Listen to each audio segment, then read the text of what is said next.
Good morning, everybody. How's it going today? Oh, we have a little bit of PTU testing to start off here. I want to test some missiles and torpedoes and things.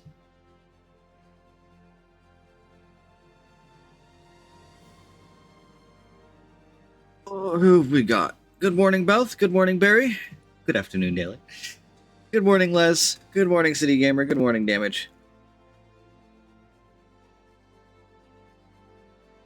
Oh, right. Let's get straight into some PTUing. I don't want Arena Commander. Go away. I want Persistent Universe.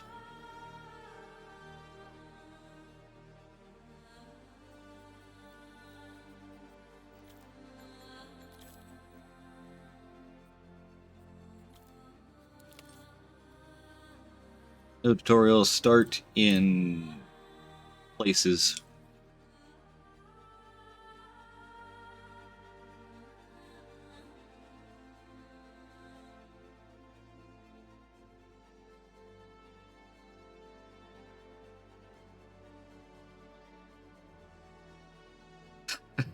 Typo monsters. Yeah, I'm gonna spawn an Orison. And go, confirm, Darsit.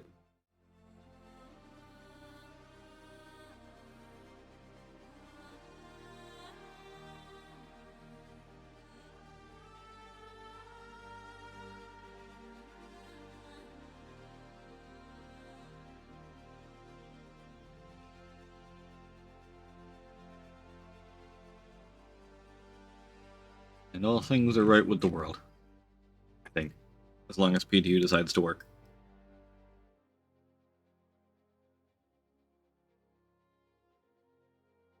We have a whole bunch of changes to missiles and component health and other things like that. So I want to test dumbfiring missiles. I want to test lock-on from range, PDCs. Yes, the Toby fundraiser is up.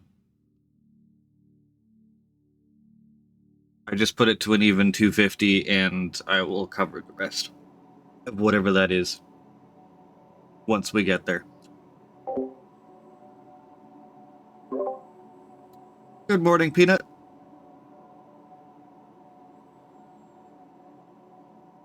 I figured that's the fairest and most even way to do that.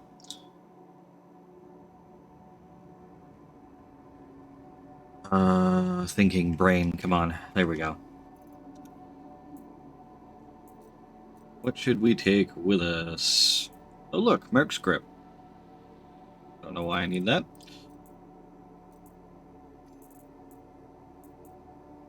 We shall start... Oh my god, there's more here than I remember there being. One of those... Well, actually, we're just going to do pilot testing, so we'll do that, that thing. Those, that's the wrong undersuit. God dang it.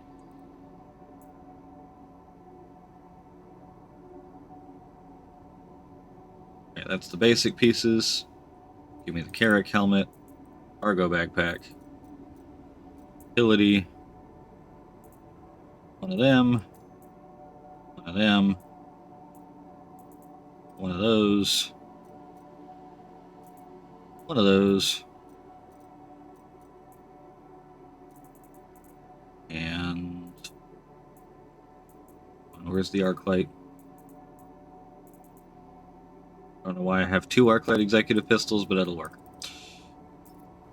Okay.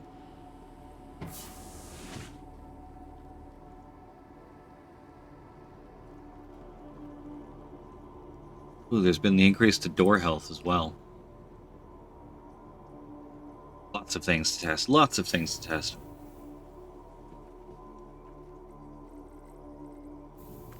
I don't know why I always scroll that down. It just makes me feel better when floor 1 is the, like, bottom line. My OCD showing through a little bit there.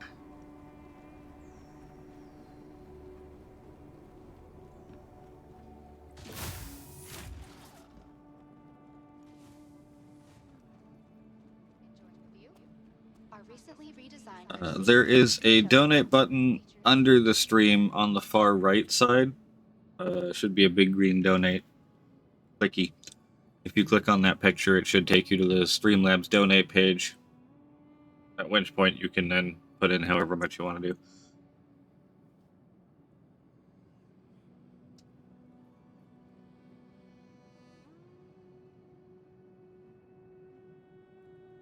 The next shuttle is approaching the station. And everything is hugely, hugely appreciated. The Toby is definitely in that tier of kit that I really, really want, but is, oh my god, and you are amazing. Please clear the hatch. Shuttle will be departing.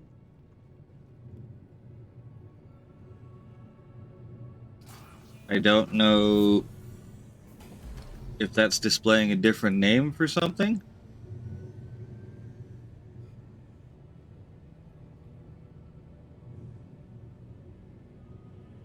It's through the Streamlabs tip page. Hold on.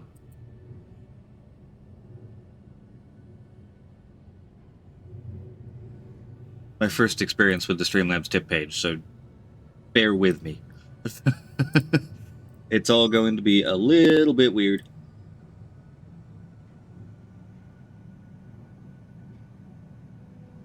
Payment. Tip panel setup, yes.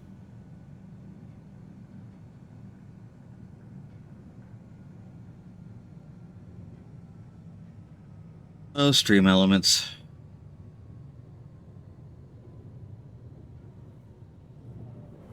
Is it a chatbot thing that has done that now?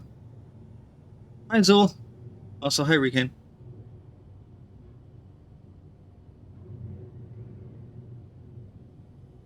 That's chat commands. Approaching next station. Was I saying Streamlabs? I'm sorry. My brain hasn't woken up yet. We'll get there. Last call for passengers. The shuttle is preparing to depart. I've had... Whoa! Kind of scared to try that again. I've had more than enough issues with Streamlabs, so I'm kind of used to blaming them for everything, but this one is in fact a Stream Elements thing.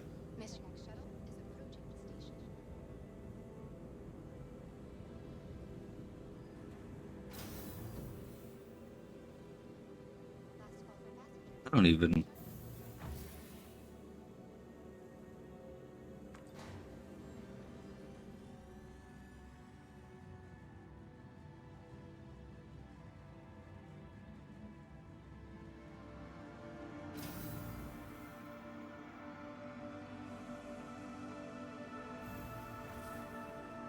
Let my confusion with Stream Elements not take away from the $50 donation. I really, really do appreciate it.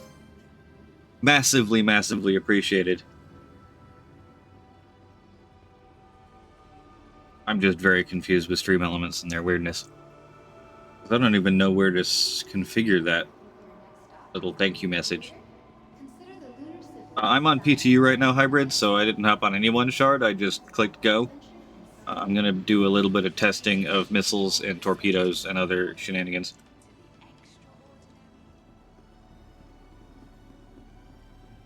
Where does one buy an Eclipse? Because I'm having this feeling I probably should have started wherever you can buy an Eclipse.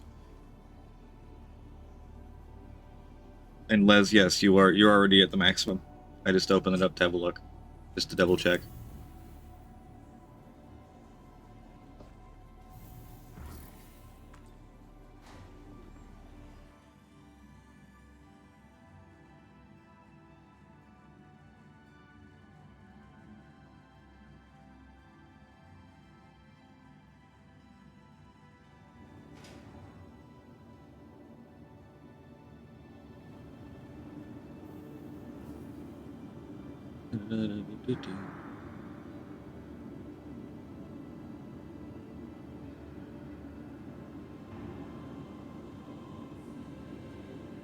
Hey, so finally bought the 10 tickets. Man, someone's been messing around at the start of this hangar. Look at all this scuffing around here. Who's been driving Steve around?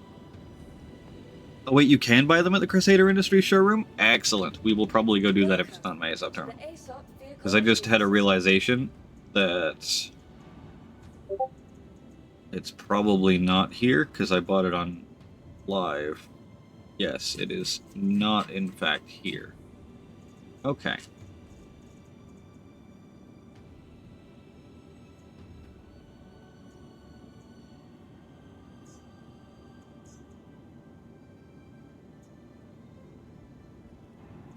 If you do, yeah, that hybrid, you've got it.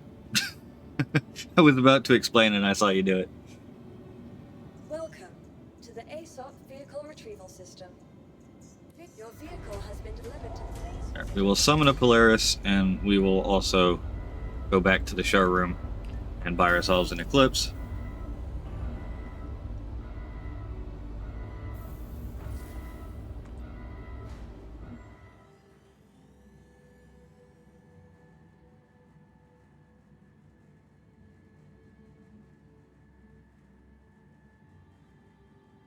Fatalist, you've already bought the maximum number of tickets.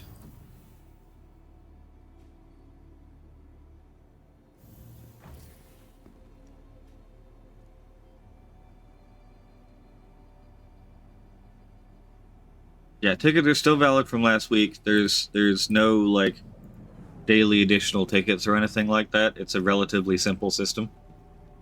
It's just how many you have or can buy out of the maximum, which currently is 10 tickets.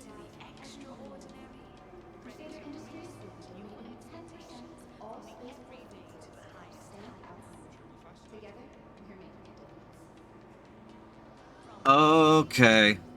Valve's just playing tricks on me. Urkel is saying Lorville only for the Eclipse? Am I about to turn around and go to Lorville? You can absolutely send it to a friend instead, Hybrid. If you win, I will be asking you to DM me your RSI. What do you call it? Email, that one, so that I can gift it to you. So if you just send me your friend's RSI thing, email, I'll gift it to them instead. Just tell me that it's for your friend so that I don't think it's for you next time I get a giveaway.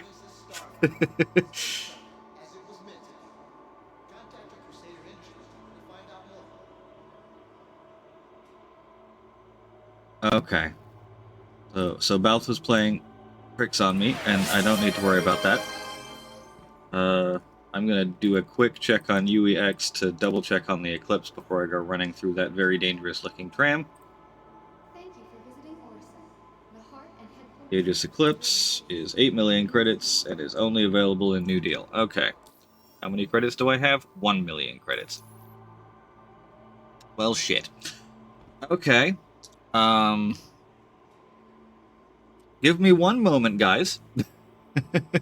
I am going to recopy my PTU account. That'll get me 15 million back and let me restart in Lorville, so give me 1 second. Quit the game. Screen will be black for a momento. Account dashboard. Settings. PTU. Copy account to PTU. Go, yes.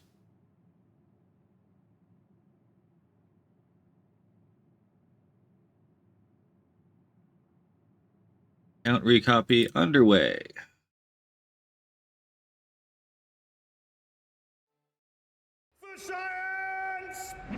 Thank you for the follow, Cyclops. Thank you for the Cyclops. I don't know where my brain is today.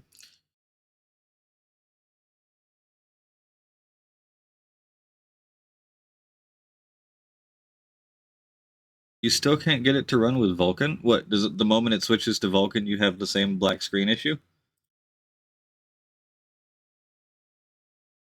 Test account copied to PTU. Excellent. Now I just close the launcher and restart the launcher. And hit the play button. Go. The verse was going okay this morning until I realized I'm too poor on the PTU to do any testing, so I've had to recopy to get money back. That's what I get for buying torpedoes. Because I bought torpedoes on testing last time on PTU to do some testing with the different torpedo types. And, yeah, that made me very broke. So I have recopied. I should have 15 mil back. Going to be spawning at Lorville so that I can just buy an Eclipse. Which should also let us check out the rain as well. Didn't think of that the first time.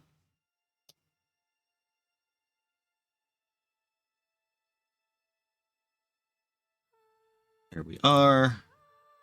That's back. Persistent Universe. Setting up character again.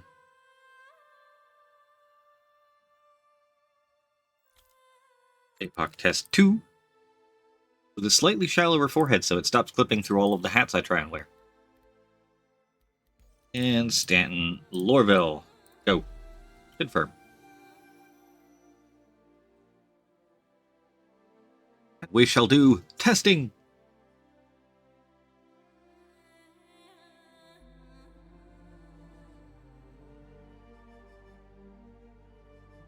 Thank you, Damage. Massively, massively appreciated, dude. I am so hyped for that Toby after watching just everything.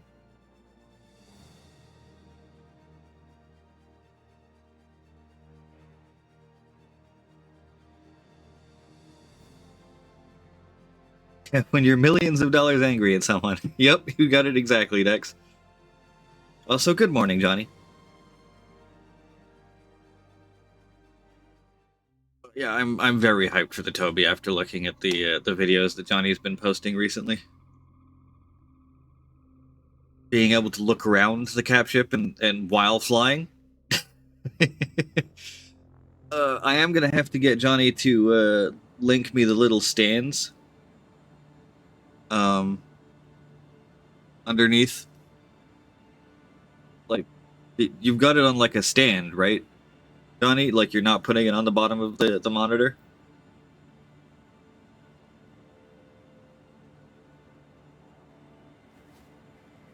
Because I don't think it'll work on the bottom of my monitor either, especially with where the button is for my monitor to turn it on and off. Which I do actually do with this one, because it's OLED and I'm paranoid about burning.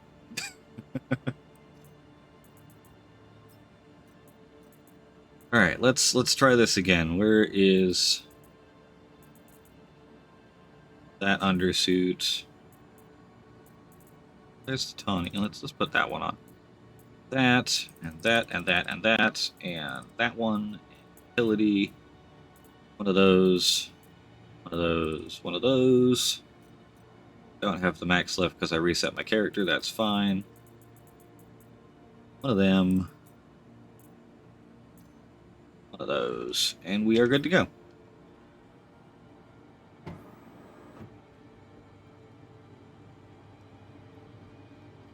Yes, turning my head and looking at the sunrise as I fly is, in fact, the main reason I want it.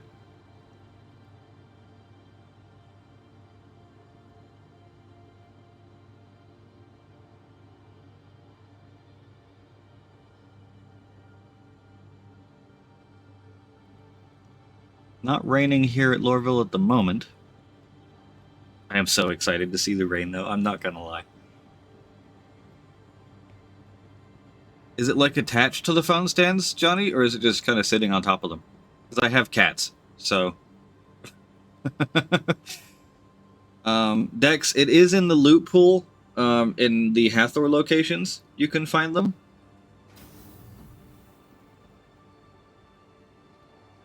But the one I have is from the Best in Show. What is it? 2023 that had the MPUV winning.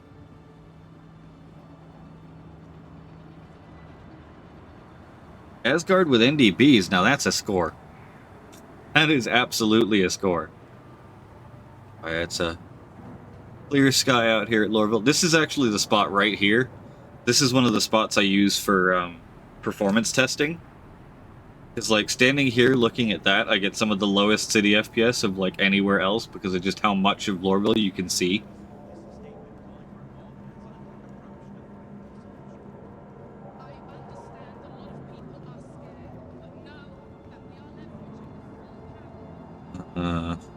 That way. Good old Lorville. Actually, does the map tracking work in Lorville yet? I want to go to one of its freaking marked. Transit, down there. Go. Not bad. Does work. You having a good one? Feels like I'm pretty sure where I actually want to go is that transit? Possibly that one. Let's find out if I was right. Admin office. I don't think so. The Metro Center's that way, so I definitely want... Oh, there we go. It updated. We're good. I don't really need it, per se. Like, that's why I was just double-checking where it was trying to send me, because I am relatively aware of where I am in Lorville. I was just testing to see if the actual map line worked here on the cities, because it was broken for a while.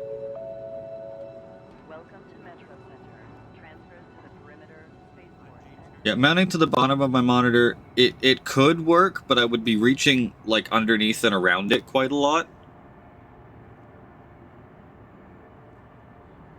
And I'm not really sure if the position of my monitor, it's quite low down, if that would affect things as well.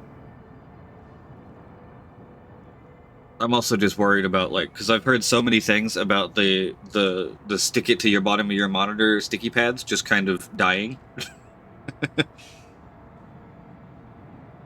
Mine's a 49-inch ultra-wide as well, so, like, in theory, it should just work if I put it roughly where the monitor is.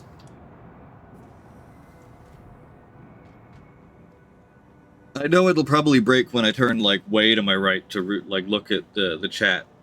And, well, the chat's on the right side of my screen, so it's not too bad. But, like, when I need to go look at Discord, or if I go look at the actual Twitch stuff, it's all on a monitor that's directly beside me.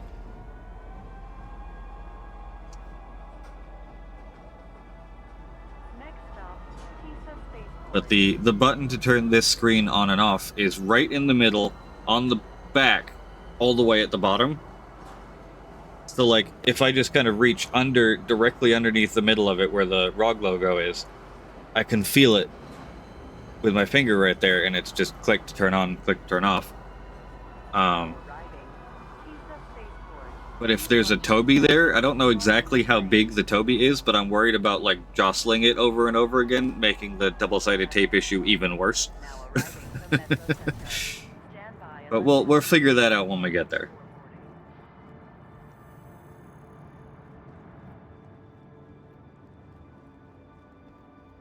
That's Central Business District, don't need that. I need to smooth out this again. There we go.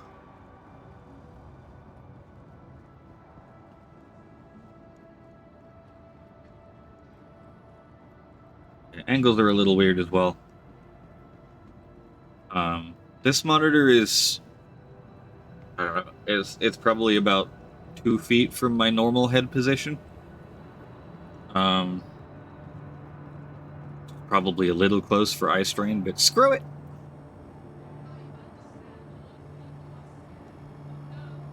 Right, I need New Deal to go buy an Eclipse. I should have money now. I do, I have money, go look at me. If only getting money on live was so easy. Just recopy the live, get 15 mil back.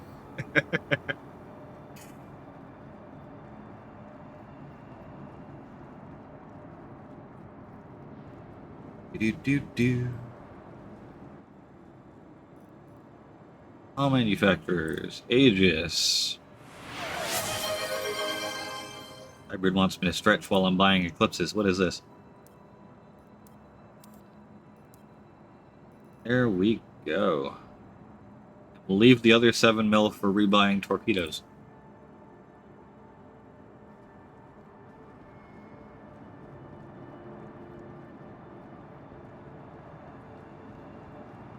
I do expect to be firing. What? How much was the tally? Did I just screw up massively? Vicious, I just thought of that.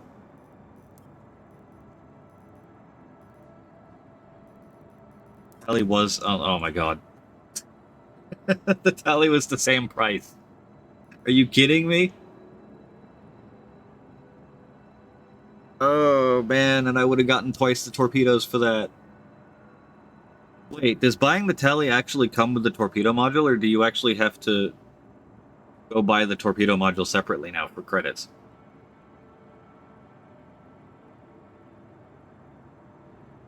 If you can hybrid, that would be perfection. Daedalus is a ninja. Lurking ninja.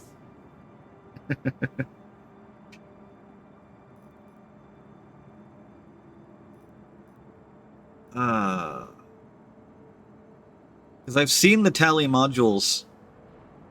I don't know. Now we have to science that too. If you wouldn't mind sending 15 mil over if you don't PTU hybrid, that would be appreciated. Because then I would get 6 torpedoes instead of 3. Or 9 of them now that I've already bought the Eclipse. Although the reclaim time is slower, so.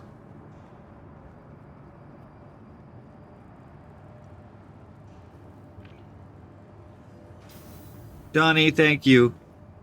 Appreciate you, man. I really do. We are charging towards that Toby goal. And then you guys get several streams of me trying to figure out how the hell the Toby settings works. I'm just warning you, that's going to happen.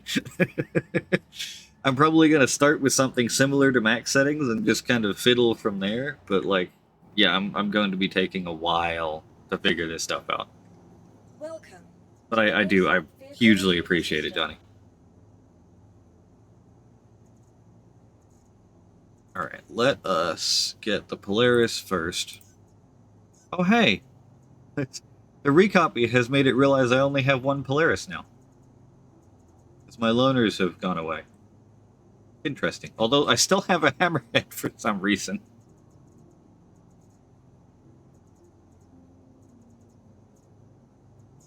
Your vehicle has been delivered to the Philippines. Visitors again. Next goal, 4K streaming system. I'm gonna be honest though, like, if the 5080 Ti comes out, I might try and do like a match goal or something. Where like, the goal is exactly half of how much it costs, and then like every dollar you guys put in, I match. And that's how we get there. Because a 24 gig VRAM card would be a freaking godsend right about now. I don't really need, you know, the 32 gig 5090, right? Like, it'd be wonderful, but I'm also not paying $3,000 to get one. What was this tally talk? Gil, I think you may already be maxed out. Let me check. Yep, Gil, you've already got the max. You're good. It's the same giveaway. All the tickets from last week still work. A subscription has just happened and chat has not told me yet. There we go, Crafty One. Thank you for the sub. Appreciate you, dude. Welcome in.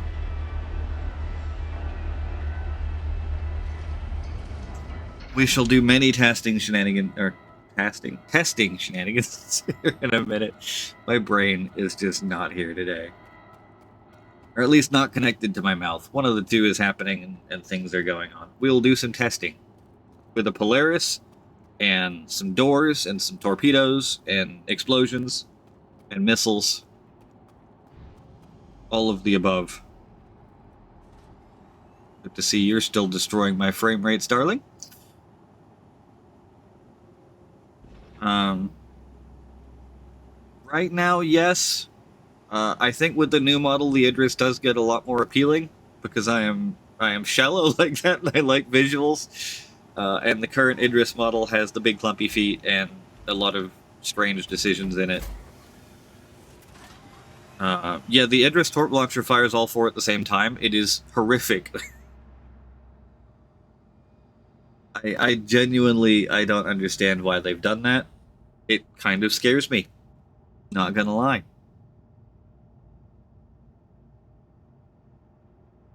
But yeah, I like the aggressiveness of the Polaris. I like the agility of the Polaris. I wish that we had another ship with a bigger hangar, like the Idris has, preferably even bigger than the Idris hangar, with just less around it. I don't need the railgun, the laser pointer, the gajillion turrets, like all of that is kind of superfluous to me. I just want a big hangar when it comes to a carrier. And the Idris kind of does too many things at the same time. Just give me a carrier with a bunch of PDCs and a couple of mid-sized like anti-fighter turrets, like maybe quad 3s, quad 4s, perhaps, and just an absolute shatload of carrier space. Like, I wasn't kidding when I said I was really excited for the Pegasus, because that's pretty much what it was. Just a really big escort carrier with some defensive turrets to keep it safe from fighters, but nothing like, it's not a ship killer, it's not a big offensive weaponry type of thing. It's just like, it relies on its fleet to do the fighting for it. And that's something that I was really excited for in a carrier, and we're not, like, we haven't got it with the Idris yet. The Idris is just, it's still more focused on the ship than it is on the supporting fighters. That's what the fighters and like hangar is in the Idris, is support.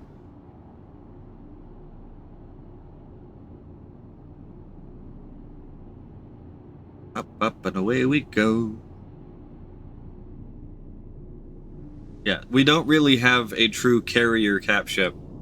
The Bengal is really close. The base Bengal carrier is really close. It's still a little offensively minded for me with that big quad size 12 on the bottom of it. And it's still trying to kind of do everything in one ship. But the actual hangar size in the Bengal is much closer, or much more accurate to what I want compared to the size of the ship. Yes, it has a quad size 12 ship-to-ship destroyer cannon on the bottom of it. It is devastating amounts of firepower.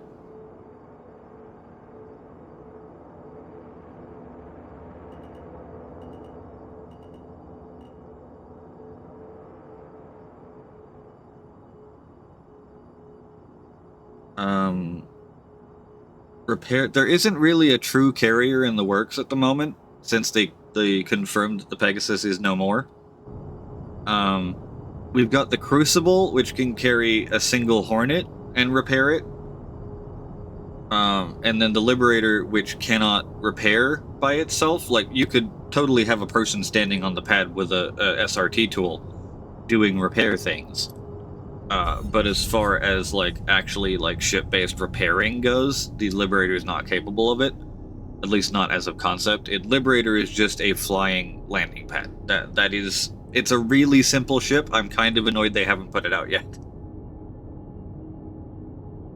They have... The one with flat open pads that I'm sure you're probably thinking of is the Anvil Liberator.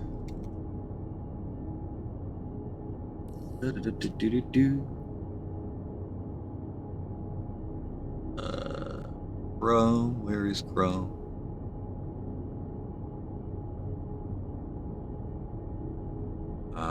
This guy. This is one of my favorite ships in the game, as far as just roles and stuff like that. Like, I do very much like the Liberator. Thank you for the follow, Greybeard. Yeah, the Liberator is not capable of ship-based repair, rearm, and refuel. It does not have the facilities for that. That does not stop you from having a player standing on the pad here, with, you know, a stack of missiles in the cargo bay and a fuel tank that he carries around with him that he can just hook up manually, and an SRT tool to do basic hull repairs, you could totally do that on the Liberator. What it doesn't have is facilities like the Kraken or the Idris when that eventually happens, or the Bengal, where the actual ship itself is capable of refuel, rearm, and repair to a vehicle that lands inside. But I have a Liberator. I am very, very excited to get the Liberator in game. I'm kind of mad at CIG for not putting it in the game. Because it is really, it's a landing pad with a cargo bay. Like, that is it. That's the only thing this is for. It doesn't require any advanced game systems. It doesn't require... It has, like, 2 PDCs, an automated turret, and a remote, and a manned turret. Like, that's it. Yeah, repair, rearm, and refuel as much as the game allows at the moment is what the Liberator is capable of doing.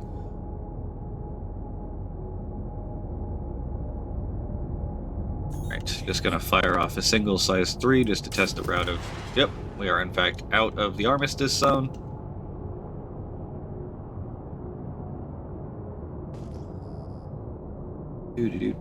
Actually, what I'm gonna do here, I'm gonna switch back to Quantum. I'm gonna go to that OM4.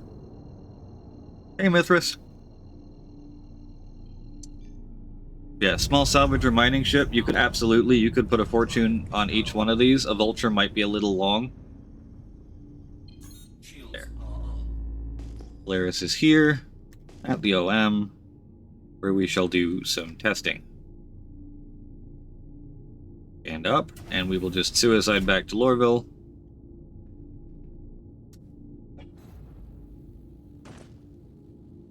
And get the Eclipse. Yeah, I'm very, very excited for the Liberator. I mean, just look at that ramp. Look at that. And it's got 400 SCUs of cargo in there. Room for 3 tanks. It's a very, very nice ship. The interior, I mean, it looks a little complicated here when you look at it on a map, but it is actually relatively simple. You've got a bunch of jump seats there. 8 suit lockers there. They'll probably have inventory lockers in there's storage lockers here. 8 of them either side. Bathroom there. More suit lockers upstairs. More storage lockers upstairs. Another bathroom. Docking collar here. There's your engineering and gravity generator area. All in one room. The engineering space on the Liberator is super, super compact. It's all right there in that one room underneath the landing pads. The beds are upstairs.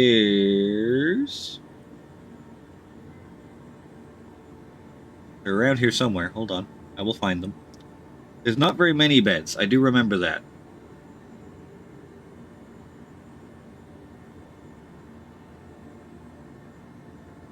Very top. Bathroom. Lockers.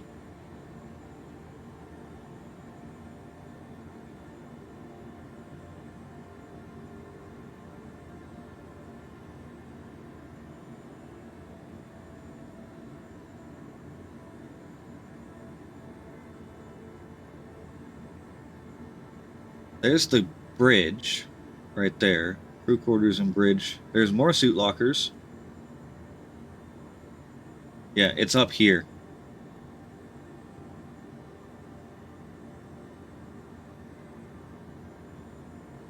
There's another bathroom.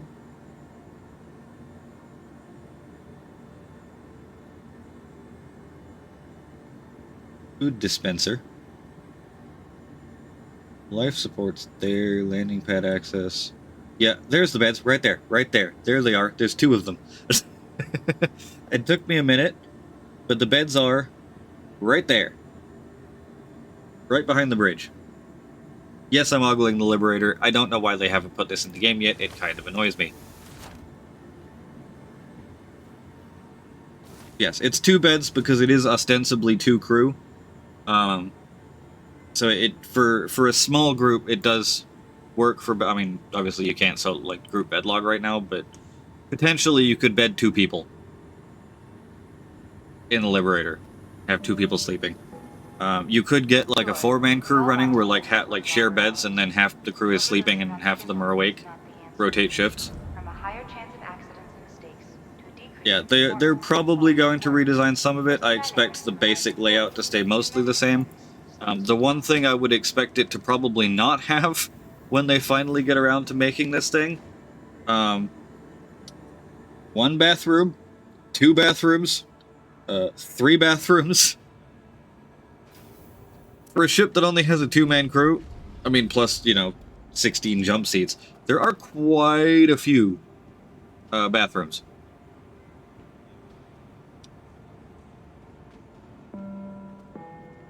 Yeah, others could sleep on their ships on the deck as well, yeah. Because it does have the vehicle bay in there, plus 3 landing pads on top. Yes, that is the Liberator. I am incredibly excited for it. Metro Center that way.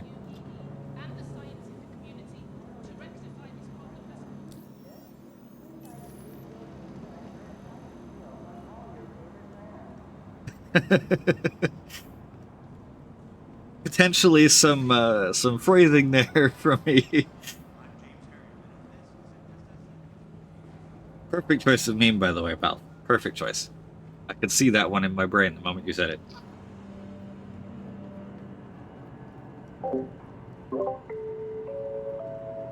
The Liberator should be before 1.0. I really don't know why it would ever be a post 1.0 thing. Like I said, it's a landing pad with thrusters and a cargo bay. Like, it is a very, very simple ship. Now, whether they give it more things in the redesign that they're doing for it, reimagination, I don't know.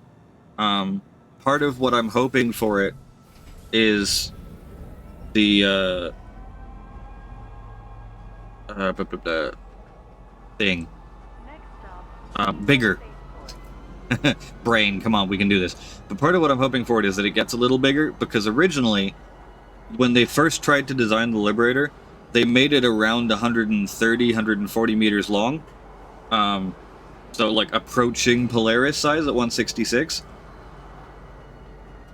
And then John Crew was like, it has to fit in a large hangar, which at the time was 127 meters long. So they squished it down and made it 120 meters. Or 124, I don't remember the exact. But they squished it to fit in that old large hangar. Large hangars are now bigger again. The large hangar is like 135, 140 meters long. So there's a potential for the Liberator to grow just that little bit and not feel quite as cramped in there. Maybe 3 full small pads as opposed to 2 smalls and an extra small. On the Fortune versus Vulture debate, it should be noted that all of the salvage ships are getting a buff/rebalance pass in 4.2, and they scrape significantly faster than they did before in larger areas, but they don't get quite as much RMC out of the same amount of hull as they used to get. But part of that rebalance is the Fortune does now go faster than half of a Vulture, if that makes sense. So, like, yes, it's only 1 scraper head versus 2 scraper heads, but the new speed for the Fortune is a little bit more than half of the Vulture speed. Yeah, the Fortune, is it the same as both scraper heads now? So it's just 1-to-1, they harvest at the same speed? I haven't looked at the exact numbers, but I know it was buffed more than the Vulture was. So it's 1-to-1. So the Vulture and the Prospector now harvest at the same speed, which is pretty good. So now you're mainly just trading off potentially jank cargo space for a automatically filling cargo grid. Because the Fortune is still pretty limited to the 13 SCU it can carry. Or is it 13?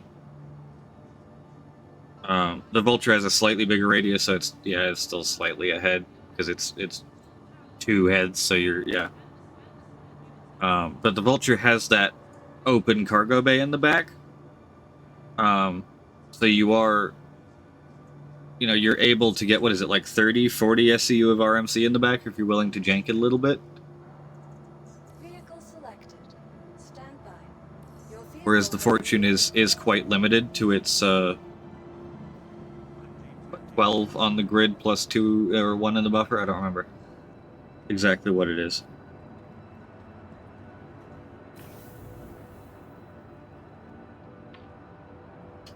With Fortune, I wouldn't be surprised, JK, if they drop the Fortune in like the early period of next year while they're working on the Galaxy, to kind of trial run the refining feature with a smaller ship and smaller reactors.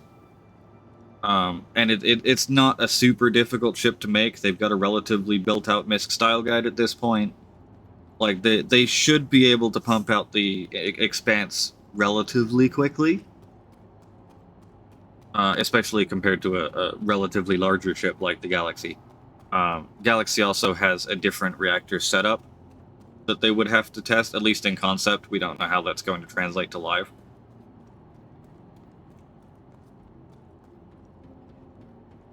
Why, hello there. Still one of my favorite looking ships in the game, the Eclipse. It's so badass looking. Yes, the Galaxy should arrive in 2026 sometime. I'm currently expecting around the Expo in 2026, so towards the tail end. Because it is waiting on a few features, and it hasn't started production yet. And it is, it's 110 meters long. It's not a small ship by any means, but it does have the very well-established RSI civilian style guide. So there are some mitigating factors to how long it's going to take, but I'm thinking Expo 2026 for the Galaxy. I'm also thinking around this time next year, like post Invictus week, going into summer would be a great time to drop the Expanse next year. Give it time to test the refining, give them time to put the refining in the game. I don't think I really needed to turn sideways there, but it's fine. It's just such a badass looking ship, isn't it? Big, sleek, stealthy. Like, there are very few ships in the game that look stealthy besides this one. This time next year would be a great time to drop the Kraken. Yes, it would.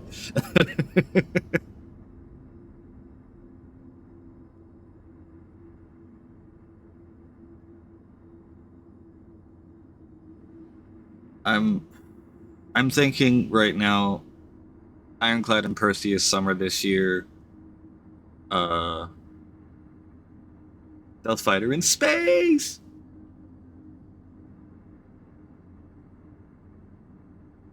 I don't know. See, part of me wants them to release the Perseus before the Expo this year, because I genuinely think it will be ready before the Expo. I thought it would be ready by Invictus, but it looks like it's just missed it. I don't know what waiting an extra, 4, 5, 6 months for the Expo? For the Perseus? I don't think it needs that long.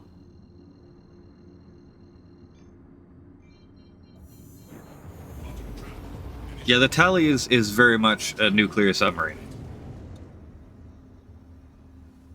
Sitcon, that might actually be it, Val, is a Sitcon drop for the Perseus. I mean, it's only, a month or two earlier than Expo, but still. Alright, so test numero uno. There is our dear friendly Polaris. This is a size 9 Argos 9 Torpedo. Apollo for Expo, yeah, that's true. Yeah, the hype of having it as a big event, but part of my thinking for summer is usually a relatively quiet time for CIG funding-wise, and I just have this sneaky suspicion that they're going to want to prop it up with a big popular sale, and the Perseus, especially in the current climate of fuck capital ships from pretty much everyone that doesn't own a capital ship, is very much going to be a popular sale. They can absolutely get out of the they can get into that, like, oh fuck capital ships marketing. They can totally do that. Alright, so I'm gonna fire this from just under 5 kilometers away. We're kind of front on the Polaris right now, so front and side PDCs. The sneaky bad bet.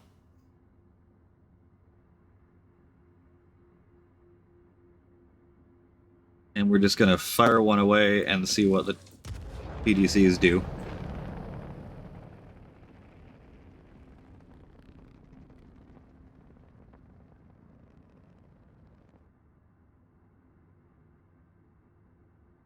Okay, the fact that that didn't take any damage makes me think the PDCs got it. Yeah, the Perseus is a lot smaller than people realize. It's 100 meters long. It's one Aurora longer than the Starlancer is.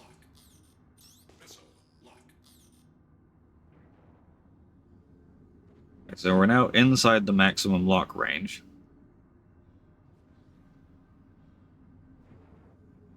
I'm going to try firing one from... There's 1.5. So that is the minimum arming distance of a torpedo now.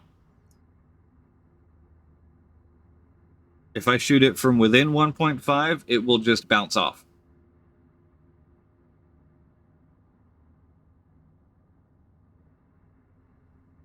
But if I back up here, that's 1.5, 1.6, 1.5. So in theory, this is the minimum lock or arming range of a torpedo. And if I just shoot it straight at the hangar bay, or we'll do the back of the hangar bay, where everyone tries to shoot it.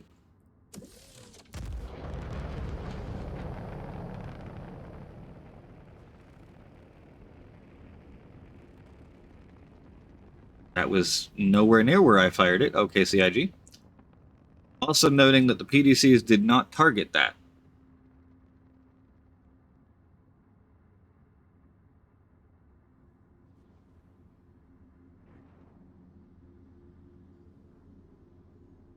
Okay, we'll do...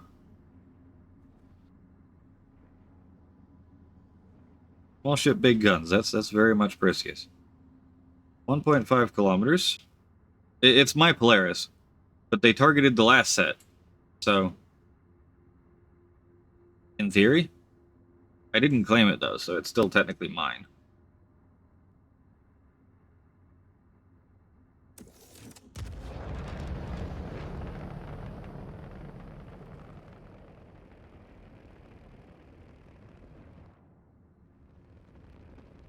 Okay, that was slightly within it, and it just bounced off.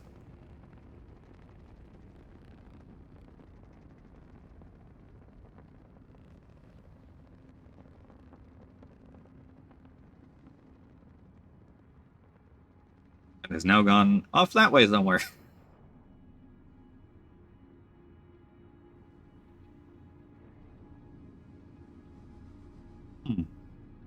Okay.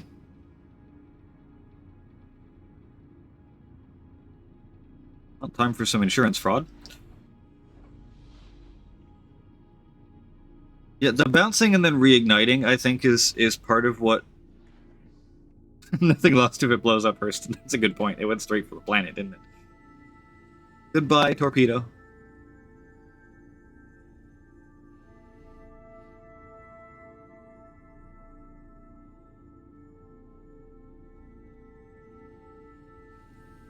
I guess I should test as well on the Polaris itself. If it shoots its own...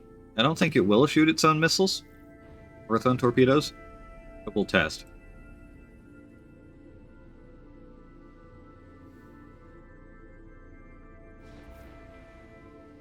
The PDCs definitely targeted the first one.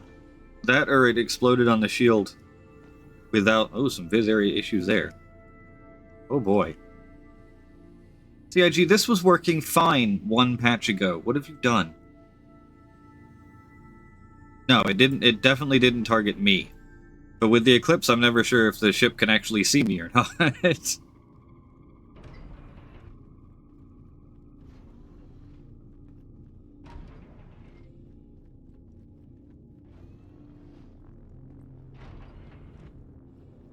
Do. Oh, look, it's previous me.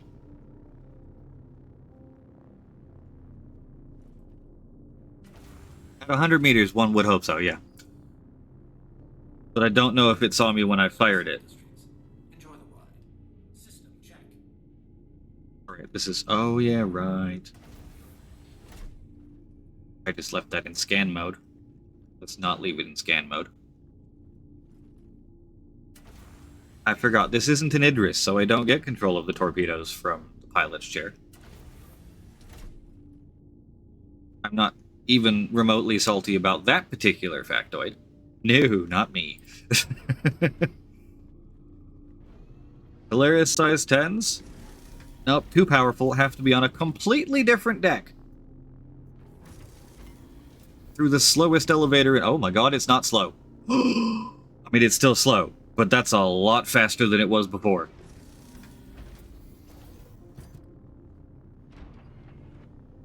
And the door stays open for a minute?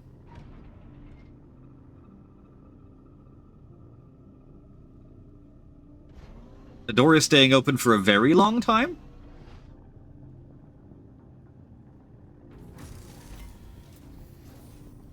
Okay, now I'm going to call it again. Best change ever. Oh, no, never mind. It closed again. We're fine. Everything's fine. We're back to normal.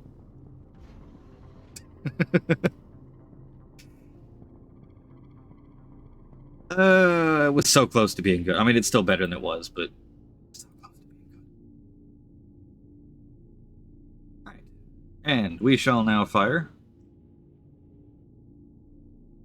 one singular, size 10 torpedo.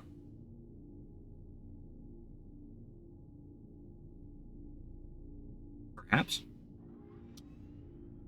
BT-10 is locked in.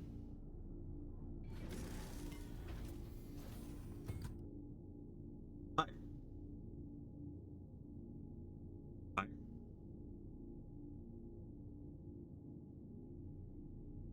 Shoot.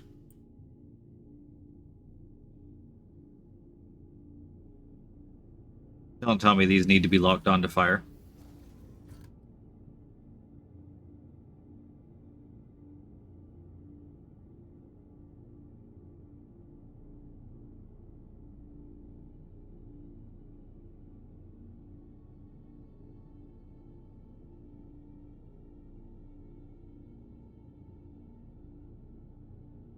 Definitely in gun mode.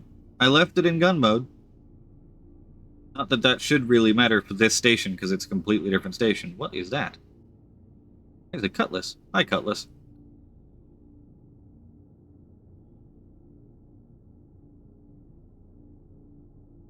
Now I've managed to take that out of and back into missile mode.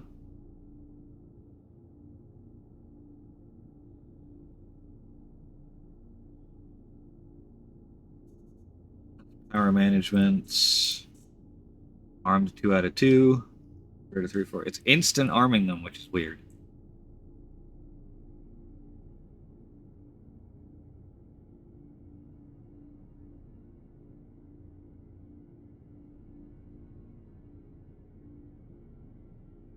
Excuse me, Polaris. Ah, so this is how they stop the Polaris from nuking the Idris into next week. I just can't fire the torpedoes.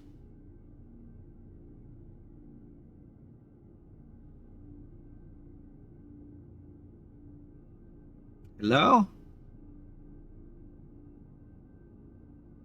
Only apparently have 2 of them selected.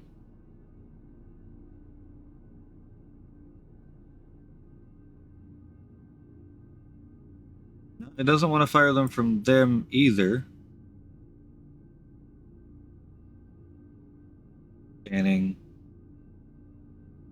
I realize I'm too close.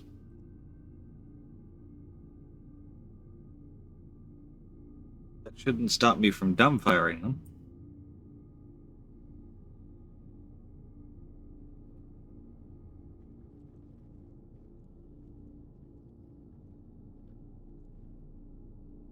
See, the instant arming is what's confusing me here, because normally it takes them a hot minute to arm. It doesn't want to fire at all. Right from the why would I... If they put it on the co-pilot's chair?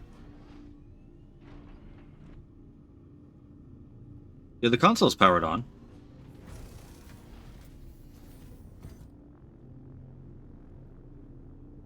Yeah, see, power off, power on.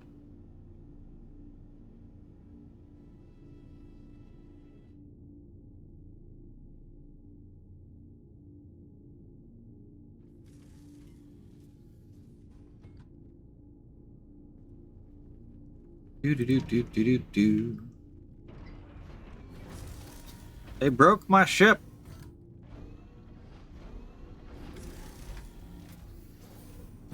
God, that is so much faster on the elevator now, though.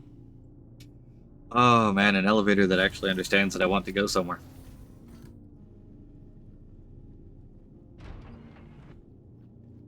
Weapon power on.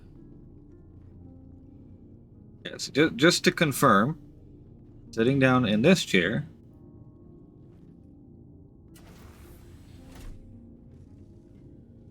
Weapon power is on. Weapons system is off. Weapons system is off.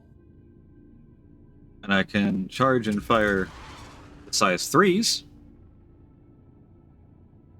And they charge and fire correctly.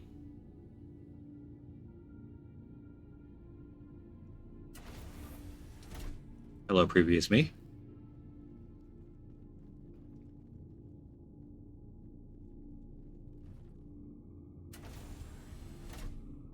Co-pilot's chair. Flight ready. Welcome to Robert Space Industries. Yep, that's Enjoy the still the size 3s. check. I'm still able to fire them. I've got maximum weapon power, Les, so I really hope so. Leaving the ship, an SCM gun. I have now power cycled it a couple times, so we'll see if that's changed anything downstairs. I wouldn't think the fuses down here would be blown. It's done a grand total of half a quantum jump.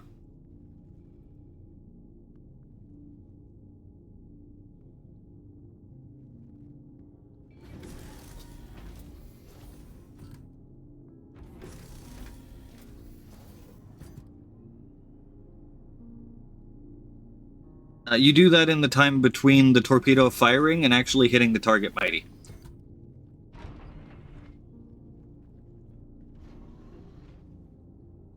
This is an engineering panel and does nothing. This is a torpedo control system.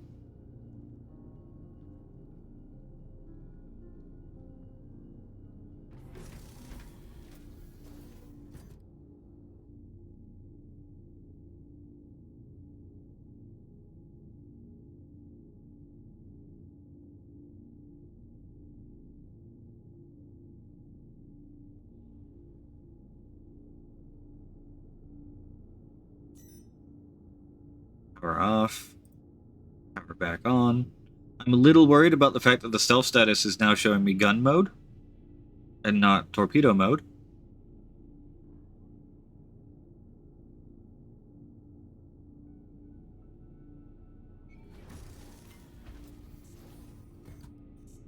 Ah, torpedo mode. But it's again, it's instantly arming them. Oh, darn, I thought I was going to get a target to try it on.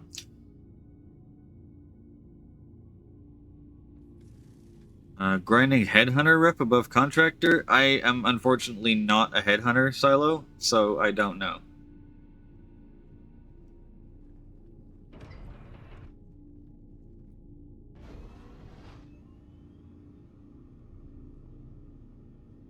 Foxy definitely tested the dump fire, I think. And yes, the minimum arming range of torps is 1.5 kilometers. They will bounce off otherwise. If they probably need to be even more health than they are for the size 9s, 10s, and 12s now. Because PDCs can absolutely annihilate them. Although, the 12s on the Idris fire all 4 at the same time, so it doesn't have the same problem.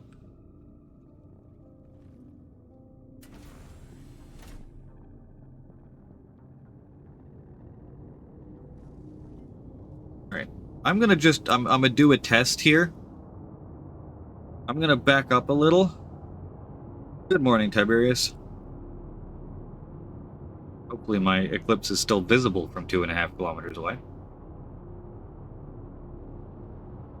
3, 4, 5, 2.6. So that is minimum lock range of the torpedoes. Now we shall test. Still in gun mode, if the torpedoes will fire on a locked target. My other theory is maybe the torpedoes require the ship to be in missile mode. Because the pilot doesn't actually have guns.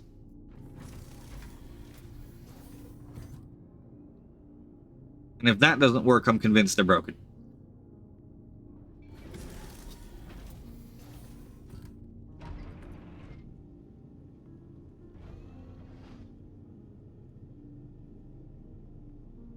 Right. Self-status. They are on missiles. They are armed, in theory.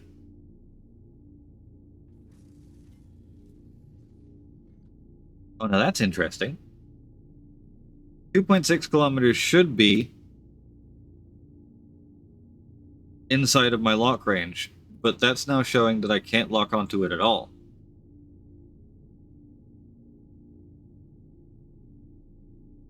Okay.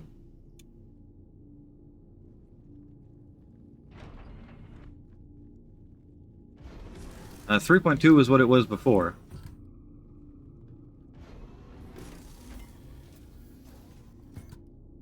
I might have damaged the Torps when I tested the Eclipse. I did shoot at the front of it, but I also didn't see it take any damage.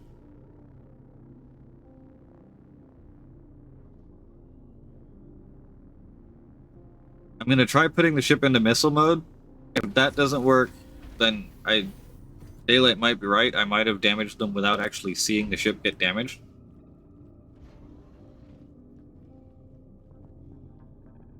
But normally if the torp launchers die, the main missile launcher dies too, because they're right above each other.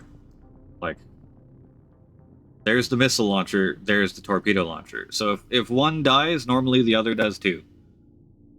And I'm still perfectly capable of locking and firing size 3 missiles.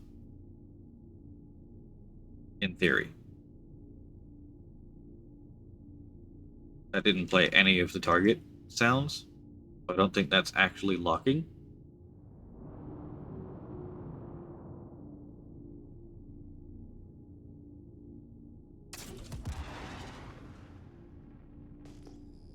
Wow. That Eclipse is so stealthy that the missile being in front of it meant that I couldn't see it.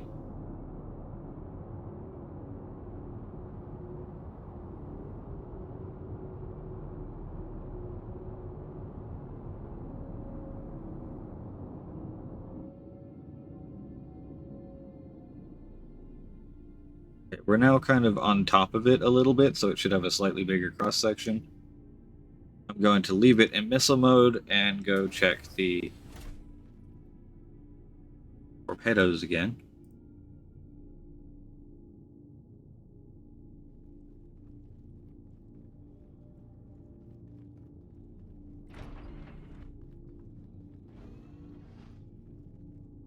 Doing pretty good, Grim, thank you. How's your morning going? I'm excited this elevator's faster.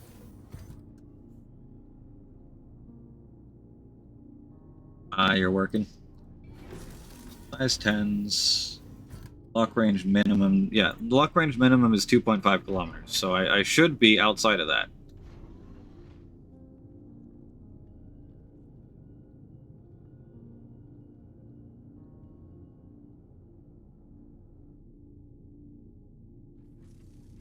Unless it isn't, and they're lying to me. But dumbfire should still work.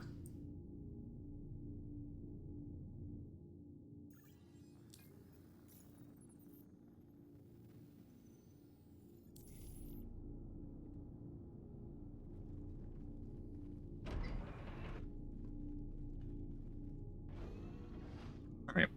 I'm just going to do this, and we'll come back in another eclipse, and we'll claim the Polaris and the eclipse that are already up here. And see if the claimed one is more reliably shooting.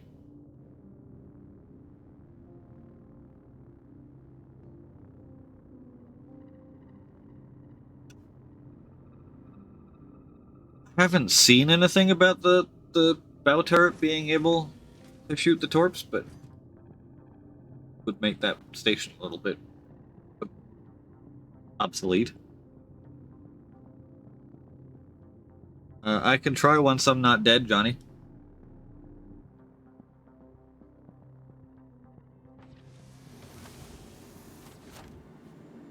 Oh god, plus 999 rads a second.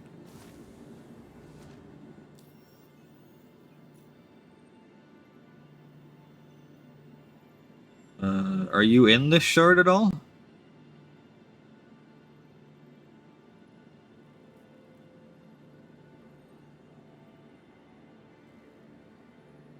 H J. Okay, no, you are not in this shard. Yeah, so I can't send you a friend request without you being in the shard.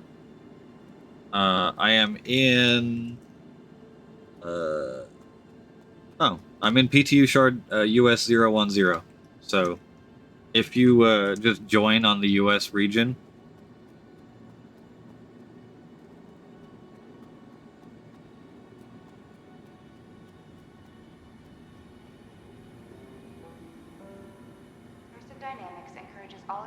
Tiberius, the maximum lock range of these torps is 40 kilometers. So you can lock and fire them from a very, very long way away. It's just that they take forever to cover that range. I mean, the faster ones are slightly shorter range, they're 27 kilometers. But again, like, faster is relative. Let's see, the faster torps running at 375 meters a second. Let's see, 27,000 meters divided by 375 meters would take it 72 seconds. Good morning, Blade Runner. To get from the Polaris to its target at maximum lock range. Attention all Hurston Dynamics employees. Please inform your manager. The slower torpedo, with a 40 kilometer lock range and 255 meters a second, would take 156 seconds. So not too far shy of 3 minutes for the Vanquisher to get from the Polaris to its target at max lock range. They're very, very slow. And the problem with that is, like, the reason we're all firing the torpedoes off at minimum range right now, and even, like, within the minimum range shotgun torping it, is that the moment they get to the PDC range of 2 kilometers, they die. Even with 1,000 health, like, it's better. 1,000 health, don't get me wrong, is a lot better than the 80 they had before. However...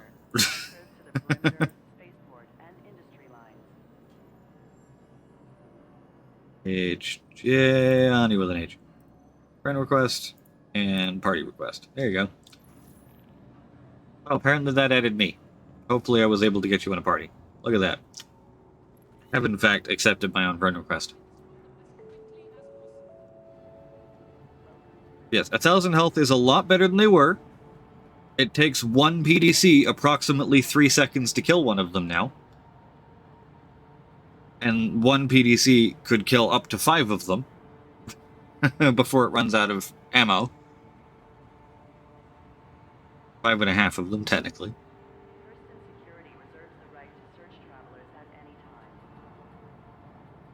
Well, 1,000 is better. The problem is that, like, one PDC can kill a torpedo in just shy of 3 seconds for the,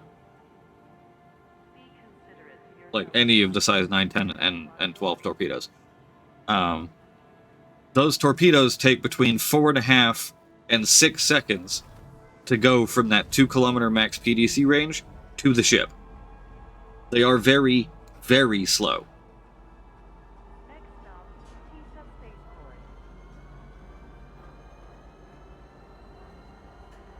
So in that, like, 4.5 to 6 seconds, the PDCs, one PDC, the PDC on the back of the Phoenix, can kill a torpedo before it gets to the Phoenix. Because it's just one PDC, that's all you need. The moment you fire more than one at the same time, then it starts getting more complicated. Because one PDC is not going to be able to kill 2 torpedoes before it gets within that 2-kilometer range. If they're the faster ones. If they're the slower torpedoes, you could probably kill 2.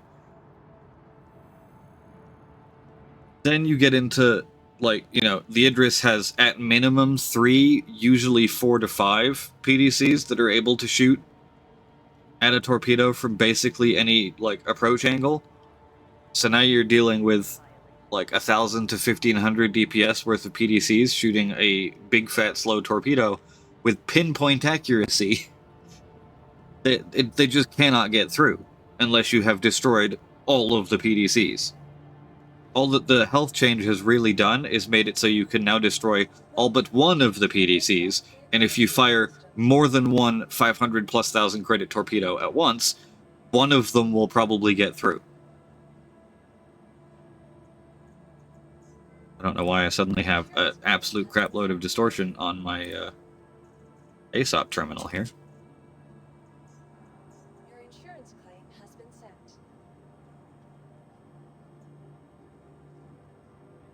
Come on, give me the expedited fee.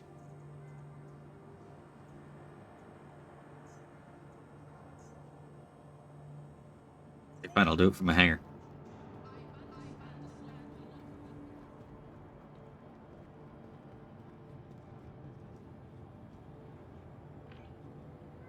You seem to have left your Idris at Crusader. Yeah, and the problem with that whole, like, multiple torpedoes at once thing is the way that the Polaris fires its torps. Even if you queue up 4 of them at the same time, it fires one, then waits a couple seconds, then fires another, then waits a couple seconds, then fires another. Welcome to the ASOP vehicle This one's doing retrieval fine. system. Your And we'll insurance expedite claim that Polaris as well. Please visit us again. Goodbye. So, like, your torpedoes are sequentially fired, and they're far enough apart that it gives the PDCs time to kill one, retarget onto the next, kill the next, retarget onto the next, kill the next. So the only way you're getting a torpedo through, unless you've killed the PDCs, is firing off a bunch of other missiles first to reduce the ammo count of the PDCs on that side below, like, 3,000 damage worth of rounds, and then firing all 4 of your torpedoes at once and praying that the PDCs run out of ammo. Like, at that point you fire 2 million credits worth of torpedoes to pray that you can get one through. Plus the couple 100,000 credits of other missiles to screen the PDCs down first. The torpedoes need even more health than they have, especially the bigger ones. 1,000 I think isn't terrible for a size 9, but I would like to see them a little faster as well. And then, like, 3,000 or 4,000 for a size 10, 4,000 or 5,000 for a size 12. I mean, the thing's as big as a Aurora. It should have the same health. Also, hello, Oksana. Good morning. How are we doing today? Game stability has been okay. I mean, I haven't spent a huge amount of time on it. I'm also on the PTU, so it's always a little bit of a toss-up. Welcome to the ASOP vehicle retrieval 2 system. minutes and 40 seconds on the Eclipse.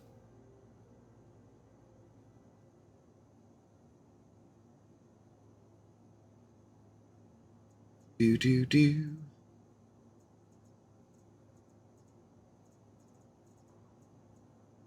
16 on the Polaris, but we're not actually grabbing that right now. We're waiting for that Eclipse.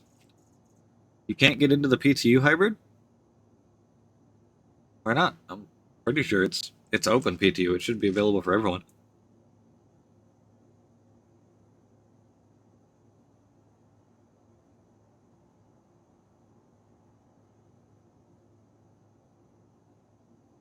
What? 2 minutes. Please visit us again.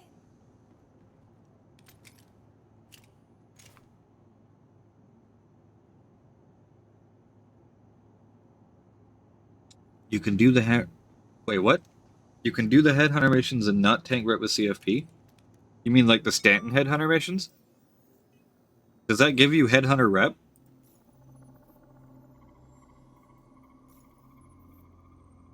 Of course I reset so I don't have any.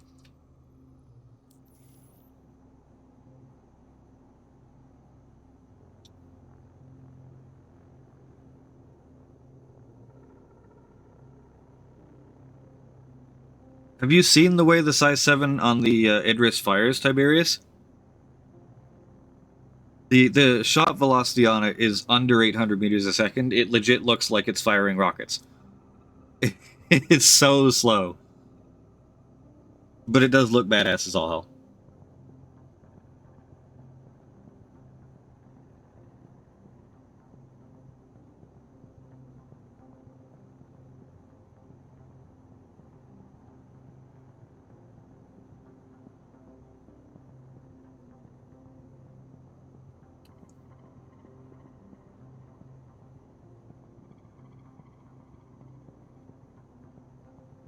So that means you could potentially be friendly to every single base in Pyro except for the Xenothreat ones.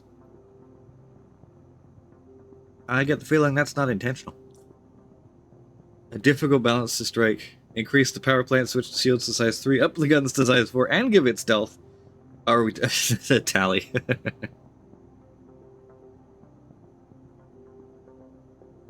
See, the funny part is, like, the Tally, I would be perfectly fine with it getting size 3 shields.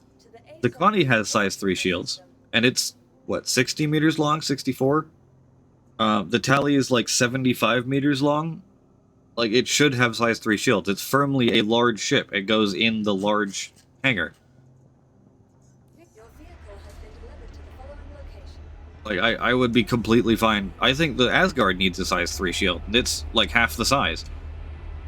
The Tally absolutely should be in the 1 to 2 large shield category.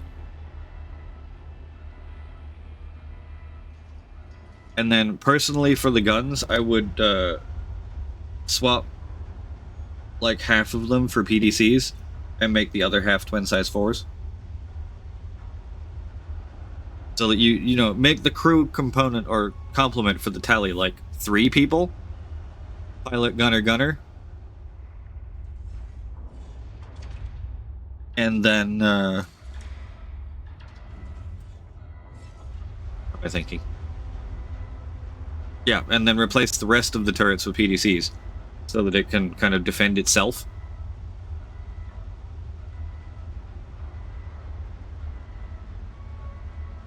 And that way you don't have the ridiculous crew requirement, you don't have the ridiculous energy cost of the shields, you've got better shields.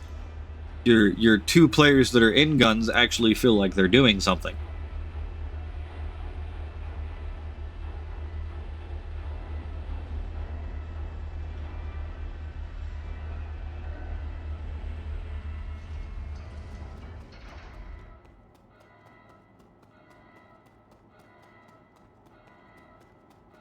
Do do do do do do.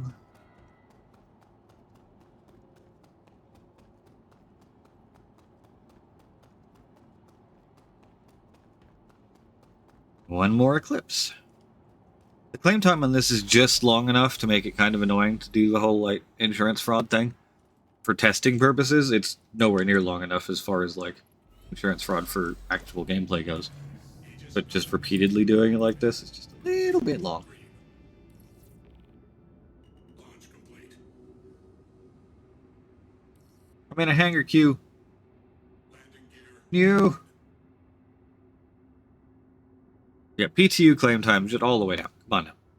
We're here to test things. You give me 15 million credits to test with. Honestly, that should be like 50 million credits to test with these days.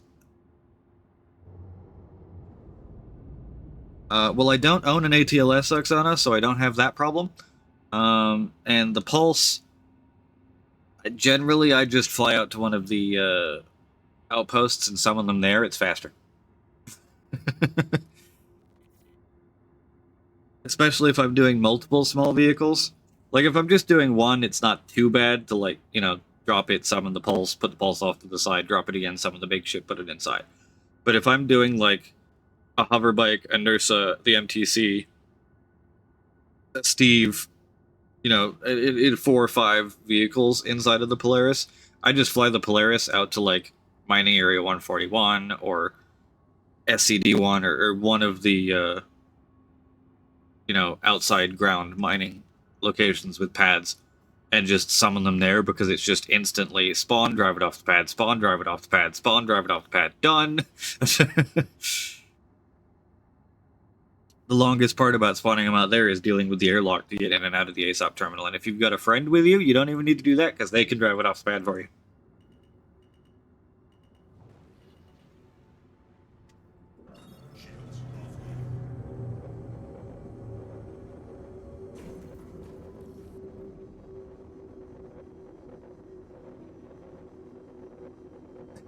Call it time bomb. Hey, you never know. Ship and vehicle naming is on its way, supposedly. The Idris got it, so that should mean other ships get it too, right? Right? Right? Right?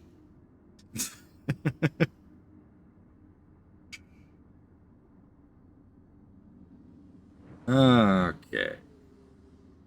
Orbital marker 4. So I have now claimed the Polaris.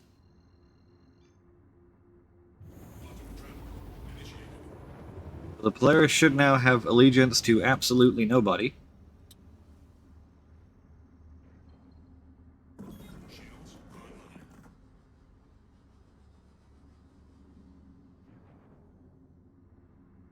Yeah, the MSR, the Carrack, the 600i, the Hammerhead, and the 890 Jump. They all have naming from the old system.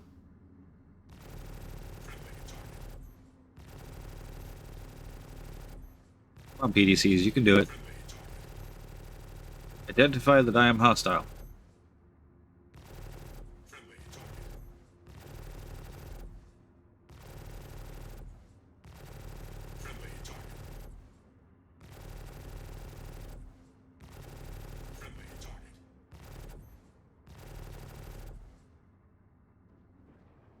Okay.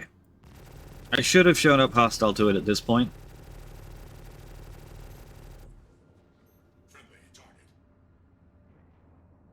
2.5 kilometers.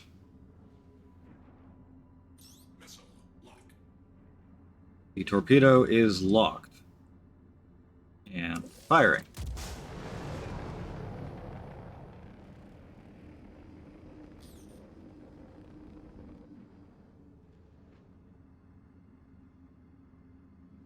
And therein lies my problem.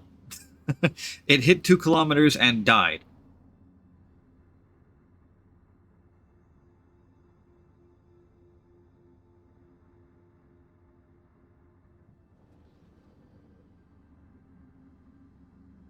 Like, that wasn't even an attempt. Okay, what if I fire both of them at the same time? There are 3 PDCs that point upwards on the Polaris. There's one right behind the hangar, and there's one there and one there.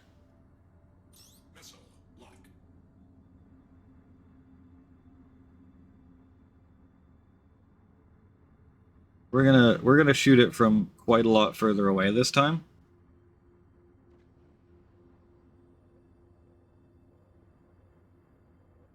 Do do do do do do.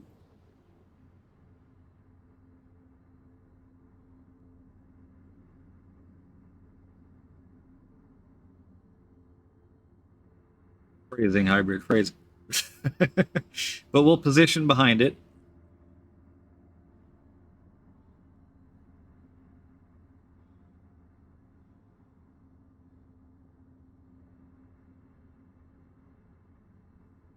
The absolute worst case scenario. Torpedo up the butt.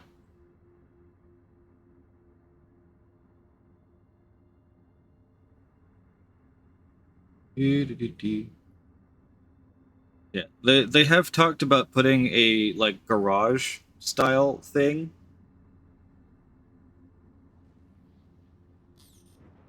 Look, an Asgard.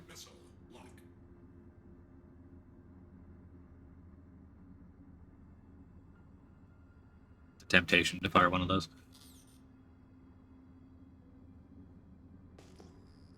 Alright, we are now pretty much directly behind the Polaris. We are 6.1 kilometers away. These size 9s travel at 514 meters a second. They have 1,000 health. Argos 9. Yep, 1,000 health. Walk to up to 40 kilometers away. 514 meters a second. So, these are traveling almost twice as fast as the size 10s do, with the same amount of health.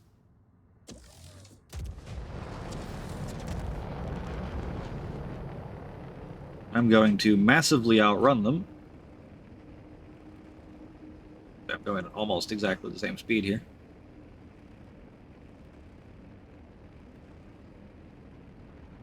That one, okay, they just didn't target. Cool. Because they didn't target, they didn't get PTC'd. Y'all saw that that was targeted, yeah?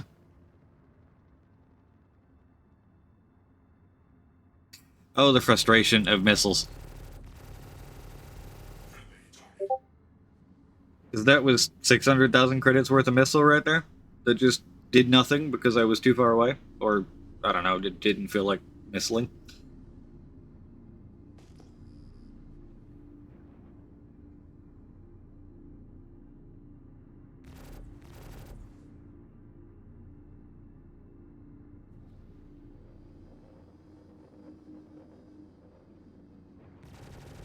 I shall kill the other Eclipse to make myself feel better, except I can't because the Eclipse has terrible guns.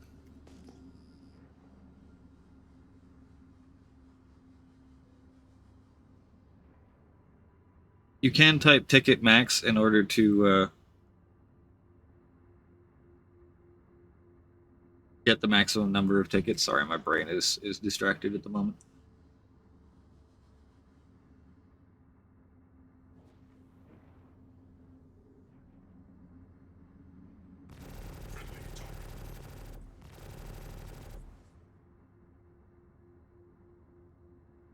How many...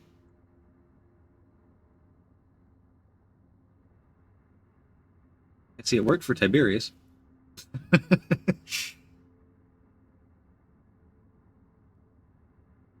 We're doing pretty good right now, Afterlife. Just attempting to test missiles and having the missiles do absolutely everything possible to avoid being tested.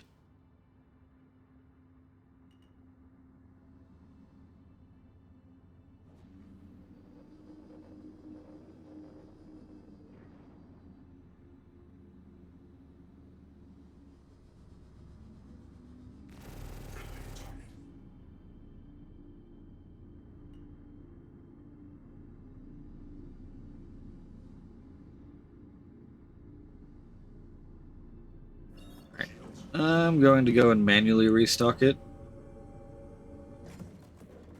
I should be able to do that a couple of times.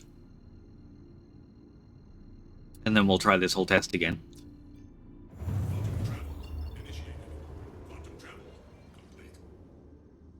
Do.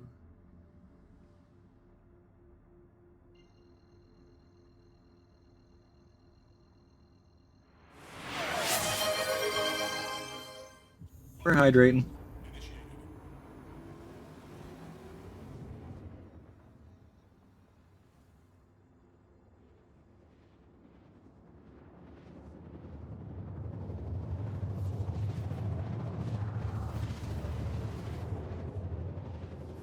Actually.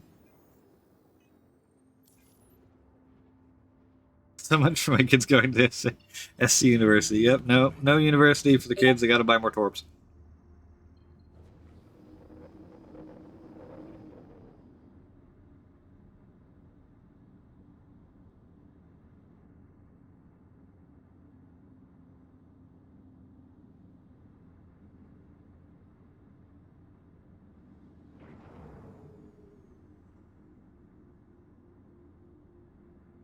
Wait, why is Discord not in streamer mode? Hold on. Turn it back on. Thank you.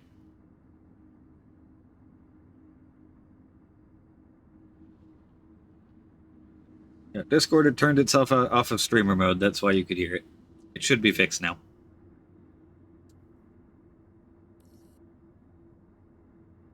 Your rescue attempt has not gone well. Oh dear.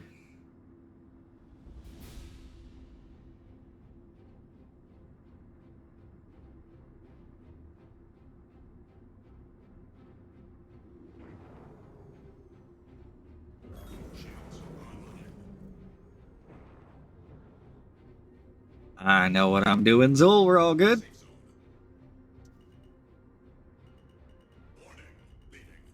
Although I am flying a small ship, so all bets are off.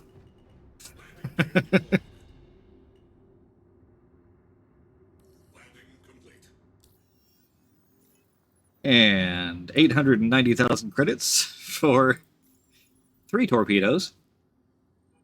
One of which exploded to PDCs, and the other 2 sailed right on by.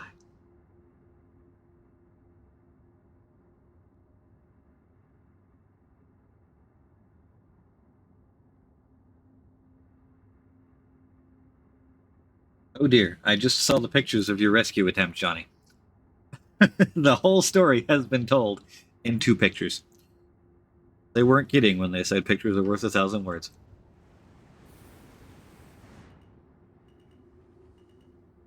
Landing gear retracted.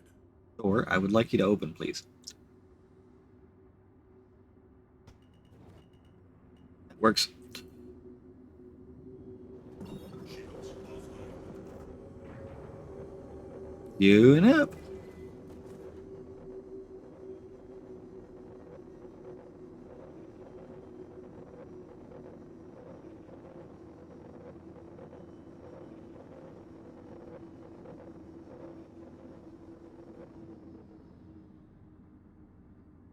Almost there.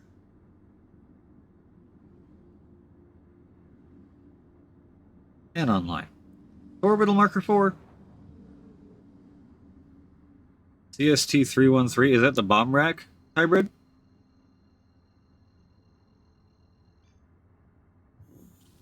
Quantum travel initiated. Quantum travel complete. I've tested the Polaris extensively. There's the Polaris. Shields online. Alright.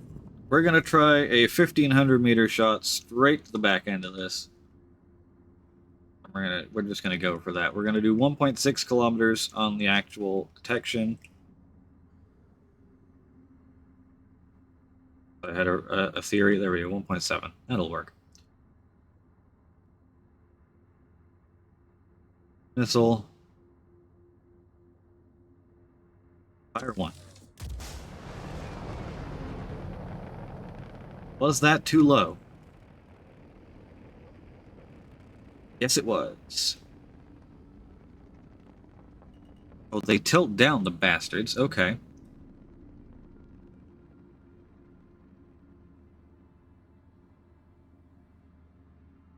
Well, I know what becoming a missile does. I've done that before. Alright, I'm just gonna try just locking from 2.5 kilometers. Missile lock. Missiles are locked. I'm pointed up just in case.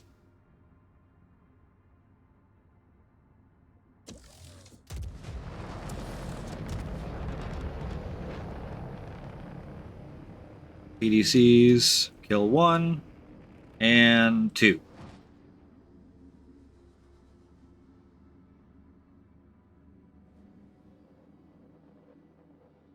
That is 2,000 health of torpedo. Oof. From basically the worst possible angle, from right behind it.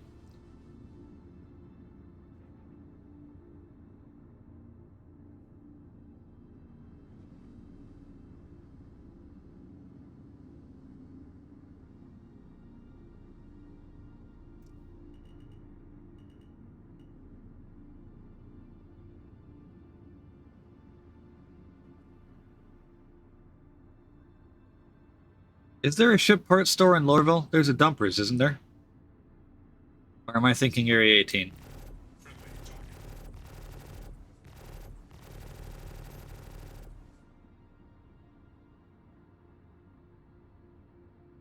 Alright.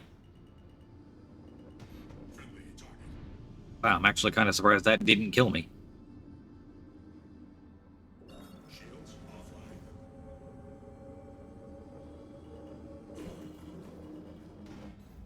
There we go. I'm looking to see if the new bomb racks are available in-game anywhere, Damage, and then if they're not available here, I'm gonna get a ship with a good view and go have a look at some rain to make myself feel better.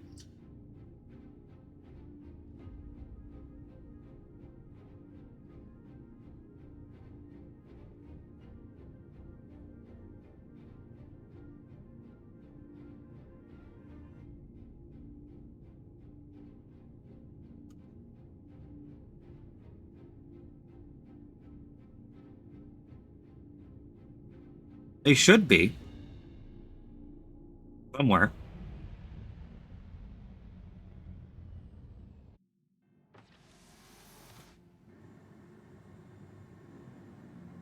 Urkel isn't 100% on stores. It only reads the API for ships, not for the stores. It relies on player input to find store locations. So if the players haven't reported that they're in any stores, it won't show them as there. Eager to return to your job? Don't let your recovery endanger your coworkers. Some medication and treatments may affect your motor skills and alertness. Be sure to discuss side And they effects really, with really doctors should or be, pharmacists. because they're honestly worse than the flight blades are.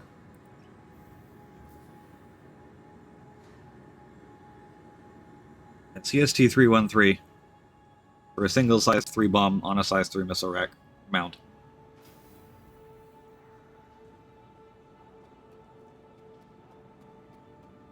There is a dumpers in Lorville off by the salvage place. Visionary in her generosity and a Transit, philanthropic inspiration to the millions of lives she's touched.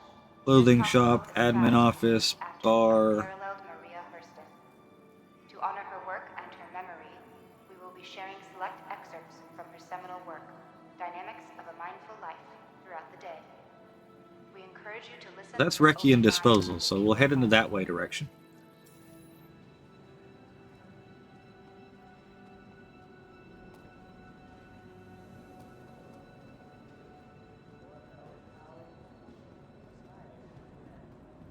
Do.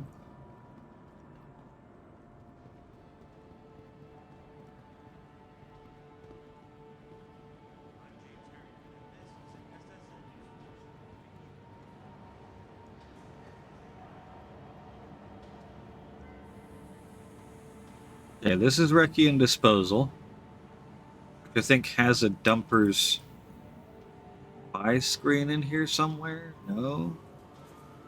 Hi Clovis, how you doing today?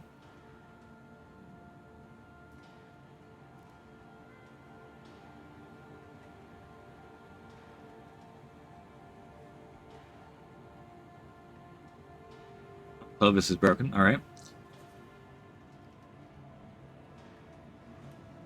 Not seeing the buy terminal anywhere. Out here somewhere?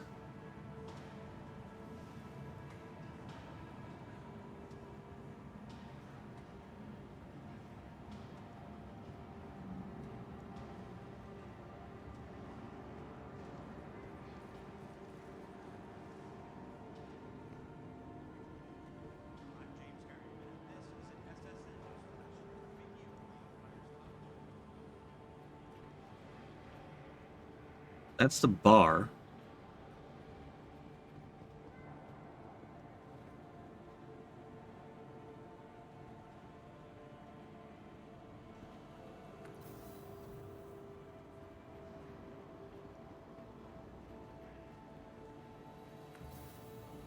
That's the other entrance of the bar.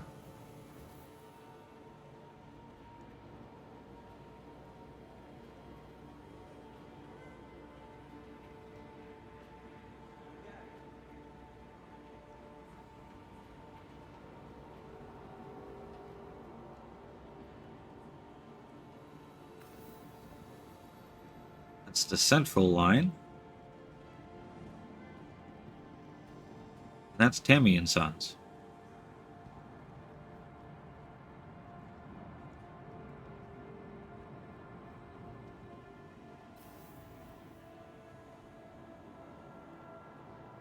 I don't think there's any ship parts in here. Nope. You can buy personal weapons. Well, ammo for them anyway. And grenades.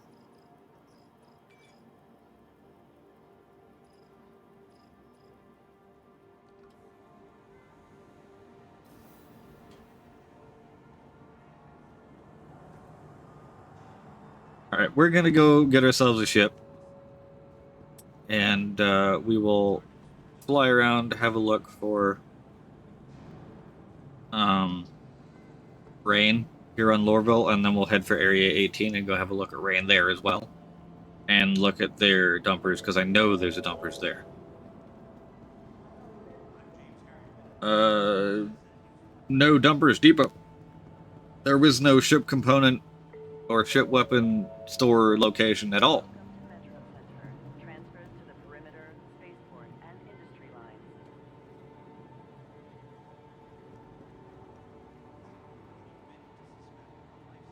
There's no ship components in the Central Business District, is there? I know you can buy the dominance and the attrition there.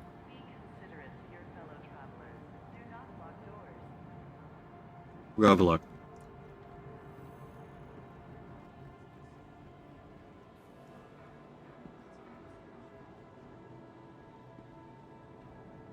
That's the perimeter line.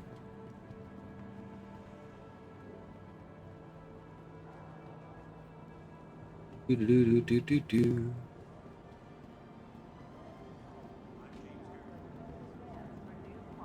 There's a chance they might sell missile racks. I'm gonna go have a look.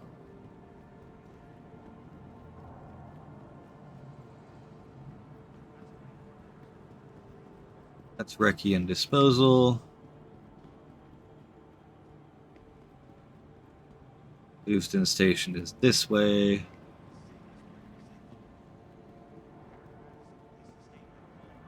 And if there's nothing here, we can go straight from Business District to the spaceport.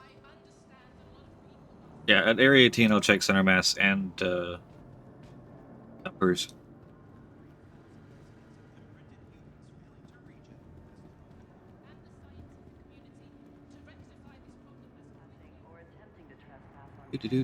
Oh, would you look at that? The train just got here. Perfect timing. Hello. Hello. Turn chat off. Don't need that there.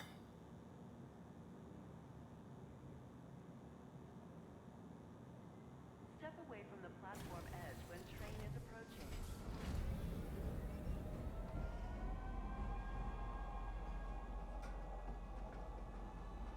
Next stop, Central Station.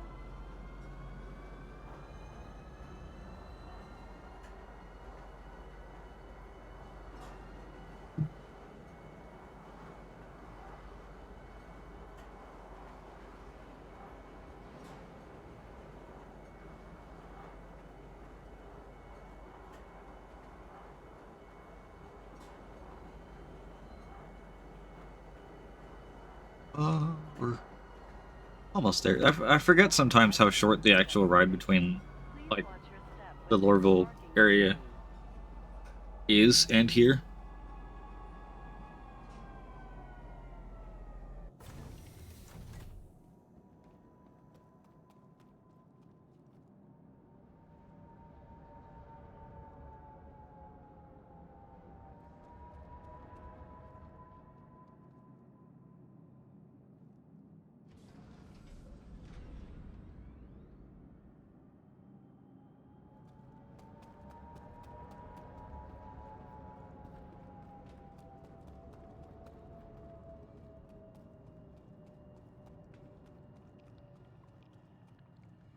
Yeah, the city gates here on Lorville are a long, long run.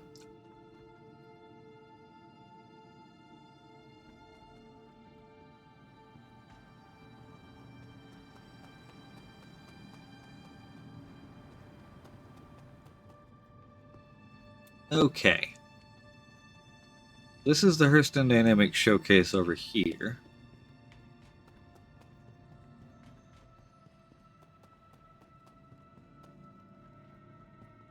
Where we can buy dominants and attritions of varying sizes, up to and including size 6, which makes me annoyed because we can't use them.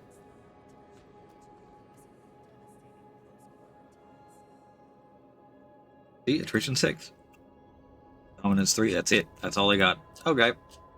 No missile racks at all.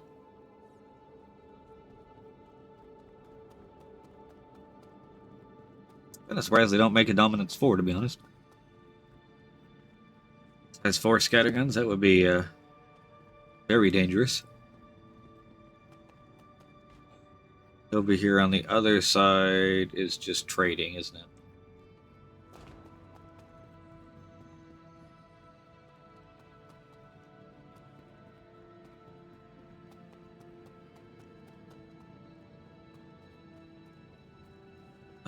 I may take you up on that, Tiberius. We'll see how the stand part works when we get it. Or the attaching to monitor. We'll figure all of that out. Hello, person. Shame you don't get missions anymore. I've got people in your office now, though. That's new.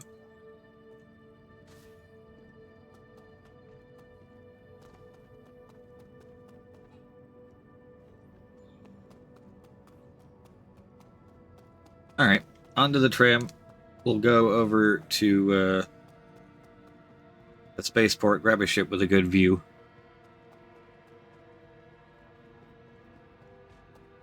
Yeah, I'm also on a 49-inch ultrawide, but it's an Asus screen. I don't know how that's going to differ from the Samsungs in terms of, like, mounting. It is a relatively matte bevel on this thing. So I should have a decent amount of adhesion, you would think. Because it's not, like, glossy or anything. But we'll see. Poor character having a heart attack from all this sprinting. Oh, look, a tram.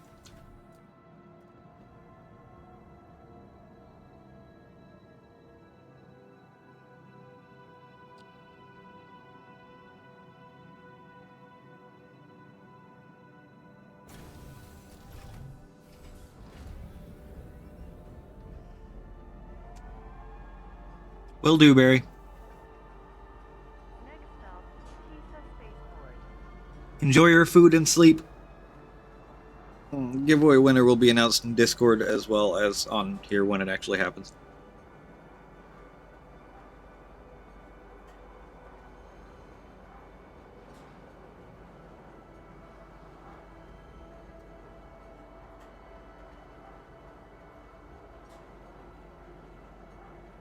Gotcha. Yeah, it's not too bad. It's on a desk mount right now. And that kind of pulls it. It's about, I don't know, 2 feet in front of me, which is probably too close, but oh well. Now arriving, Tisa Spaceport. Please watch your step when It is a comfortable viewing angle for me for the whole width of the screen 90% of the time. arriving. Stand by and let passengers disembark before boarding. Hurston Security reserves the right to search. Alright, so what ship do we think has a good view? That would be good for going and having a look at rain.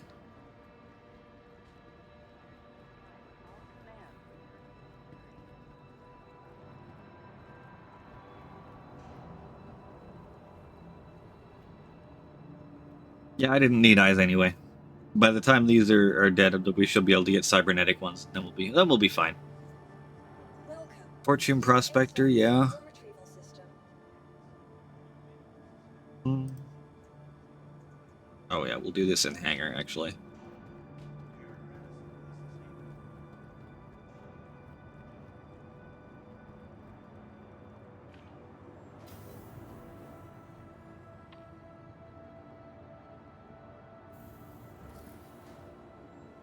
Fortune does have a very good cockpit view, but I don't own one. So, I do have a Prospector loaner, but I'm not sure if it's given it to me here on PTU. The Mustang is very good and cheap.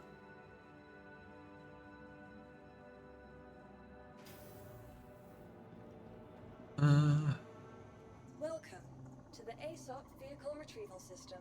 I mean, the Carrack is definitely an option.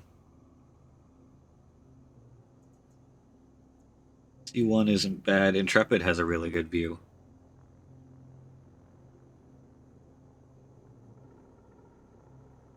Is the Fortune actually in the rental station? I didn't think it was.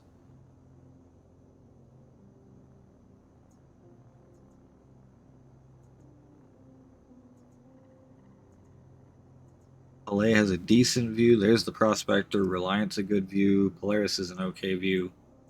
Zeus is a pretty darn good view as well.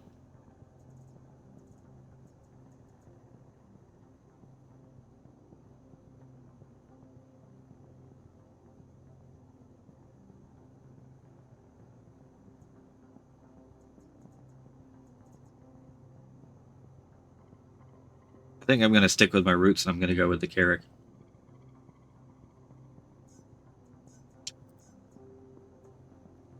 Of course, even though it's not on PTU, I'm going to stick the skin on it anyway.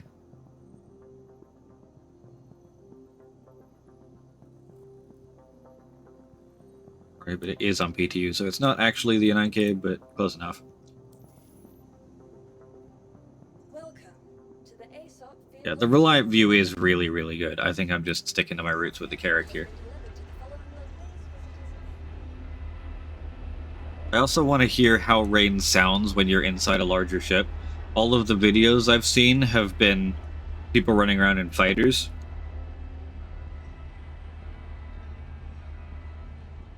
Like, you should, in theory, be able to hear the rain on a ship from inside it in a larger ship, but it should be kind of more muffled. And that's one of the things I'm looking to test here. And the Carrack does have a fantastic view out the front.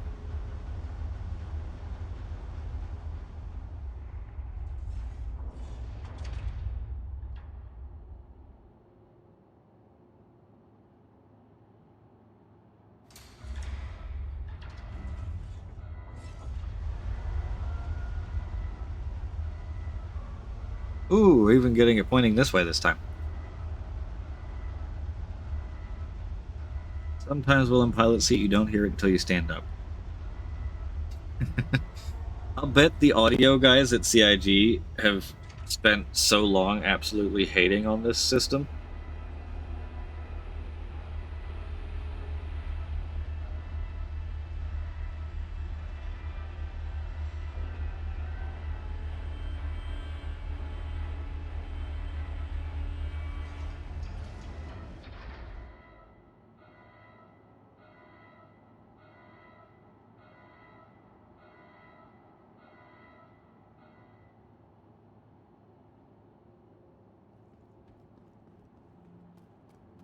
Like I bet they cannot wait to get that systemic audio in the game. The same as us. Like, we can't wait for it. They can't wait for it, because you know those audio guys are good, and they're just being held back by the current implementation of it in the game engine itself. The amount of times I've seen and heard the crazy audio they come up with, and then like it immediately breaks because you went in a hangar, or like not being able to hear the rain from the pilot's chair, but you can hear it as soon as you stand up. You know that there's just that weird little gameplay trigger in there that's just screwing with things.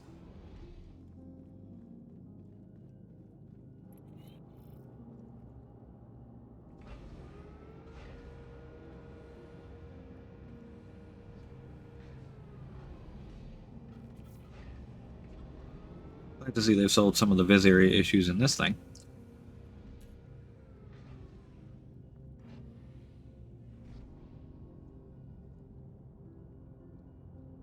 Ta-da! I'm also going to use my totally not a tier 1 bed to set my spawn here. We'll just do it from the wall. We just died, so we don't need any IV fluids right now. Here we go.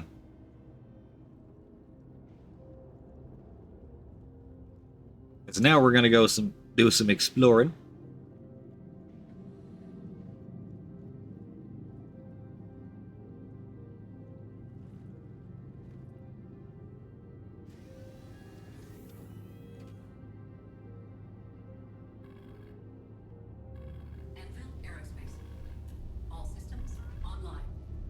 Full power to shields. 2 extra pips to weapons. Maxing coolers. That works for me. Going up.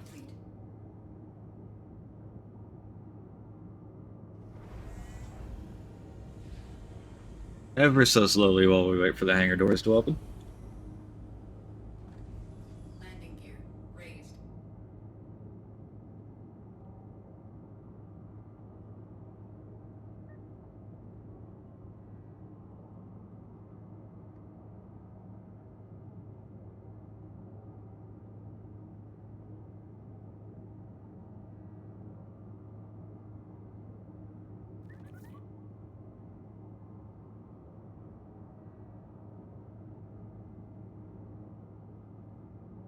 There we go.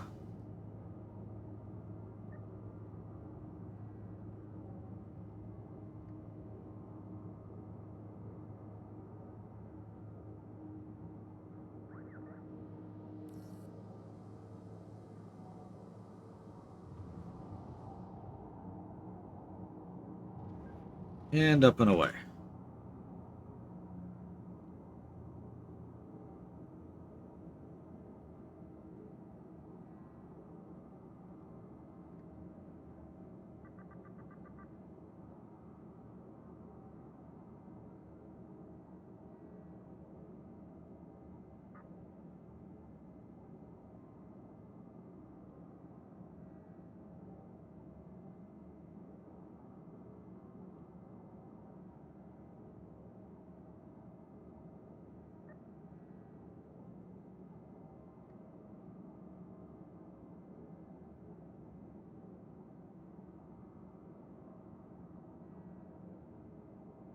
So where do we think we're going to find rain? Because it definitely isn't here right now.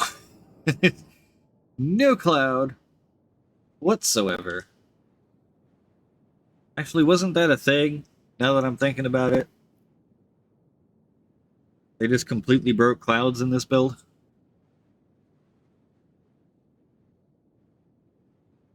For the record, we are running clouds on photo mode.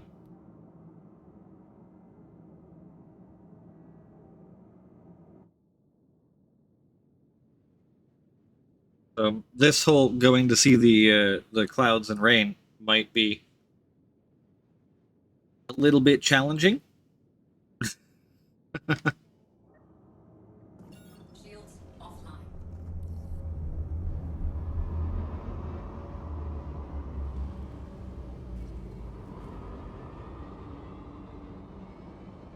Yeah, no cloud anywhere. I wonder if they broke it on Pyro 1 as well. That'll look really weird.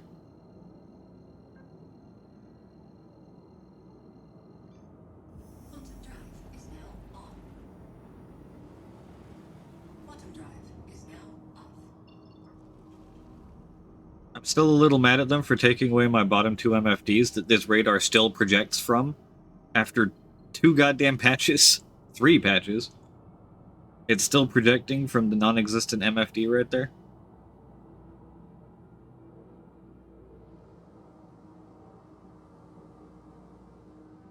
And there is not a single cloud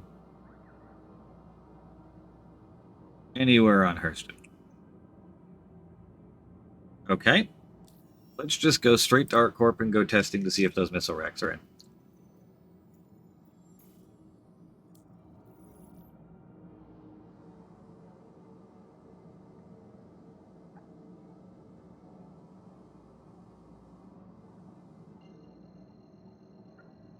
The rain probably potentially still works. The problem is it's going to look really weird with the sun there because the cloud's not blocking it. And also it's going to be quite difficult to find. without clouds to like aim for from a distance.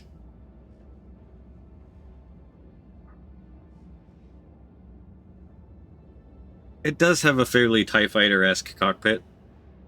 If it had bars connecting all of this, which please don't CIG because this bridge is amazing, it would be very TIE Fighter. We can also I don't want to see anymore.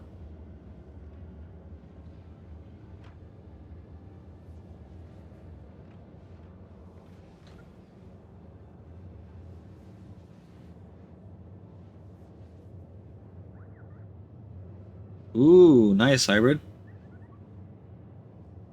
1.5 meter wide scale tunnel. That's gonna look amazing when you finish that.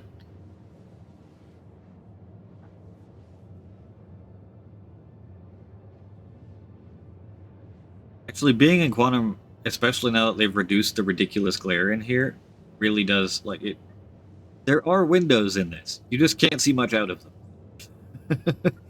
I mean, maybe once you have Toby looking over isn't too big of a deal, but yeah, you can't really see very much out of the front of the Carrack with the blast shields deployed. They're also a lot thinner than I was kind of hoping they'd be. I wanted them to be quite thick and chunky, because that's how they looked on the original concept. But I'll take it for now.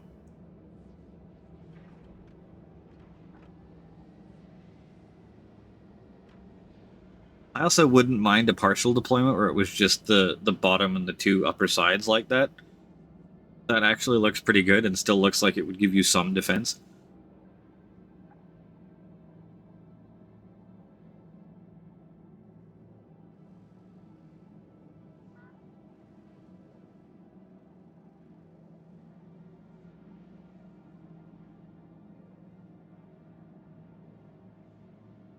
Oh god, ArcCorp with no clouds. It looks so weird now. We had this for years, and now it looks weird. Like, this was ArcCorp for so long. There's no cloud at all. That's it. That's all you had. But like, after... Okay, it's been like a year we've had clouds on ArcCorp now.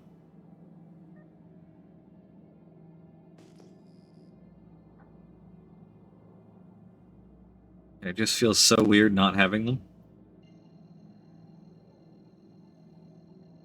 Yeah, the Carrack should also be up there in terms of surviving the solar flares, because it is, like, part of why the interior is as cramped as it is, even though the ship is 126 meters long, is very much because it is absolutely covered with radiation cladding and armor and shielding. Like, it really is an absolute tank of an explorer. It's designed to go to hostile systems where the environment is actively trying to kill you.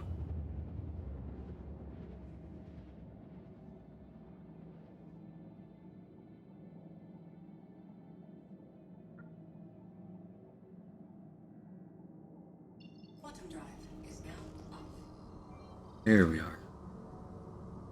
Man, it looks so weird with no clouds. I'm so used to seeing a big fat cloud over top of Area 18.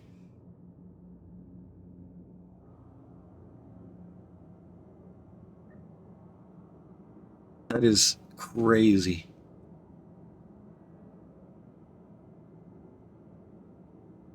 It's amazing how much flatter this looks with no clouds to give it like texture and depth.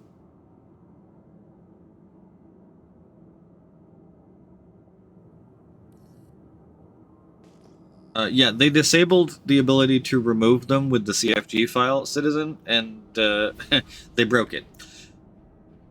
So they, instead of disabling the ability to remove them, they just removed them from everybody. Shields online. Because of course they did.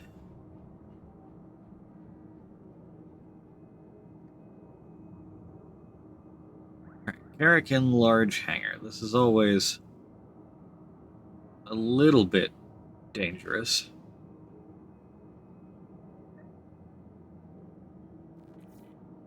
Warning, you are leaving a safe zone. See if I got this right. You are leaving a safe zone. Landing gear deployed. Come on.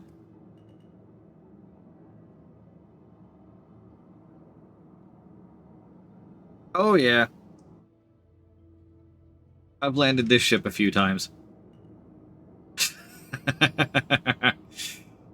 And there she goes.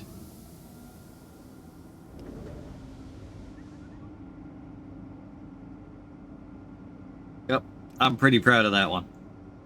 Engines offline.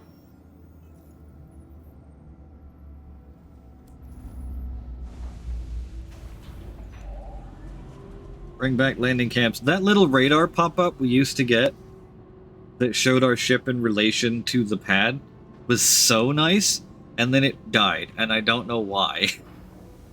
Like, they're talking about making one, and I'm like, dude, you had one in, like, 2.1. Like, PU 2.0 had those things. Hell, PU 1.0 had those things.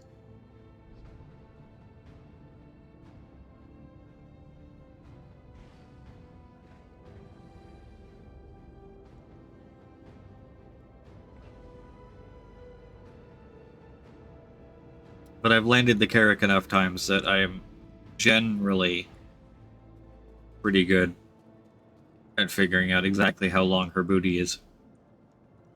And that's almost centered. I'm actually really proud of that landing. Like, that's not bad at all. For a fully first-person decoupled on a 126-meter long ship, I will take it.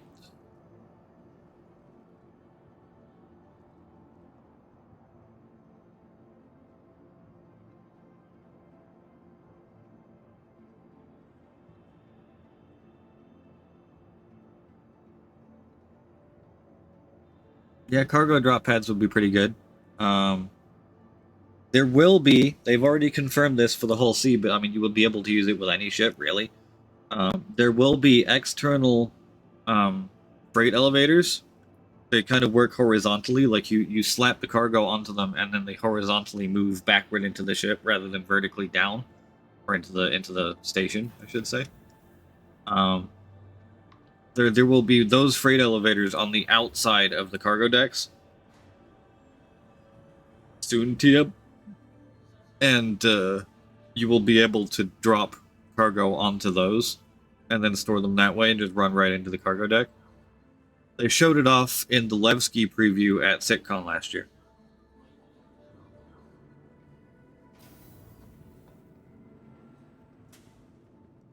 I am very, very excited for those. Not just because it'll make my Hull C not a massive risk to use.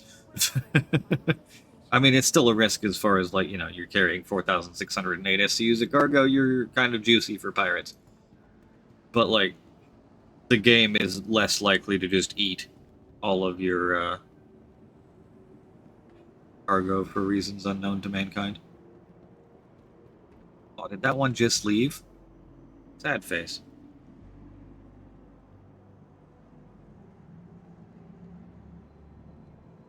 Yeah, you always land as if Hybrid V is watching. Because you never know when he's lurking around one of the spaceports.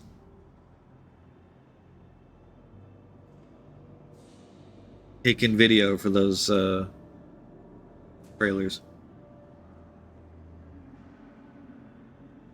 The Idris Torps they're like 900k for the fast ones, I think.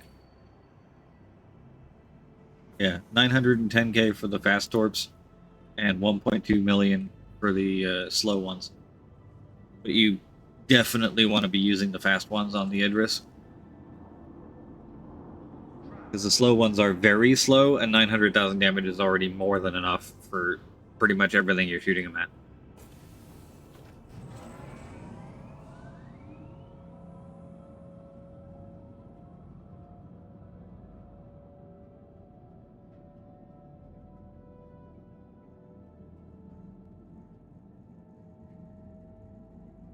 The no landing, like, I mean, the spirit of those, like, ratings that he does is really just try and make it pretty.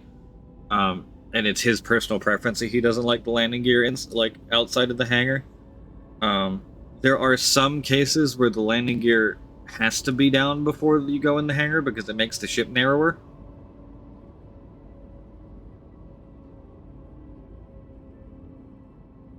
I usually try and drop the landing gear like right before I go in, normally. But it varies a lot depending on ship speed. Like if I'm flying something small, the landing gear is coming out earlier because the landing gear is still going to take a second or two to come out, and I'm going in a lot faster. Yeah, I don't use any of the automated, like the slowdowns or anything like that. I mean, obviously you have to go to nav from SCM. There is that slowdown, Now arriving. but I don't have the landing gear affecting my speed at all, and I don't have the proximity slowdown on.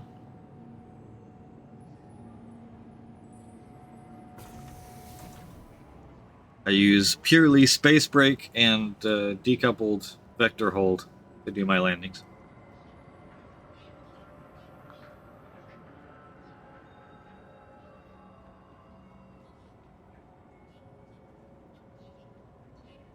Alrighty, so we are at ArcCorp Plaza. Let's check center mass first, since it's here.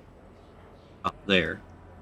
I am curious to see what the top floor looks like now that the Idris is gone.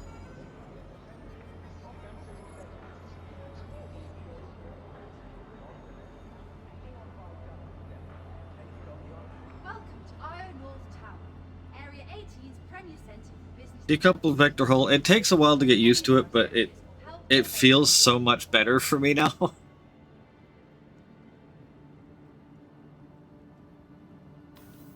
The trick is getting the vector hold. Like getting your vector set up without doing the like hover over the hangar, pull to a dead stop, start moving, then vector hold, and then Welcome to Io North rotate from there. Area 18's premier center for business development. The trick is doing it smoothly from your entrance angle, which isn't always easy.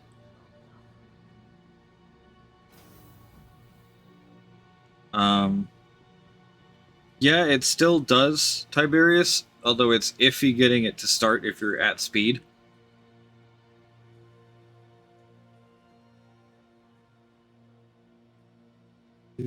Bombs. Okay, so you can buy the bombs. Missile racks. MSDs.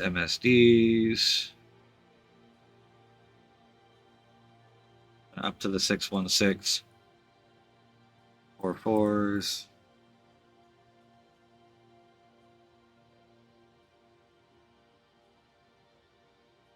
8-1s, 2-3s.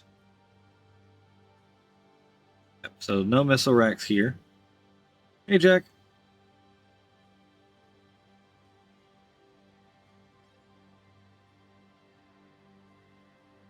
Only up to the size 9 torps here.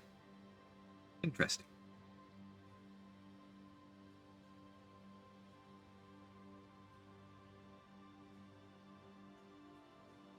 Why is that one so much cheaper than the Argos?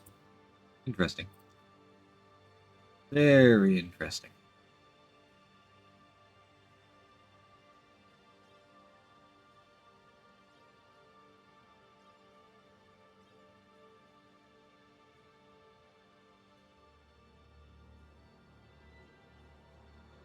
Mark II nose turret, final mount. I think that's the original S5 ball turret for the Mark I Hornets.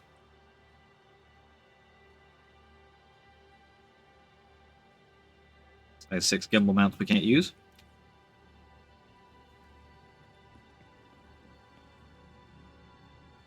Hey, prisoner. How's it going? Howdy, Ferk. Alright, let's go up to ArcCorp Tower rooftop. Is the landing pad back?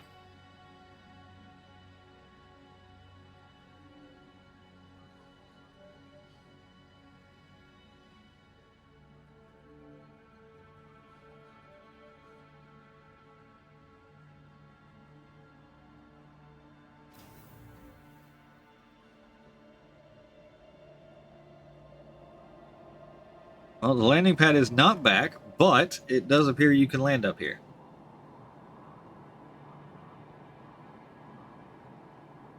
probably should have put the walkway all the way around, and this is definitely not big enough for very many ships. That 300 is struggling.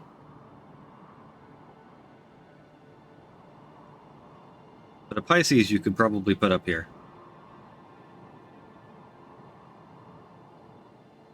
Is that an eclipse?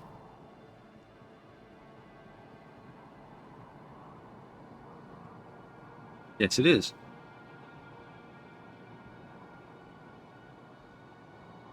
I mean, it's pretty up here. I would have preferred if they'd put a landing pad up there so that you could actually land up here properly. But it's not bad.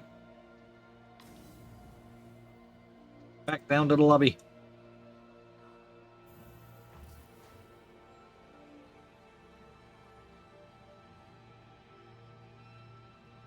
The mic drop is important, Oksana. It's the best step.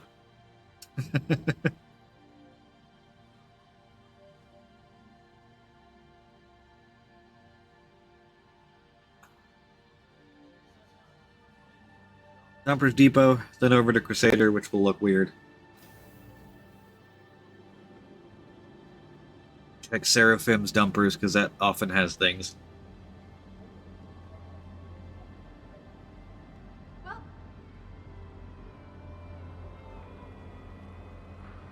And of course the Crusader showroom.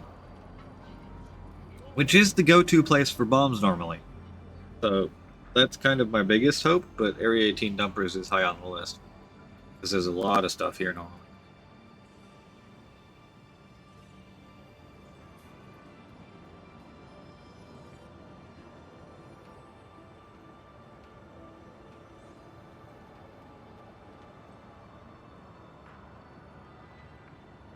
Here we go. Dumpers Depot.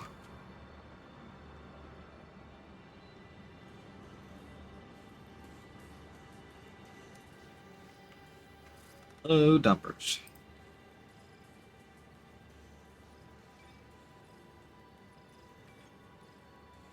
One external fuel tank in here. New liveries? Lancer, Retaliator, Starfarer, Valkyrie. Nope, okay. Missile racks.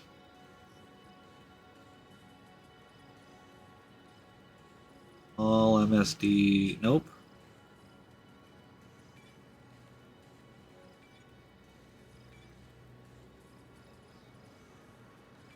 Nothing here. This doesn't even sell the bombs.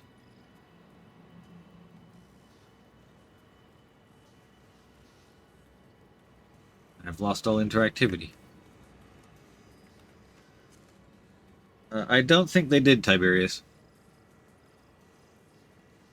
What did they call those things?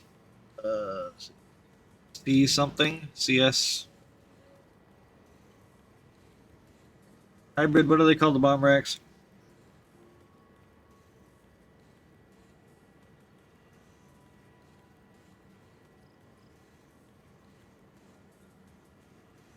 Hey, welcome to...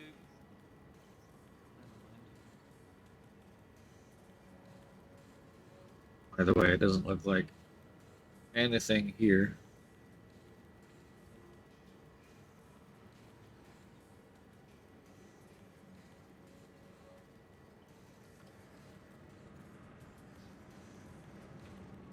Hey, welcome to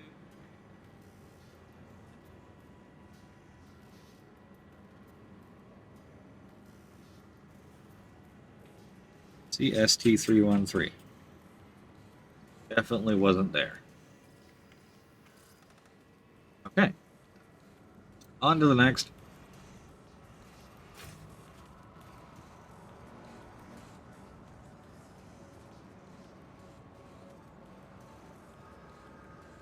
Don't remember if that puddle's always there.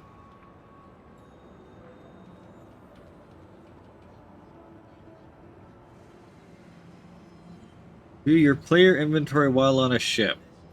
I'm assuming you mean a single-seater, so you can't just get out of the chair?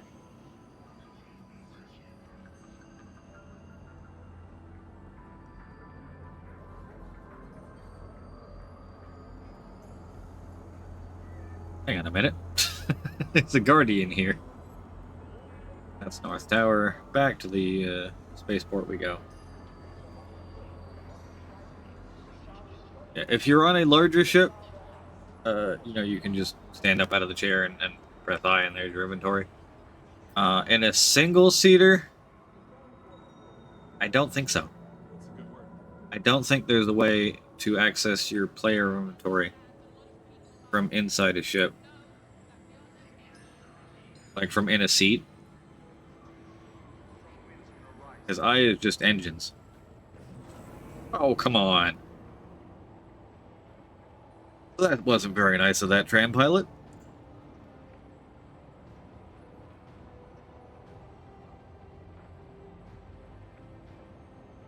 Yeah, so if you're going to be flying a single-seater, definitely stock up on food and water that keeps your bars up, as opposed to draining them. So you want stuff that gives you hydrating and hypometabolic to slow down your food and water drain,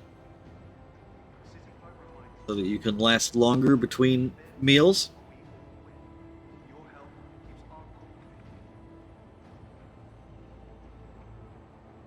Preferably also when energizing as well, so you get some more stamina.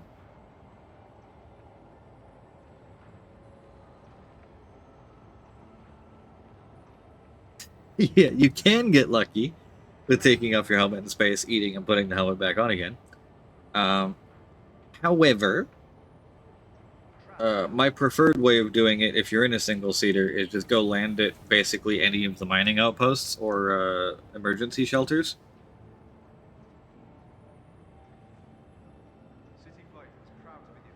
And then just go inside. Go through the airlock. You're now in an area with air and atmosphere and breathability, and then you can take off your helmet, eat and drink, and go back outside. Stand clear. Doors are now closing. So, like, if I was here on ArcCorp area, and I was doing bounties around, let's say, Lyria, and I'm in a single-seater like a Hornet or a Gladius, and I'm running low on food and water, but I know I've got it in my backpack. I'm heading for like Shubin processing facility. I'm heading for Shubin mining right here. That's a fantastic one. Love Ridge Mineral Reserve isn't bad. There's usually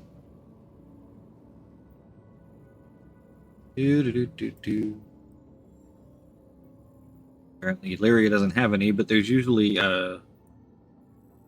like emergency bunkers.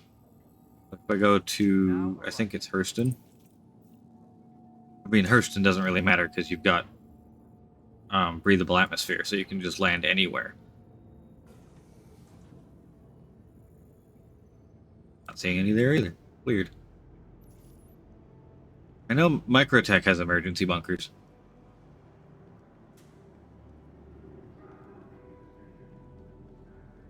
But yeah, you just find any one of those ground bases that has an interior and isn't going to shoot you down.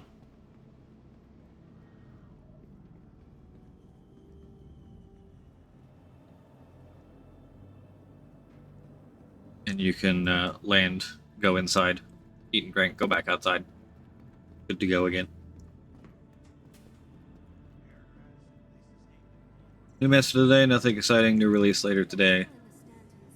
Guessing they don't say anything specific about the release, just that it's a new one. Of course, my hangar has vanished, why wouldn't it? Welcome to the ASOP vehicle retrieval system.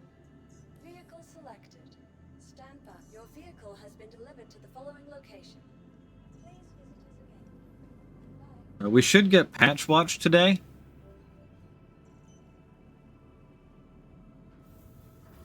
Welcome to the latest travel information. In theory. Pretty sure Patch Watch was supposed to be today.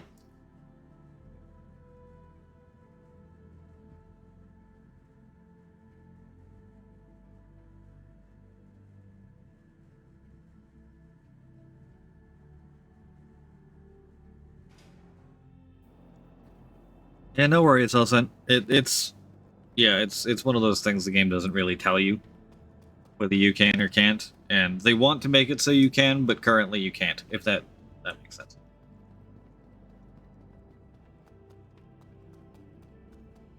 New 4.2 build, potential PTU release. I wonder what balancing changes we'll have this time. Maybe the Polaris Torps will actually work.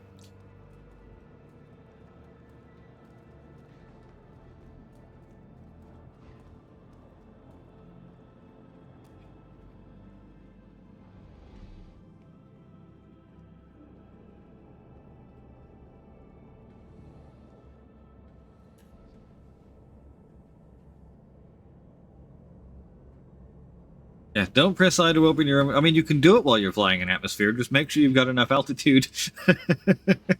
It won't open the inventory, but it will turn your engines off. Oh, did I just go... Habitation deck. We don't want the technical deck today. This is my Carrack. This is an Anke, although it's not actually mine this time, because it's PTU. Maybe they'll put the clouds back. That's another good one. Yeah. This is my Carrack. Unfortunately, she doesn't have her name because this is the PTU and names don't carry into the PTU. But it's got the skin on it, so it's close enough. It's the fake Ananke. She's 126.5 meters long.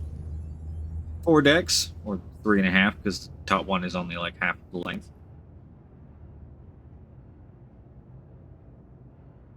Purpose-built for exploration of dangerous areas and jump points. She's got 4 big-ass antennae right there on the sides, and a shield that can deploy over top of the front canopy to give you even more protection, although at the cost of being able to see. I'm a little upset with them that they didn't just put a shield over the whole thing and give us, screens like the MX has, but close enough. It also has a hangar bay for Pisces up top, and vehicle bay big enough for 2 Ursa rovers in the front. And yes, this is the view you get when you're inside, and the shields are closed. We can open those up and get the wonderful view we deserve. Shields offline. Yes, the Carrack does have a crafting station that isn't a crafting station. Give me a sec, I'll get us up into atmosphere and I'll give you the tour, because I do love this ship, even if it has many gripes. I have many, many gripes with the internal design of this thing, and including now the med bay is the wrong size. Or tier. It needs to be tier 1 med bay. I currently do not use a joystick to fly, I use mouse and keyboard. Joystick is significantly more immersive, but I'm just used to mouse and keyboard and also broke. I have, somewhere around here, a single Logitech 3D Pro joystick from like 20 years ago, but it does have some pretty nasty stick drift, so I just don't bother. I just play mouse and keyboard.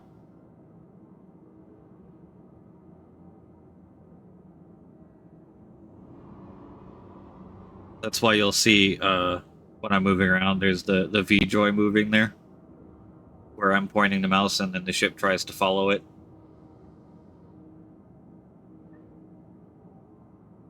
You can get decently good at doing smooth landings and maneuvers with decoupled mode with vector hold.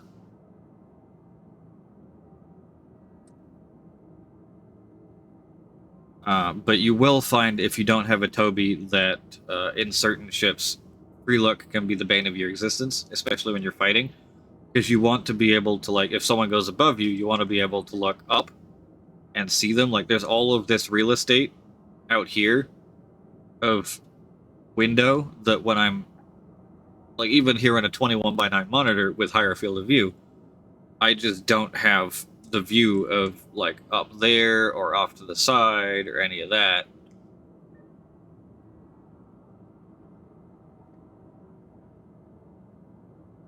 So you do miss out on the ability to look to your sides and above you and below you without locking the ship to one direction, because the moment I activate free look, that's it. Right, like the ship is no longer turning. I cannot turn the ship. I can strafe the ship, and I can do forward and back. But that's it. That's all I can do. No roll, no yaw, no pitch. Until I deactivate free look, and then I'm stuck looking forward again. So when I'm in combat in my capitals, and that's why there's that Toby goal there at the bottom of the screen now. It's like, when I'm in combat with my capitals and something goes above me, and I'm trying to do this to see, I have to stop turning the ship to look, and then start turning the ship again. And it results in me losing a ton of rotation time.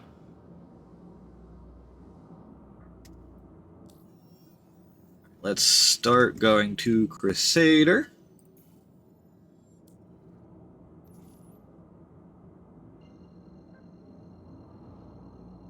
Teverin capital ship when? I do like Teverin design. It looks really, really nice. It just sucks that they've only got a fighter and a really bad transport right now. Or a dropship. Give more Teverin designs.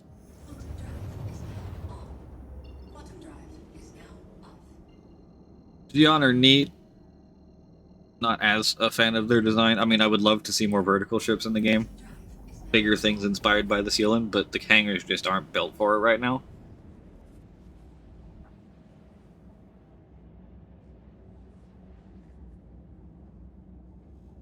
And then Banu, we just need to see more from Banu for me to decide, because right now we've only got the BMM. They are just all feckin' burbs. That's the brilliant part. They got wings, they got beaks, it's amazing.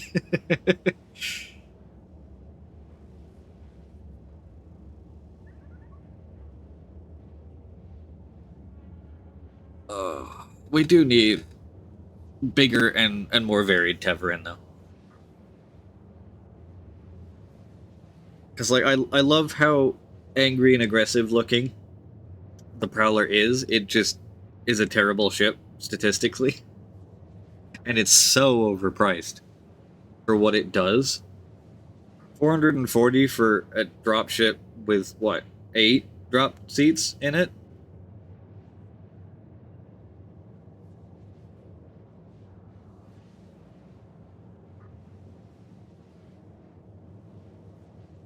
Yeah, I mean, everyone that tells me, like, that I've talked to that uses joysticks, it's all positive experiences.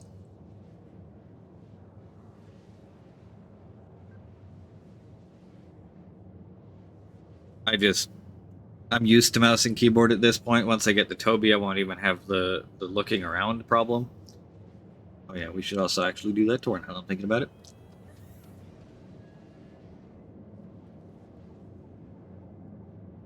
So this right here is one of the best bridges in the game. It's a 2-decker bridge, double story. You've got the pilot's chair and supporting chairs there, and then the second bridge with the command station and the hollow globe is up top. There's an elevator right here to go between the two. The original concept had stairs, and I still kind of miss that concept, but the elevator's fine. Just a little slow. There, up here you've got these two stations. One of them's engineering type. This one is a remote turret station for the top turret. Hollow globe almost works now. And your command station. You can fly the ship from up here, you just don't get anywhere near as much information. And they broke master modes up here, so I stopped flying up here because you can't swap between nav and SCM anymore. But it is a really good view from up here. Like, that's pretty much unrivaled. It's great. Going backwards along the ship, we'll start at the top. We've got escape pod room for all 6 of your primary crew members. This right here, the survey drones is what it might be for, that second seat. Yeah, you're right, Les. This is the crafting station that isn't. That Dex was talking about. We've got our 3D printer here. We've got a little tinker tool here. That wall will probably be something eventually. But this is our crafting room. It is not a crafting room yet. Soon, TM, when we get crafting. On the other side of the hallway is the drones Liz was talking about. Oh no, they do have their own control stations, don't they? Forgot about these.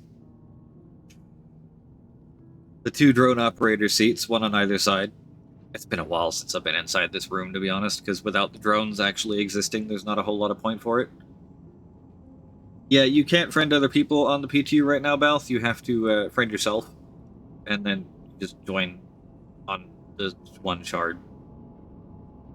But these are the drone operator seats. Those hangars are where the drones will be, and there'll be some in there that eject out of there and go outside.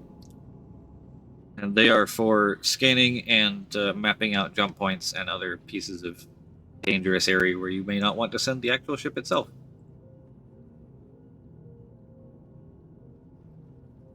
It also has this really nice louvered window here for extra view. And then this is our Pisces hangar. You sent it via Moby on the same shard. Well, luckily you're a B name, so I should be able to just do that. There we go. This is your Pisces hangar. This is the terminal we open and close it from. In order to get inside, you have to walk down these kind of silly double corridors on either side. I would have liked to see them just make the hangar wider and taller.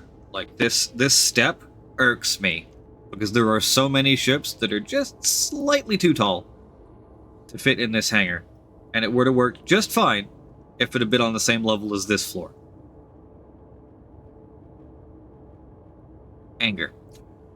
But that is the Pisces hangar, and that opens up and it flies out, and it fits a Pisces pretty much exactly right now. Back here, on either side of the ship, we have these very TIE Fighter-esque turrets on either side. Like you thought the bridge was TIE Fighter-y? This turret is exceptionally TIE Fighter-y. Also kind of heavily inspired by like the Millennium Falcon turrets. The way that they're kind of domes and they look. All systems online. Power off. Why am I not able to fire them? All systems offline. All systems online. Yeah, these don't want to fire either. That's weird.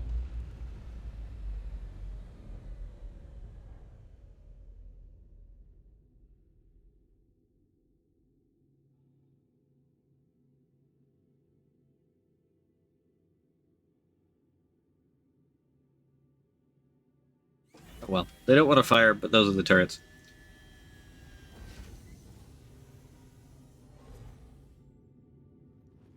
I didn't even check to see if the MFDs are working yet, because that's been broken forever. Did I send you a friend request or a party invite? I thought I sent you a party invite.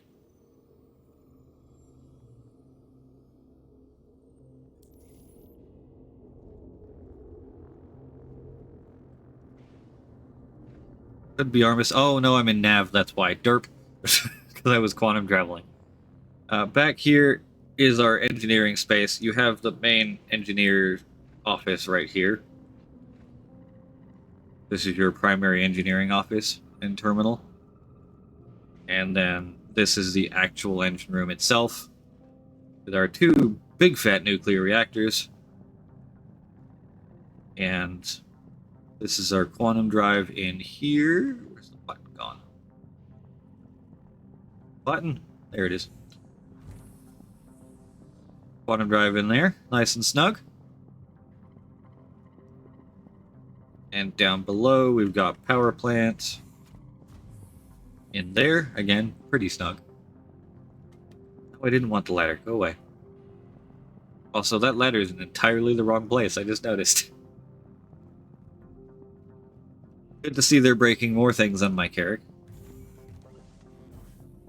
Shield generator in there. Other shield generator over here.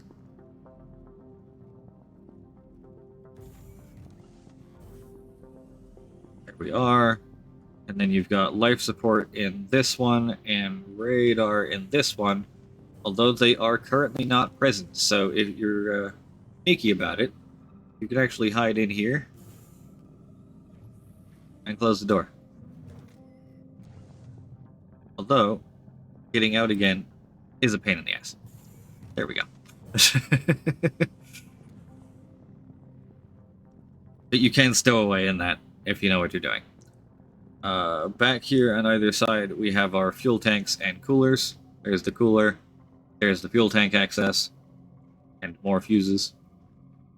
Same thing on this side. Fuel tank, cooler. And a little elevator to get back up to the top. Which is good, because the ladder's broken.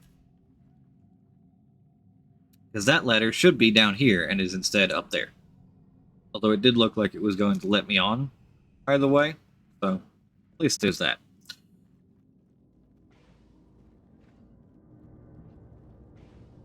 They're going up in the ship really fast because this top deck is only on the back of the ship. It's not on the front. The cartography deck, which is one of the things I really kind of hope that they'll just put in at some point, is a map of the system. Also the airlock. Here we are, the cartography deck, which currently has a big placeholder system here. And eventually, someday, this will be a map of the system that you're in, with ability to use this here station right here to scan and get information about all the different planets and stations and bodies and things that's going on in the system that you're in. Engineering's not in this PTU round decks. It will probably be going to a tech preview at some point this month, but it's definitely not in 4.2. And around these little service corridors, which do have their own escape pods and windows. We come around here to the airlock. Relatively large airlock. Front window. Front door. Ooh! Forgot they basically removed the gravity from up here. And there we are, we're outside. And Crusader looks weird with no clouds. But that's our airlock for outside. Up on the top of the ship. There's another one down on the bottom deck as well. You used to be able to walk around on top of the hangar, but the fact that there was gravity there meant you could land a ship on it. And carry 2 ships with this thing, and then CR detected fun and turned it off.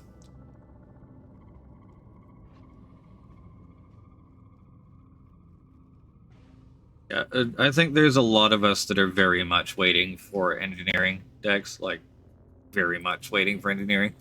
Especially with the sudden glut of capital ships being run around by one person laser pointing people. I'm not pointing fingers at anyone.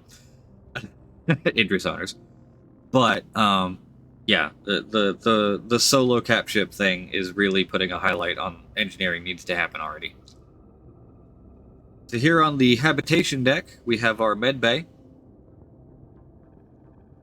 2 recovery beds. This is what I was talking about on Max Stream yesterday. Back in the day, way back in like 2013, we had a design document for medical that said, if you get heavily injured, you know, you'll still be able to come back into the med bay and lay down on the med and get healed, but you won't be fully healed until you have spent some time on the recovery bed.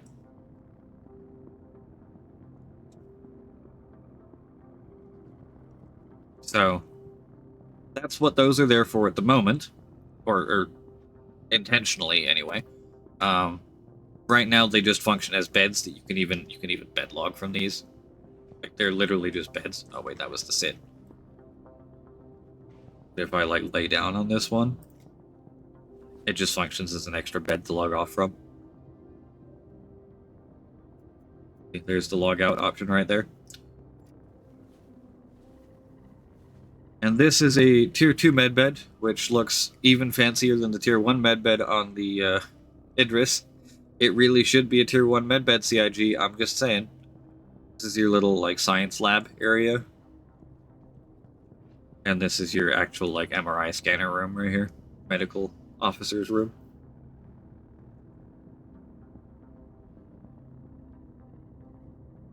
And of course you've got more stuff and storage and things in here. And despite looking like there's a bunch of water in here, there isn't. It's just a placeholder image. I can't open this. CIG win. This is just standard Aztalan armor that I'm wearing. Fuck standard Aztalan. Although I'm wearing the wrong undersuit with it. This is the regular gray one, not the tawny. It's the bed that should be a tier 1, but is a tier 2. CIG, if you're listening, please. Thank you. The rest of this deck going forward back towards the bridge is all habitation. We've got a little ladder down and up. Not that it really works at the moment because they put a railing in the way, but it is a ladder down and up. That's your main elevator from the bottom to the top. Personnel elevator. In here, this is your crew habitation.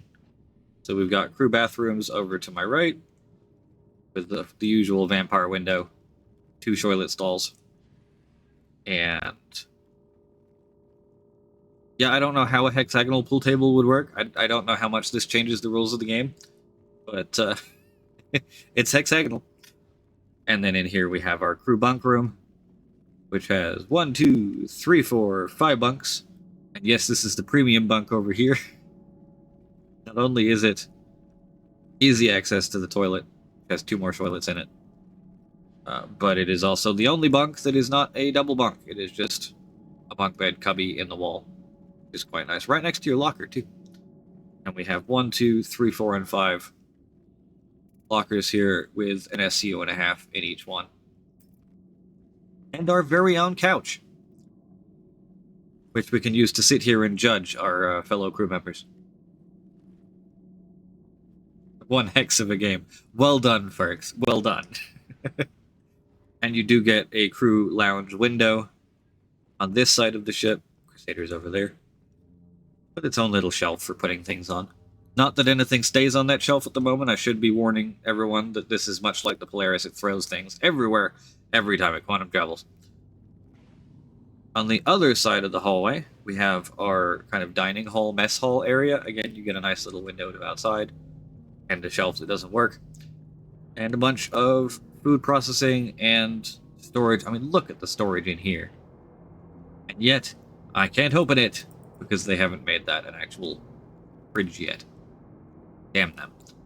But we do have this very nice 6-man kind of communal eating area with, I mean, this guy was studying, apparently. Got his Hornet maintenance manual, which isn't going to do him a whole lot of good, because the Hornet doesn't fit on board this ship, but hey, he's got his Hornet maintenance manual. He's training up. And then forward a little bit more, the room closest to the bridge is the captain's quarters. You've got this captain's anteroom right here with chessboard and other assorted things. These 2 screens, actually this one can go down, and if I move the chessboard out of the way, chessboard can go over there for a minute. There is also another screen. Oh my god, did they turn it off? Did they turn off my other screen? I'm mad now. CIG, stop breaking my ship. There is another screen, you can see it right there, the same way that this one is. It's supposed to come out of there, but they seem to have broken the interaction for it. CIG, please, stop breaking my ship. And then the captain's chair, or the captain's desk. Just imagine I have really long arms, because there is no deploy on this chair. So I can't actually get it to go closer to the desk. But yeah, that's kind of your captain's desk view if you're really short. It is a nice little captain's room. I kind of am waiting for them to open these shelves up so we can actually decorate them ourselves, instead of just having a bunch of dogfighting. Dogfighting fish tank. Everything I know about dogfighting, I learned from my fish tank. Yep, I'm not even going to question the author of that book. He clearly knows what he's talking about. This is your captain's bedroom. It's fairly Spartan. It's heritage of a military ship, but you do get your own suit locker and your own personal locker. Again, 1.5 SCUs. And you get very, very luxurious for a military ship. You get a separate toilet and shower.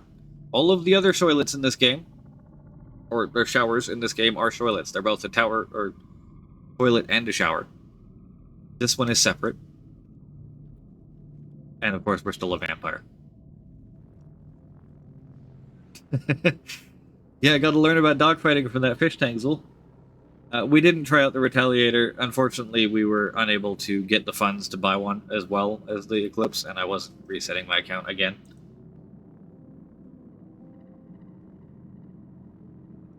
But this is back to the bridge again, so we're going to run back to the personnel elevator and go down to the bottom deck. The torpedoes were pretty much worthless, though, Vicious. They were refusing to lock quite a lot, and basically insta-dying the moment they got within 2 kilometers. I would like to test a couple of the Polaris ones against the Idris, but that will have to wait for another time. So we're now down here on the subdeck, which is kind of the belly deck of the ship. This is our vehicle bay. You can fit 2 Ursas in here pretty comfortably. The MTC does fit, although it is a tight fit with the ceiling. And you can also pop up this little stopper here. The Ursa still fits in front of this, so does the MTC and any other ground vehicle that fits in here. Even the Storm fits in front of this little bar. But it does mean that you don't back them all the way up to the door so you can get in. Once we've tested having a look-see at the shops here in Crusader, I'll head back for Area 18 and grab my Polaris back, Johnny, if you want to head in that general direction. Are you still in the party, or do I need to invite you again? Not seeing a party at all. Even better. South invite to party. Johnny.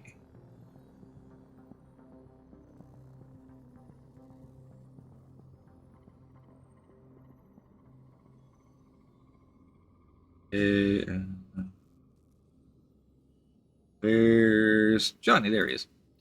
Invite to party. The MTC is shorter than the Ursa as far as length, but height-wise it is actually taller. So it does have issues with height in certain places, and this is a height-limited vehicle bay, so it is quite tight. It still fits, but you do have to remember to keep the weapons off. Moving backwards through, this is the airlock, by the way, the lower airlock. You've also got some suit lockers here, and that opens up to outside. You can kind of see space through the hole there. Okay. There's some space out there. Back here, through these doors, we have our cargo bays, which do actually open now, but they don't drop. So it can be a struggle to get cargo in and out of this ship, because they don't drop. But they do open now, so there's at least some. And there's 3 of these cargo bays on this ship. They are modular, eventually, hopefully, so we'll be able to swap the cargo bays out for other things. ADSC was really tight in here. Yeah, 16s, yeah.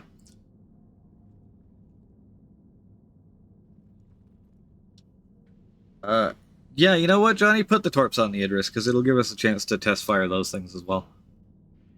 So yeah, that's the cargo. Moving towards the rear of the ship now, we have more suit lockers. There's 6 more of them here, as well as our 2 weapon racks, which pop out here. And these are decent-sized weapon racks. 8 primary weapons, 12 secondaries, and there's 2 weapon racks of them here. There are no large weapon slots because this ship was designed before large weapon slots were a thing. So that's unfortunate. But that is pretty much how that goes.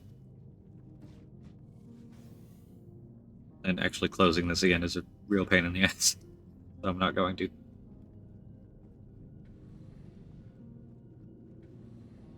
Back through the cargo, we'll go back upstairs and fly the rest of the way indoors.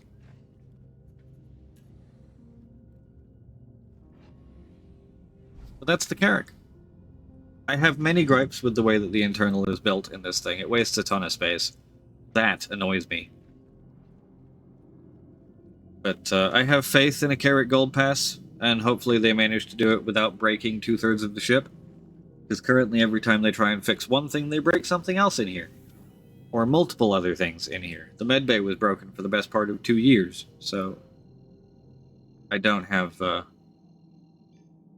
particularly high hopes for it not immediately breaking a lot of shit.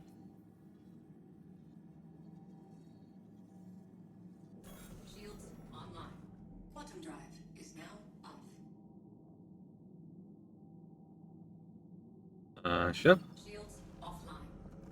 do you feel like responding to me at all?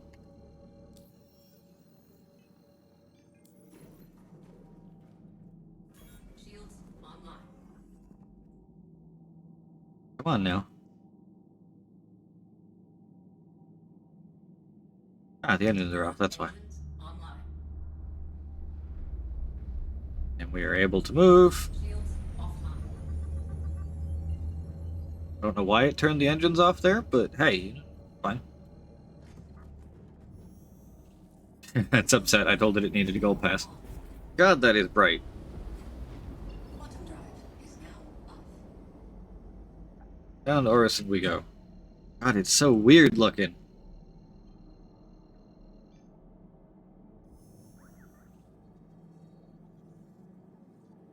Yes, it comes preloaded with the torpedoes. The module does. Quantum drive is now on. It does not look right. It is wrong in so many ways.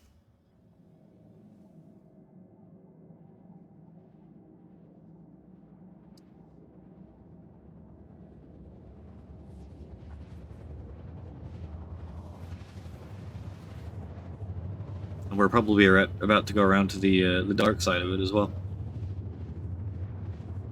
Or at least not as light. Unless, of course, light is passing right through it, which is always possible. Well, there's definitely a darker side.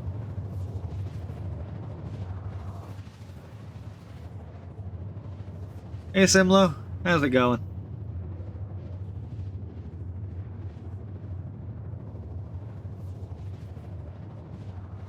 Do-do-do-do.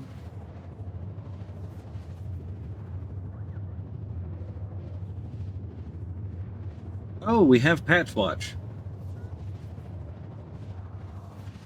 Why, hello there.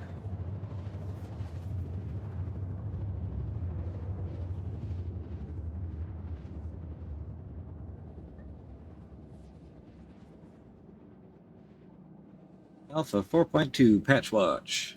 Let's have a look-see.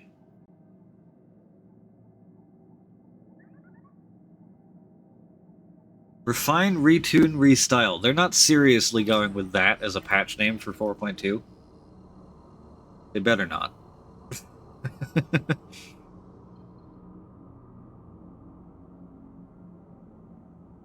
Oh, it's now a protostar, and Stanton is a binary system. Gotcha. That's what they're calling it. That's what the patch watch is. Refine, retune, restyle.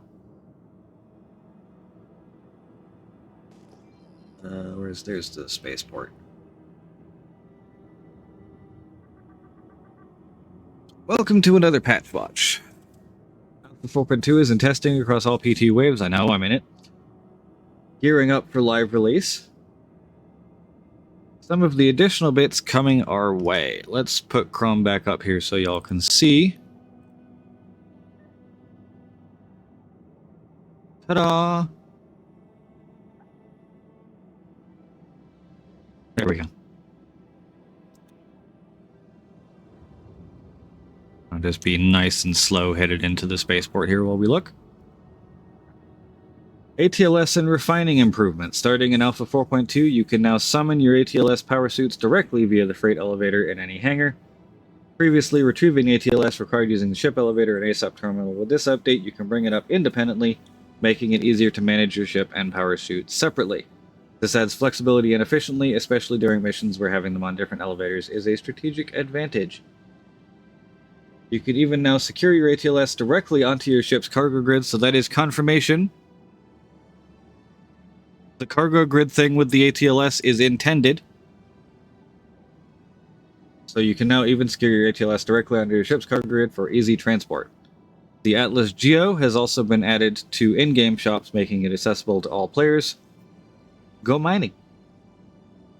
As part of the ongoing effort to reduce friction and support more meaningful decision-making, we've also improved the refining experience. Refining times are now shorter, letting you see results of your work sooner. That is something that I haven't seen anybody talk about yet, because, like, nobody tests refining on the PTU. Unless, like, it's a specific, like, oh, you can refine directly to the elevator, like, they tell us that stuff. But refining times being shorter, that's very interesting. I wonder how much shorter.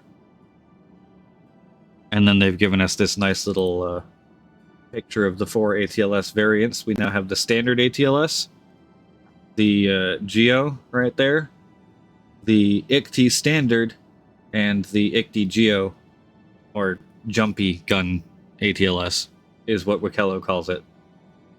And it has the backpack and the jump set on it, but other than that, they seem to be pretty much identical.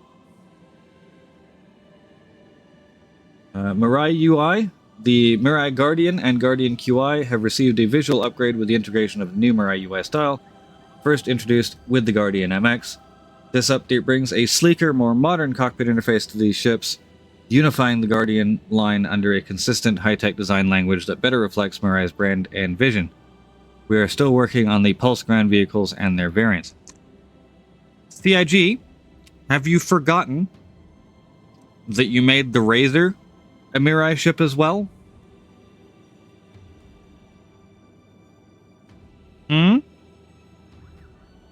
No mention of the Razor getting this HUD update.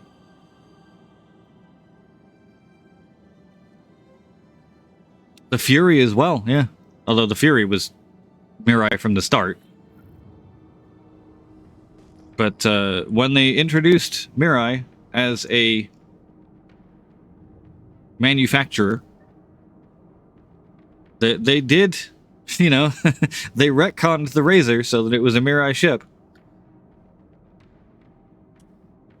I realize the Pulse vehicles are cool, but, you know, the Fury and the Razor should definitely get this new UI style as well. I do like the new Mirai style.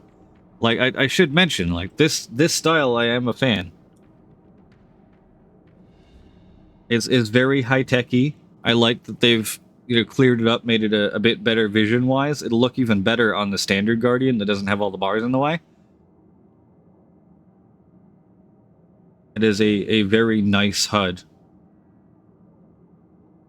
I really like the blue and pink, honestly. It's a good color scheme for them. There's little splashes of teal and some yellow in there for warnings as well. It works quite well.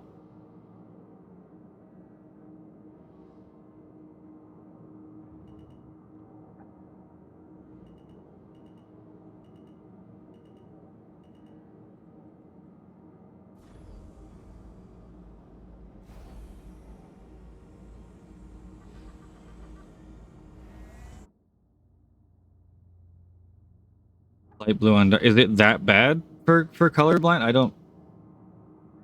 It could be darker, I guess, on the background, make it closer to black, more of a navy blue than that blue. Obviously, as not colorblind myself, I have no idea what's good and what's bad.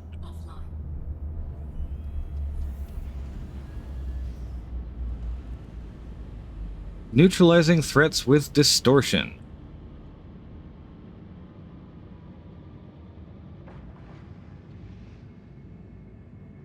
This means distortion-based weapons or fields like EMPs can trigger premature detonation mid-flight.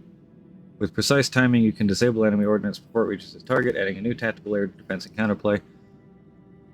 I get that with the EMP.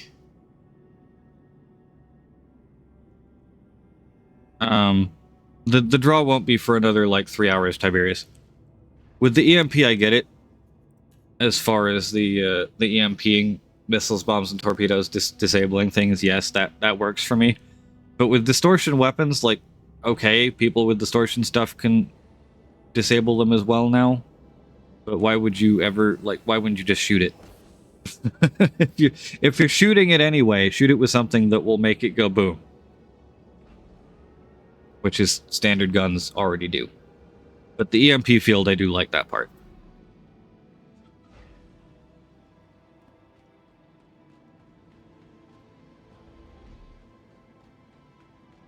Alrighty, Tiberius.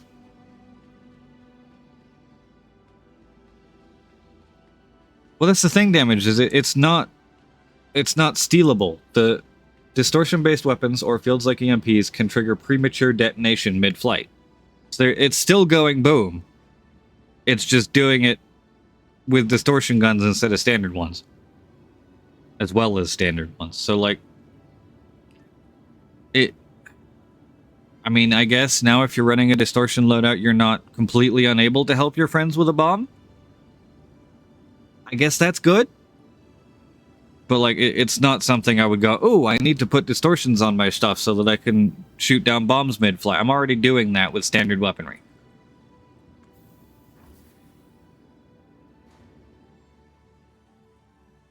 But the EMP field, I do like that. Being able to take, like, a Warlock or something, or a Saber Raven, or hell, even the Vanguard Sentinel, and sticking it kind of over top of an operation, and just being like, oh, look, an A2 turned up. Let me just turn on my EMP. and just being able to catch it with the EMP field and go boom that way. I think that's definitely a win there. Requiring a bit less precision. Missile tuning and targeting improvements. In Alpha 4.2, missiles and torpedoes are receiving a comprehensive update and tuning pass. This includes refined targeting mechanics. I don't believe you with refined targeting mechanics. We had what, 3, 4, 5 torpedoes that were quote unquote locked on, just fly off into space earlier when we were testing. So I don't believe them on refined targeting mechanics. Enhanced tracking behavior. Maybe. I mean, I haven't seen them actually track a target in this patch yet, because half of them weren't actually locked onto a target, and the other half I was shooting right at it. And a broad rebalance across multiple aspects. Let's take a look at what's new. Targeting system improvements. Following player feedback and internal investigation during 4.1.1, we've addressed several long-standing issues in missile targeting and refined some of the underlying systems. Specifically, we have streamlined the lock quality mechanics so that once you achieve a lock on the target, your missile immediately gains full tracking effectiveness. No, it doesn't. I had a full lock on the target 5 times this morning, and the missile sailed right on by. Minimum lock range adjustments. Most missile types now require slightly increased minimum lock distance, typically between 1.7 and 2 kilometers, to ensure targets have a fair chance to deploy countermeasures. Unless, of course, you happen to be using size 5 or size 7 missiles, at which point there is one of them that has a minimum lock range of 50 meters, because it's the stock missile on the ballista. And, the size 7s, the ballista's the only one that can carry size 7s at the moment, so whatever. Balance it around that vehicle. But those size 5s, you can put those size 5s on a Vanguard and lock them at a minimum lock range of 50 meters. Good luck dodging that.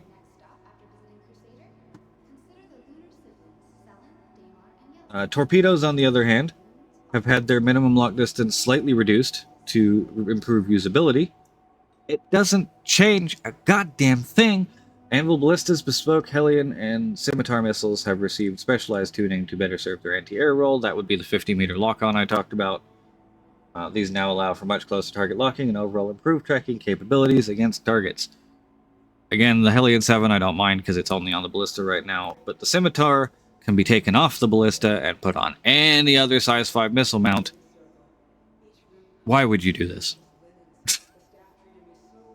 Countermeasure and tracking rebalance. Missile and torpedo tracking capabilities, as well as countermeasure effectiveness, have been fully rebalanced around the updated ship emission values introduced with Resource Network in 3.24.2. Notably, torpedoes now feature improved tracking performance over standard missiles.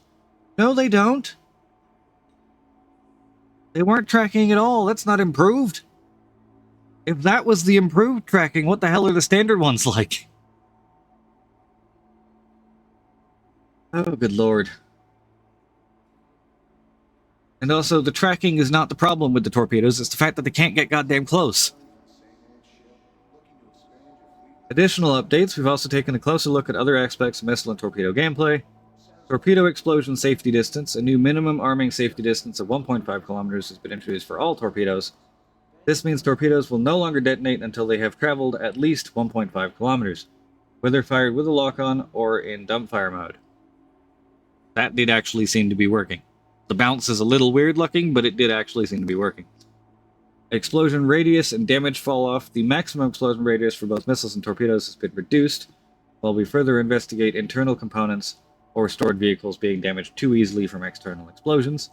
This is good, although it does really start to make the size 9s and 10s and even the 12s feel a little bit too expensive for their own good. They've also increased damage fall-off over distance within the explosion radius for the same reasons. I'm very interested to see whether a single torpedo can still one-shot another Polaris or Idris, but that is going to take some testing to try and get one to actually hit from what we were seeing earlier. A health sanity pass. All missiles and torpedo types have undergone a health normalization pass. Health values are now standardized by weapon size, with smaller missiles being less durable and torpedoes being the most resistant. Not enough for the big torps. They're too slow still, but oh well. That's as much as I have to say on torpedoes until we start testing again. Radiation widgets in FPS gameplay have been updated to provide clearer and more actionable information. You will now see improved readouts that better reflect your exposure levels, along with new animations that help quickly understand how fast radiation is building up or dissipating. These changes make it easier to react in real time and manage survival in hazardous zones.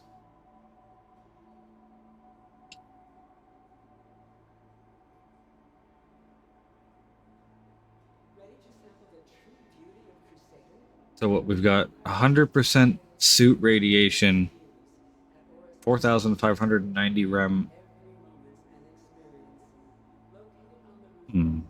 So is this the suit is now full of radiation? Like, suit cannot protect you against any more radiation? There's more than the suit's capable of using? Or is this a suit, like, durability against radiation? Because we're currently gaining 372 rads a second, so that can't possibly be good. And 453 out of 81 acceptable rads? I don't even know why 81 rads is acceptable. And we are currently dying to radiation. I do like the little radiation logo around the health bar to make it very obvious you're dying because you have too much radiation. But these two, I feel I would need more interaction. Oh god, they haven't just turned on the Imperial Sub Idris, have they? I don't know if I want to go back to the PU now. Oh boy. I'll turn that off again now. Put that back there. Doomed, I tell you. Doomed! The Idrises, they will blot out the sky. Quick look at the rental kiosk to see if anything's changed here. Aurora, STV, Dragonfly, Cutter, C1, Nomad, Alpha, Pisces Rescue. That's huge. C8, Avenger Titan, ES, LN, MR, Ursa, and Cyclone. Let me know if there's anything I can help you with. Good list, but nothing like crazy useful. Quick, start eating your Patambus. Boom goes the APOC indeed.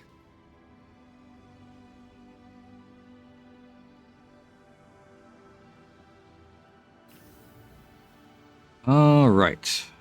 To August Dunlow Spaceport we go. Oh wait, no, the shuttle station. There we go. And we will head to Providence and we will check out the stores there.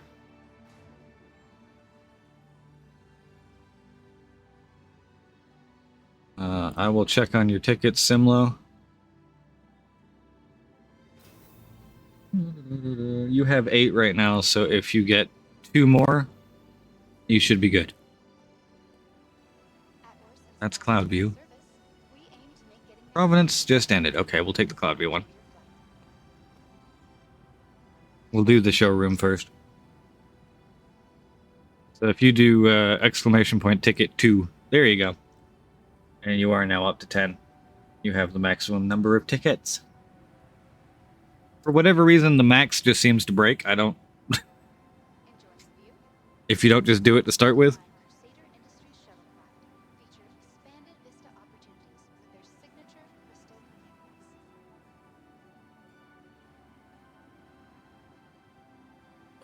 20 seconds. We'll go check out the Crusader showroom, then we'll head up Providence, check out 3 stores there. The next shuttle is approaching the station.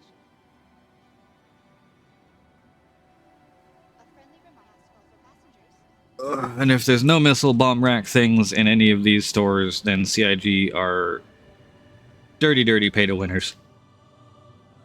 And we will go and test some more torpedoes with an Idris and a Polaris, and that way I've got 28 of them to screw around with on the Polaris and 20 more on the Idris.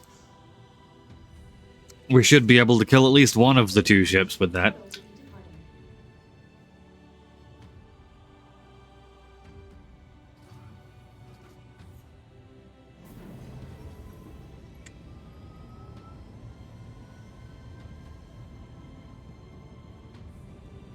Honestly, I think the Idris probably has the highest chance, being able to fire 4 of them at the same time. Means it's putting 4 of them into the PDC field at the same time, and in theory, should be able to get them through. The only thing I'm worried about is with the 30-meter explosion radius, if it fires all of them at the same time and they're traveling together in a clump, it is a good possibility that they explode each other. But that's one of the things we're here to test on the PTU, where missile costs don't actually matter that much. Because those are very expensive torpedoes.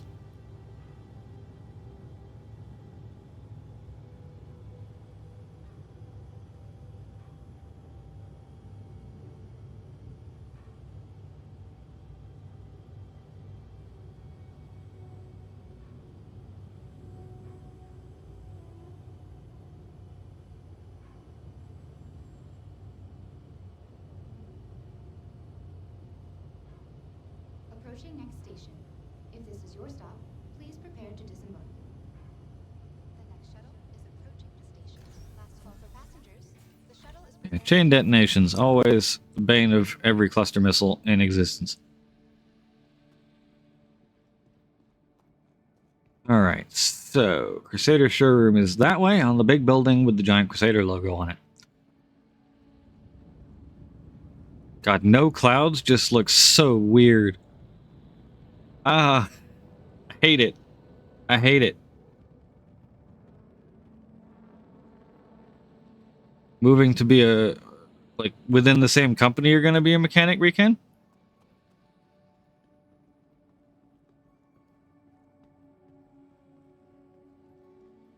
Do they pay you extra for that?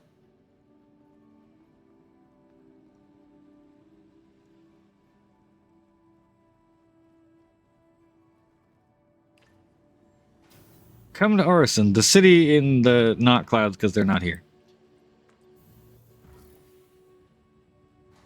More money, yes? Excellent. Yeah, I'll check Cousin Crow's as well. I'm going to check all 3 of the stores on Providence once we get there. Hello, Crusader. They really do need to update this showroom, though. Like, where's Intrepid? Where's the other Ares? Where's the other 2 Hercules?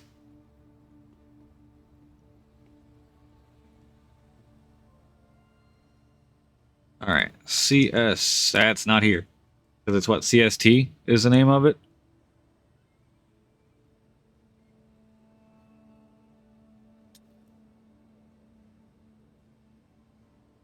Revenant, there's the Draugr. Makes me happy every time I see it. You can buy the bombs here. Thunderballs. Yeah, the only 313 is the MSD 313.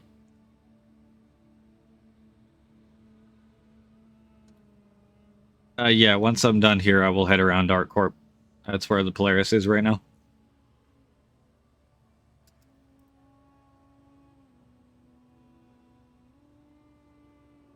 Light Strike, Marksman, yeah.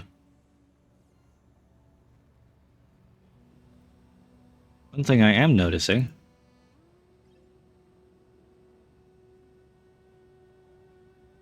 I haven't seen a single one of these stores yet actually stocking the size 10 torpedoes.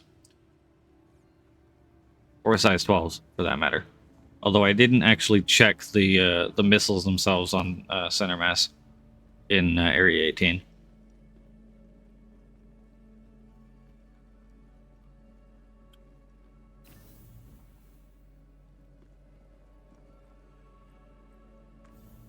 Back down we go and across to Providence Station.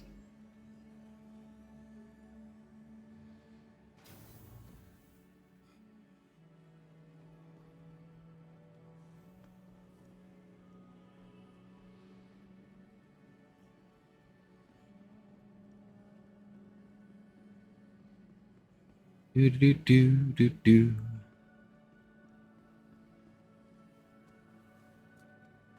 We might as well be in space with that starscape up there. I want my clouds back. Didn't realize how integral they were to the visuals of this place. I mean, I kind of knew, but like, goddamn.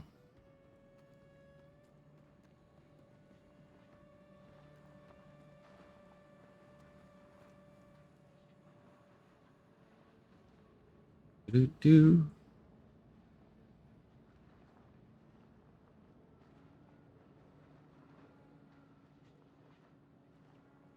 The next shuttle is approaching the station.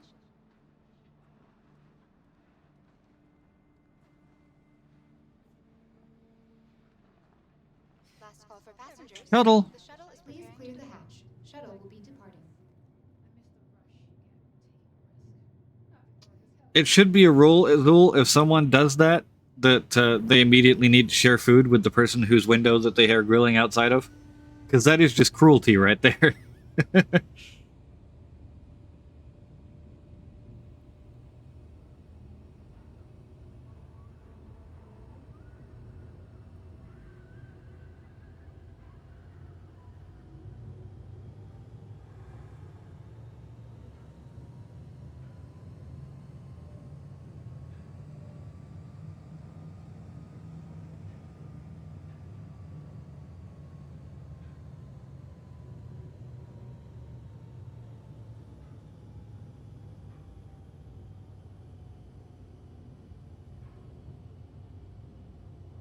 Approaching next station.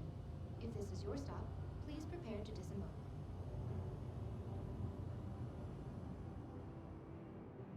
Last call for passengers. And we're here. Is preparing to That's... Yes, that is Providence. Excellent.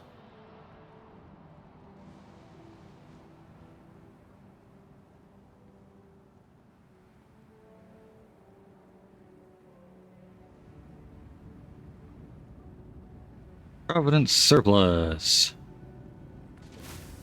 I highly doubt there's going to be anything in here, but you know what? We're going to check. Where was the screen? Isn't there a screen? Ah, there it is.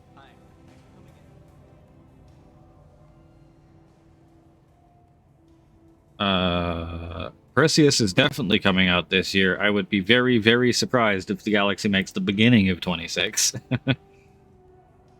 Would you look at that? No bomb racks here. Moving on.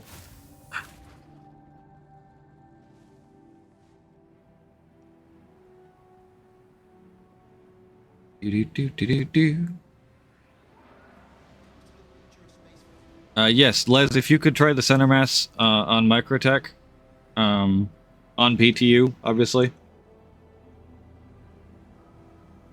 and see about the CST +1.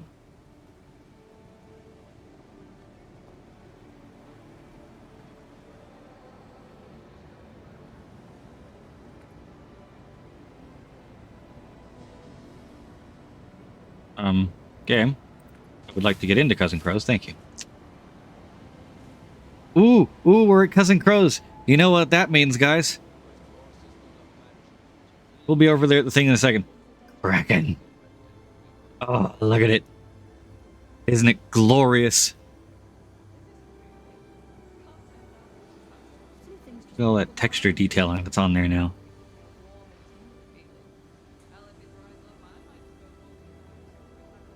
So good. The bridge. I'm gonna sit on that bridge eventually.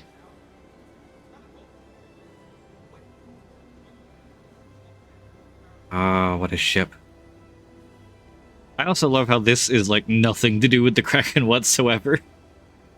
It's just plants.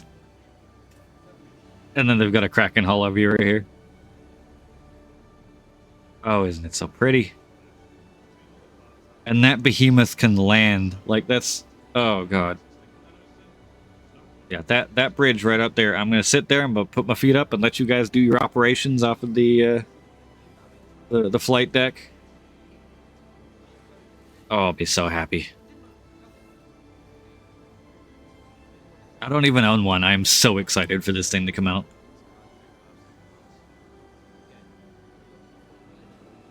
Right. Yes. Drag myself away from the Kraken. Nope. No bomb racks here. But there isn't even any missile racks here. Coolers, power plants, guns, turrets, liveries. Any new liveries? Arrow, Avenger, the Tally ones, Constellation. Nope. Okay. Jump modules, banners. Yeah. Luckily on the Kraken damage, you've got your very own train to keep you centered on the ship. And I'm sure that won't be buggy or broken in any way.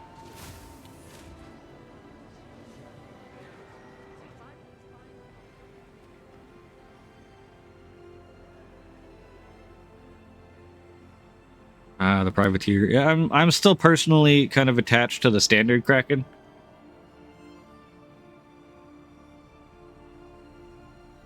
But the privateer is very good as well. Crusader store.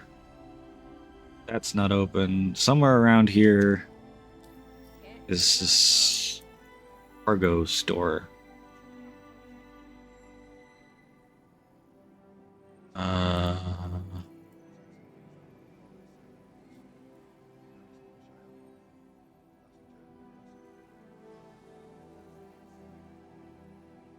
There.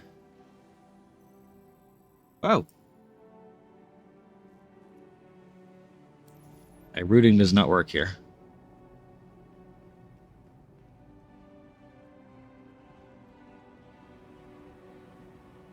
I think it's just up and over this stuff. Maintenance Manager Joe, you're needed at the Mercury Test Flight Center. Do. That's commodity trading. Yeah, max meets on a privateer would be hella cool, though. I doubt there'll be anything here.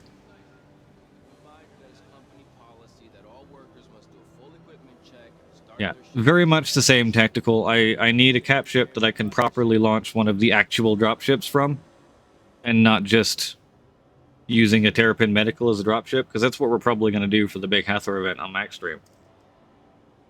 Yeah, there's no missile racks of any kind here either.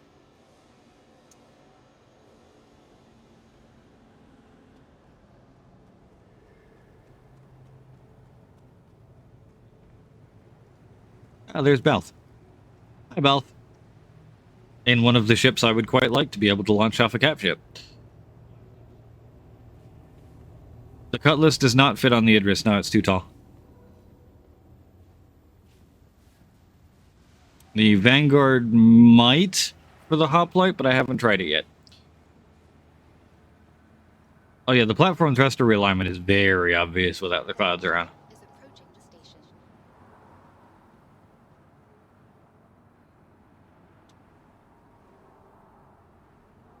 The next shuttle is approaching the station. Last call for passengers. The shuttle is preparing to depart.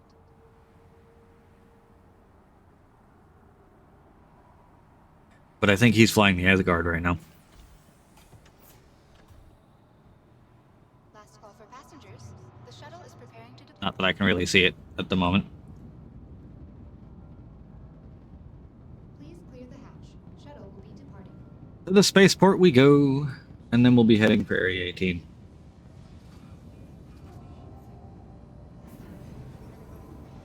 The next shuttle is approaching the station.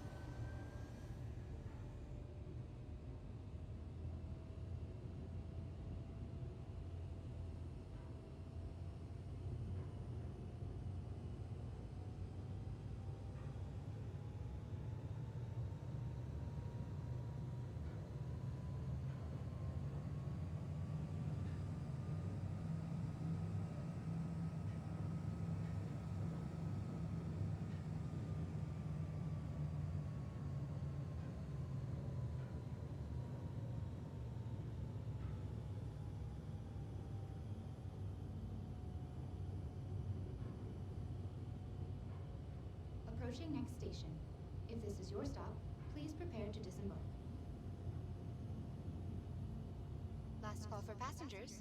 The shuttle is preparing to depart. And we're here.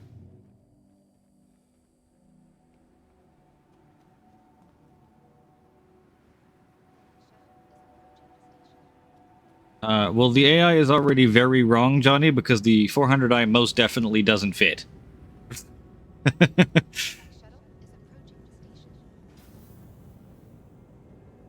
Also, the cargo bay is definitely a lot bigger than 418 or 416 SCUs of cargo.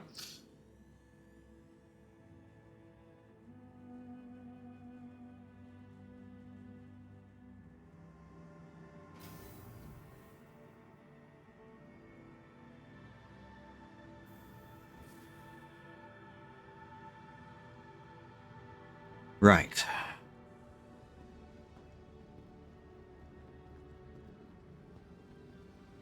Do. Over to the ship I go, and then we'll head back for Area 18. We'll swap to Polaris, and we'll do some proper cap-to-cap torpedo testing. Yeah, the Freelancer technically fits, is very, very tight. The Zeus fits if you chop the wings off first. Like, if you take the little winglets off the Zeus, it actually fits quite well. But if you want to keep the winglets attached, then no Zeus for you. At least not with any kind of reliability or likelihood of not going kablooey.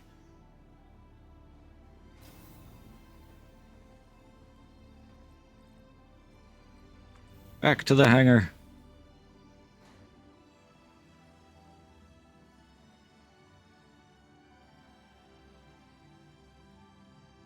That's a good point. I'm going to need to find my USB hub again, because I'm running dangerously low on USB ports.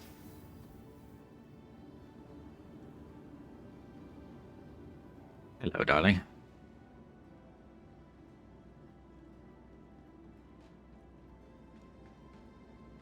Yeah, I've been using the Metapin tactical. You can put your pilot of the medical terrapin and then one person on the jump seat and one person on the bed. So you can get 3 people in there sat down, and then you can have a couple more, laying down on the floor,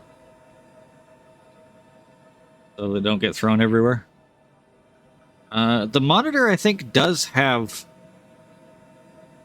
USB ports on it somewhere. I know it's got like a USB-C power that I had plugged in for a while, but then never actually used, so I think it's unplugged at the moment.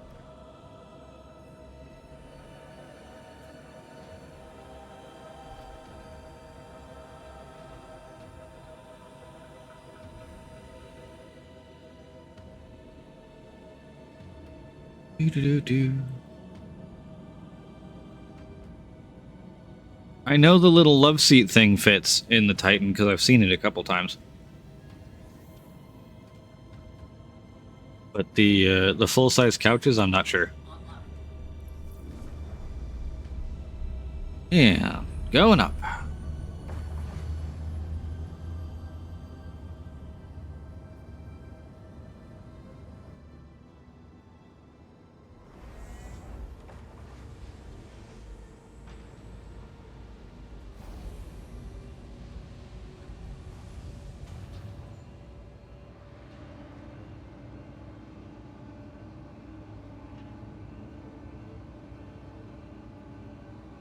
Yeah, true. The switchable ones are quite nice. I have one that's like that, that's around here somewhere. But I think I may have actually given it to my wife's computer because she has a bunch of peripheral. I just put landing gear back down. Why did I do that? 0 points from Hybrid V. Go on, put that landing gear back up again. Let's get out of here before the sun comes up and blinds us with the lack of clouds. Because it is coming. I can feel it.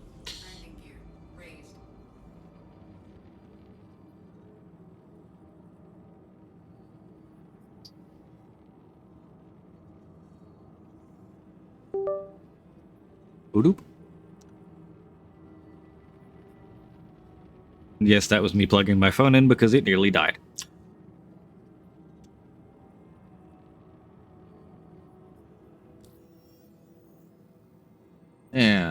Area 18. Oh, come on. Fine, I'll find an orbital marker first. Or that moon. That moon works just as fine.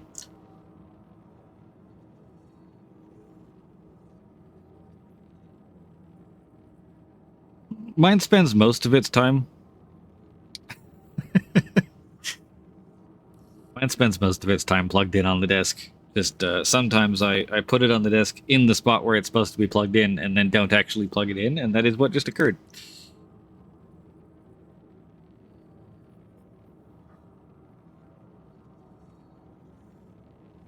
Come on, get out of atmosphere.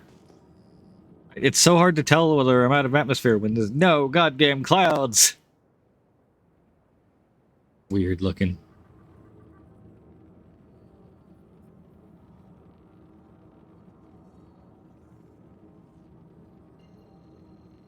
There we go. Off to Cellen we go.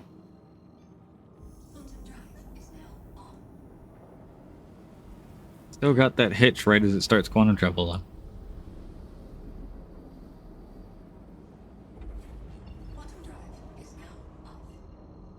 Now we should be able to start. Not Iraq, ARC.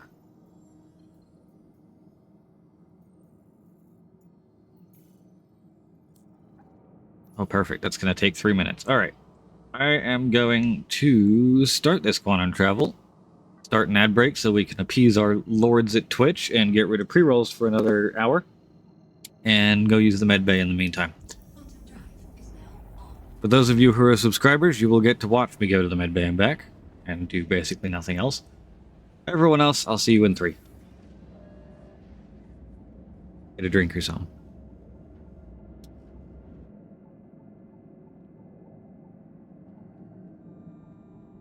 And now to the med bay we go.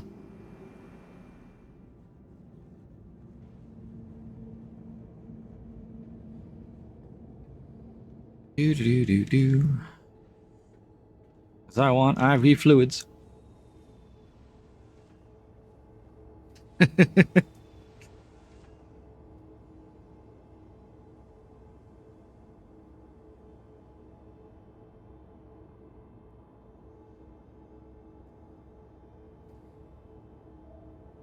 What is joystick gremlin?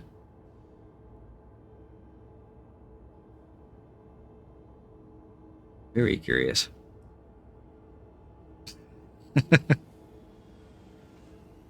Such a shame, Belle. Such a shame.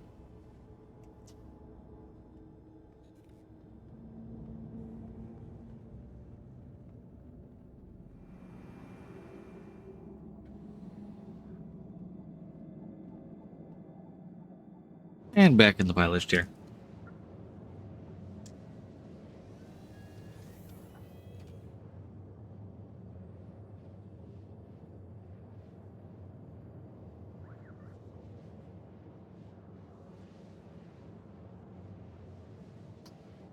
They're missing out on that high-intensity medbay action. And now back to the pilot's chair as well.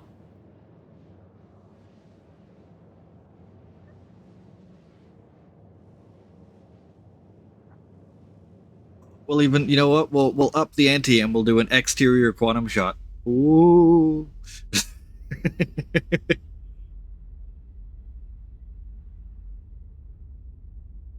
My Carrick is a very pretty ship, though. I do like it.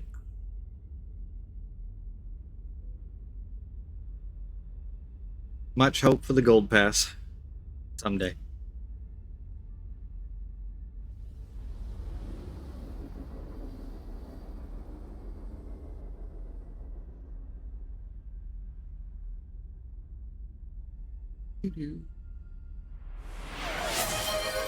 Mighty gives out a gifted sub. Thank you, Mighty. Letting another person join the high-intensity medbay action.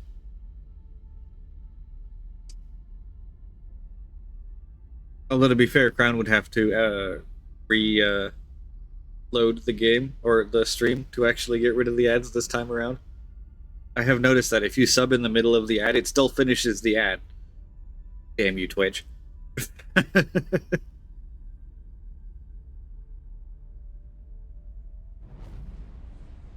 Unless, of course, you refresh the page. Oh god, it's No Clouds Art Corp. God, it looks so strange. It's funny because, like, I was used to this for so long, but it still looks weird now. Yes, it does prevent all subsequent ads, though. It's just the one that's actively in the middle of. Welcome back, ad people. Thank you for appeasing our overlords at Twitch. We have now been rewarded with 60 minutes of no pre-rolls. So anyone coming into the stream is not going to have to suffer through a minute and a half of ads. Just for the privilege of joining, which is always nice.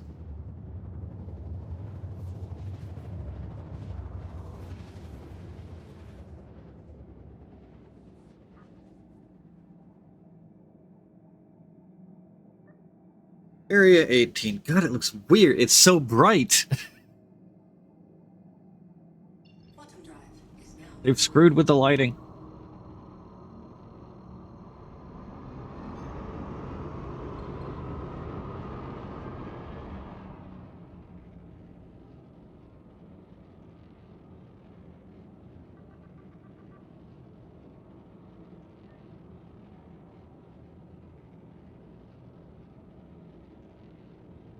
I'm intentionally coming in at a relatively low angle here because I want to see if the no-fly zone around ArcCorp Tower is still there.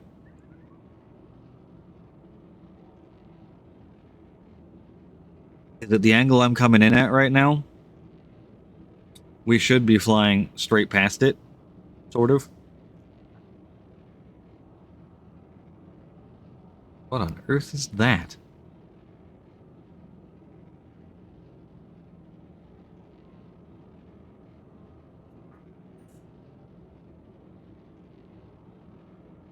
Is it a spirit? It is a spirit. It's just upside down and turned. Okay. Yeah, there was a 300 on it when I went up there as well. I was just curious if they dropped it in with the, like, through a timer, or if it was actually, you can fly up and land to it. But it looks like, because we should be in it already if the Idris was here.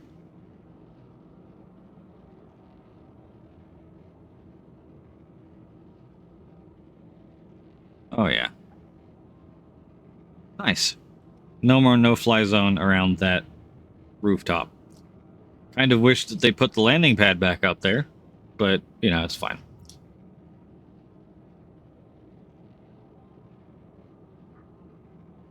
It'll work for my Pisces to land on there when I need to get in and out of Area 18 quickly.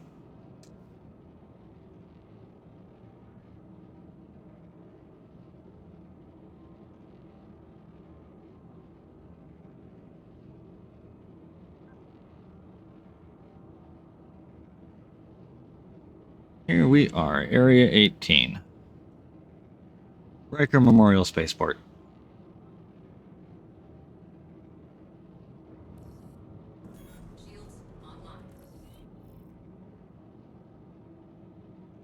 And one large hangar.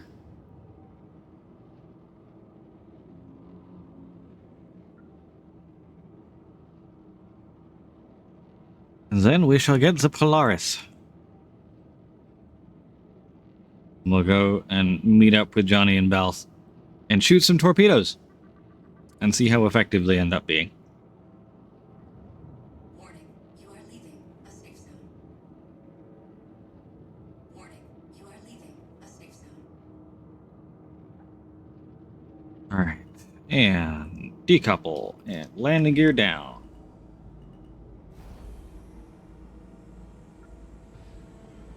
Oh, no, hit the bottom. Landing gear deployed. I think I may have actually smacked the landing gear on the back there.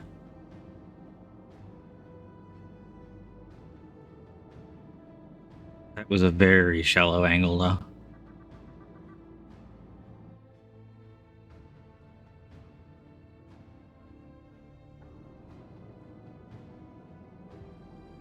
And Landing we're down. Sweet. engines offline.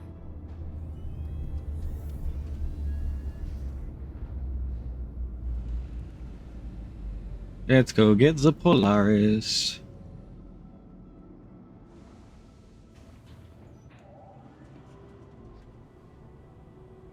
The murderer frame rate.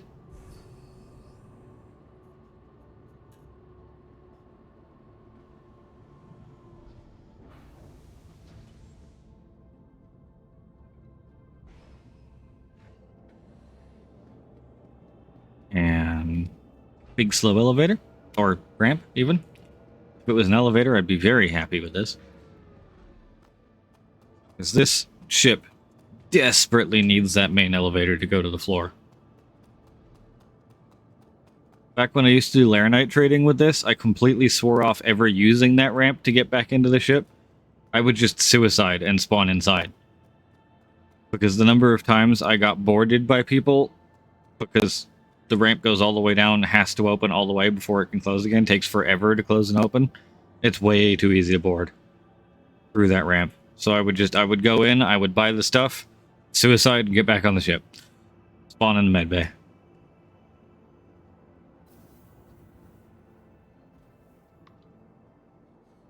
And then exit through the docking port on the side so that I could get out without opening the ramp as well.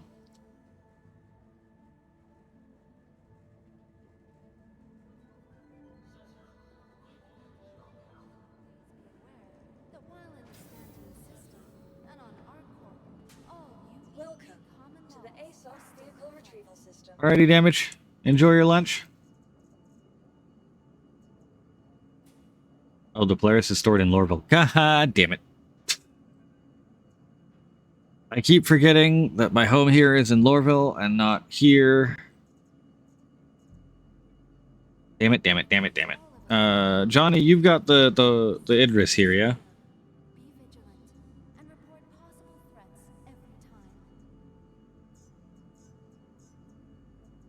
Your vehicle has been delivered to the following location. Please visit One large hangar.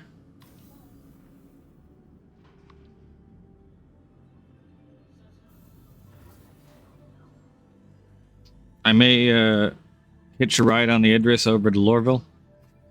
Because I goofed. And I thought it was live, where the Polaris was here. PTU, it's not here. Oh look, the Carrick's still here.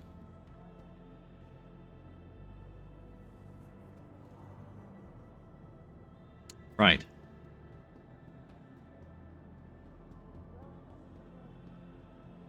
Welcome to the ASOC vehicle retrievals. Your vehicle has been moved to our storage facility. Please visit us again. Goodbye. Have I managed to completely break the pad? Welcome to the ASOC vehicle retrieval system. Your vehicle has been moved to our storage facility. Your vehicle has been moved to our storage facility. Personally, Carrick, they're for two very different things, though. Please visit us again.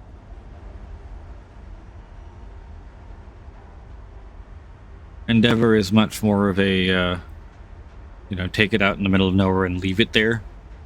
Basically be a home base space station type deal. Separate the front end from the back end, Whereas the Carrick is an active explorer. Your vehicle has been moved to our storage facility. Please visit us again. Goodbye.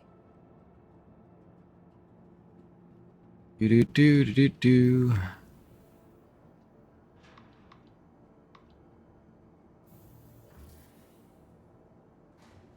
Have I managed to also break my hangar here? Because that's entirely possible.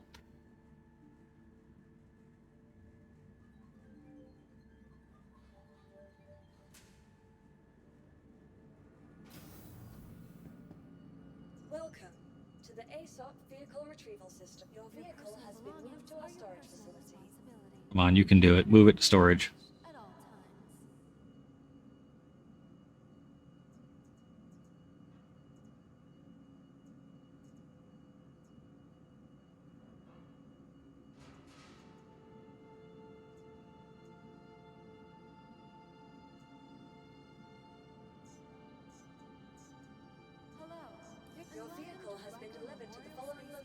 Oh boy.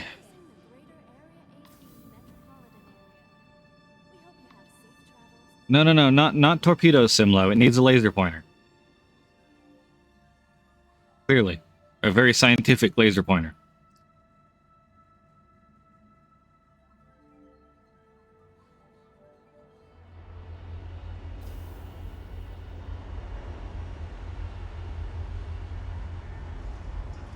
That is, in fact, still a Carrack.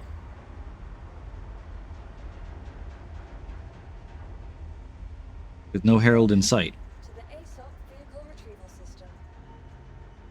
Herald is unknown. Excellent. Your insurance claim has been... Can I now store the Carrack? Is that an option? Your vehicle has been moved to our storage facility. Please visit us again. Goodbye. Welcome to the ASOP vehicle retrieval system. Your vehicle has been delivered. Please visit us again. Come on now. Don't make me fly the Carrack to Lorville. I want to just take a ride on the Idris.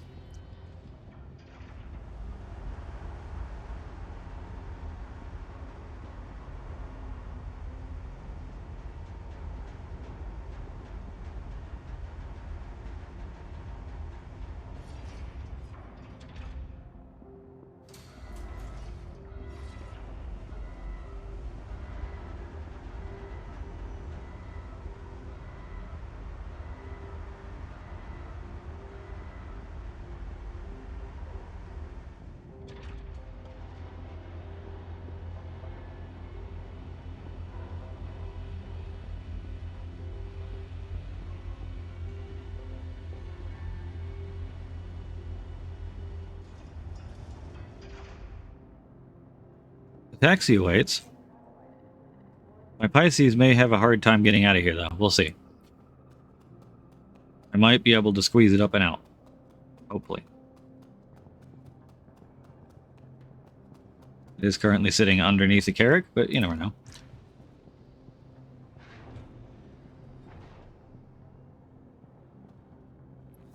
This isn't going to end badly at all.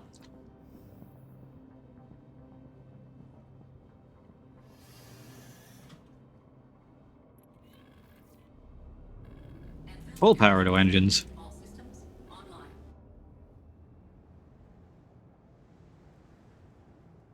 Nothing.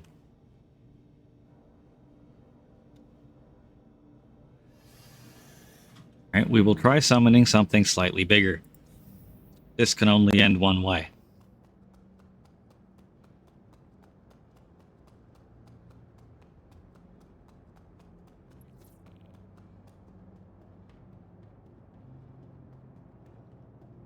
We could move the Carrack. That is an option. That'll probably work. Welcome to the ASOP vehicle retrieval system.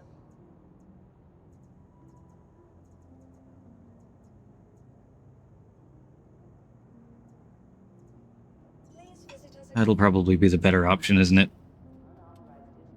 Because at the moment I try and summon anything bigger, it's going to cause all kinds of issues in here. So we'll just shuffle the Carrack over to the side. And that should free the Pisces. And then we can take Pisces out of here.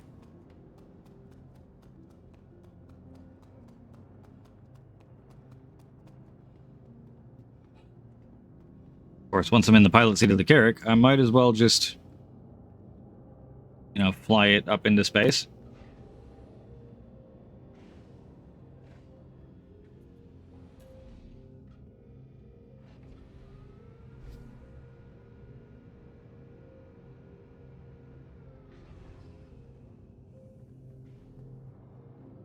Do do do do do.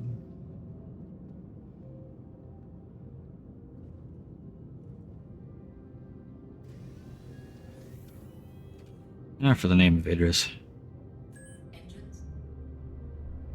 Up and over and down.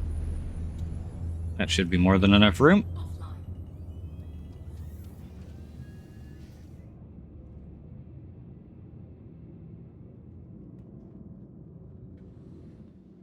And back over here. There. There.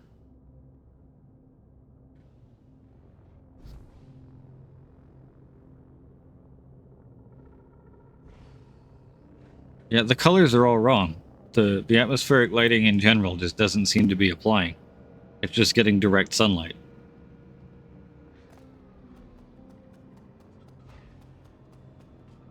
There's no, like, haze.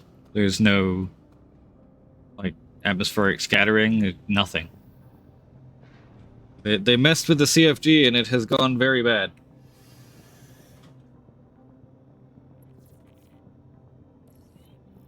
Takeoff complete. Landing gear raised.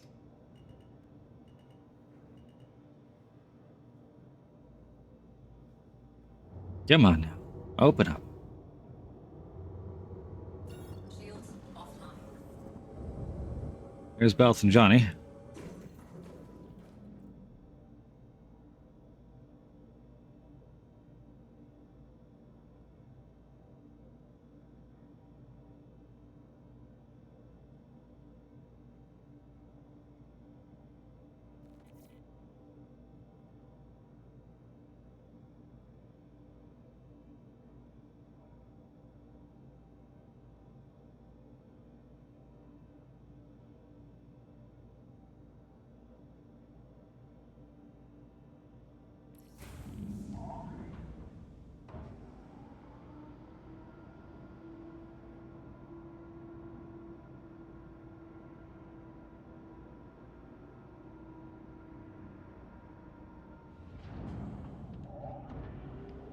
And we're out. Okay.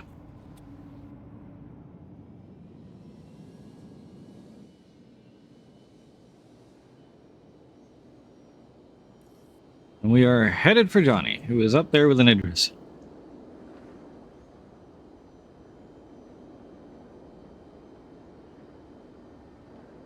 And then testing shall occur. But around Lorville instead because I forgot where my Polaris was like a dupe.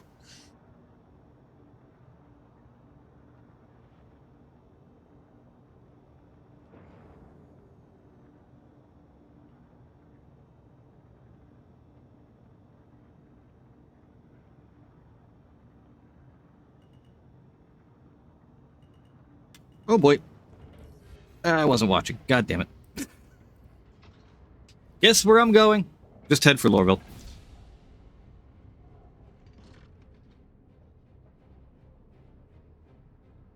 Yes, I did, Balth. Yes, I did. Look over for 1 second. Oh god, I'm still here. Right, 1 second. Just head for Lorville, guys. I'll be there in a minute.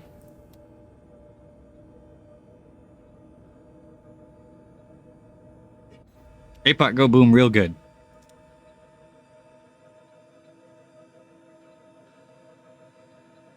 There we go.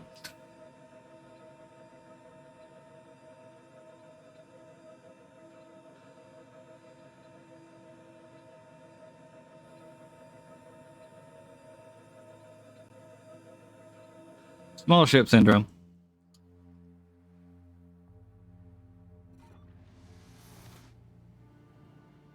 Look over to change a setting for 1 minute.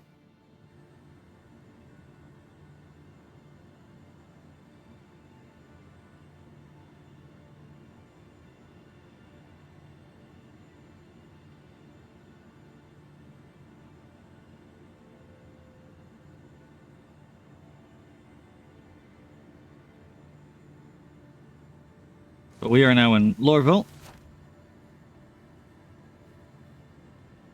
And I will go get the Polaris and meet y'all in space. Hello, Lorville.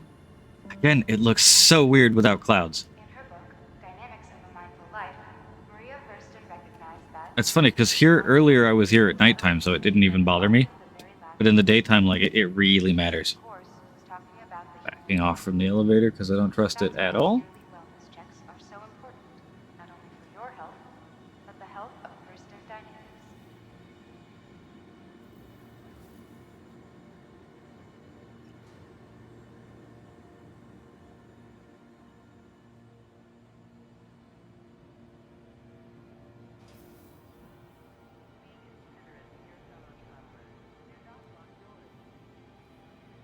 Do. Feeling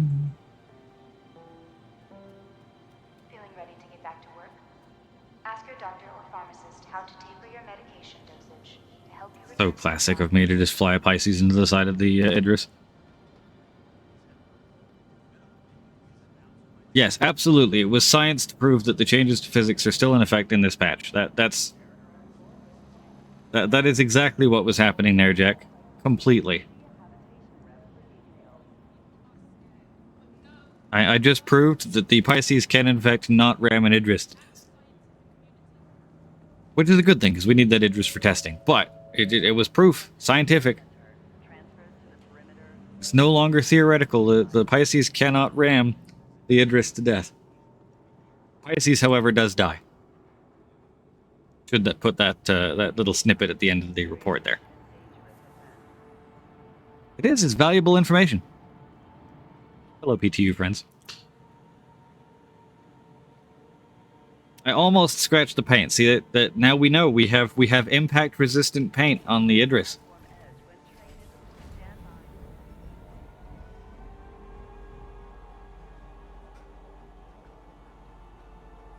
Look at that guy with his physics hair.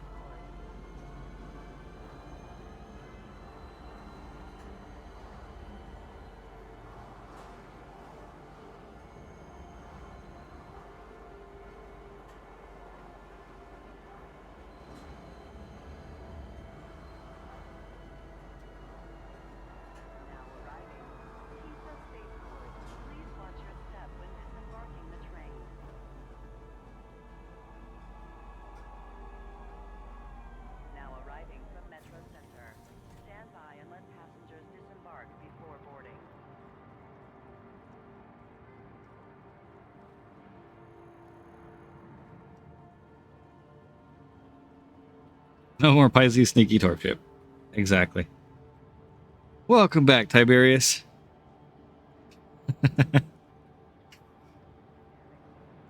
Enjoy your lunch. I just did some science with the Pisces. It was absolutely science and not me looking away from the screen and slamming straight into the side of an Idris.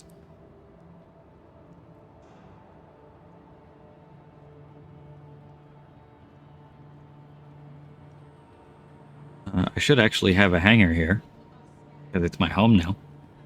Or at least in PTU.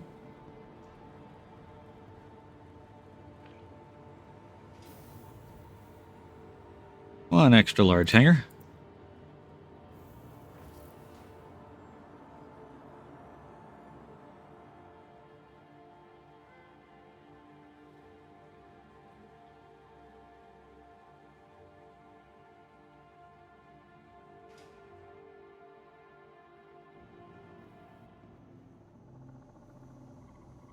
Welcome to the ASOP vehicle retrieval system. And Polaris. Your vehicle has been delivered to the following locations. No crash, only scratches. Clearly not trying hard enough.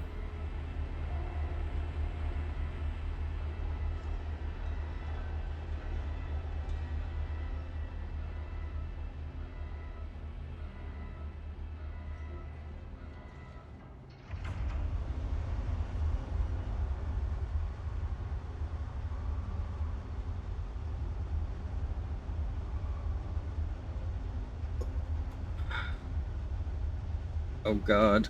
I'm getting pings about the Imperator test flight. No. Live servers are not ready for this.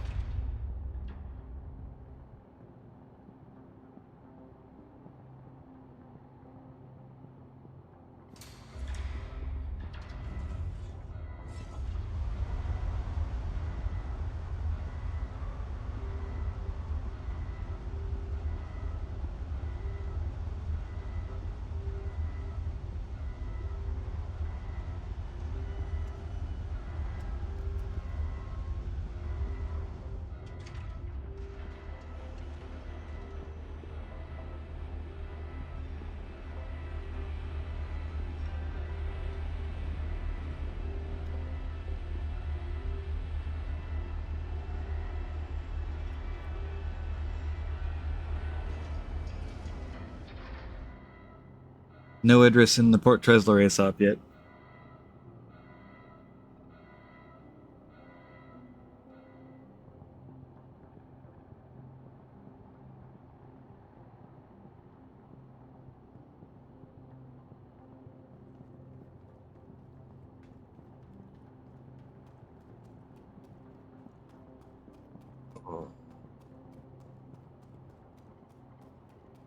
Hello, Polaris.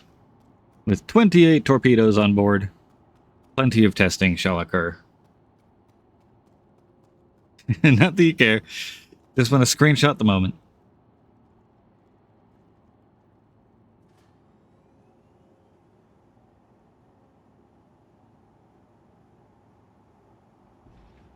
Yeah, still take the hangar elevator a minute. Although if the hangar elevator goes any fast, really weirder things happen. Like with physics, the ships do not appreciate going any faster than this on these elevators. They tried. They made it almost twice this fast, and the ships were just getting catapulted into walls and coming up upside down, sinking into the floor. It was bad. I mean, it's still not perfect now. There's a lot of upside down that still happens, but it's nowhere near as bad as it was before.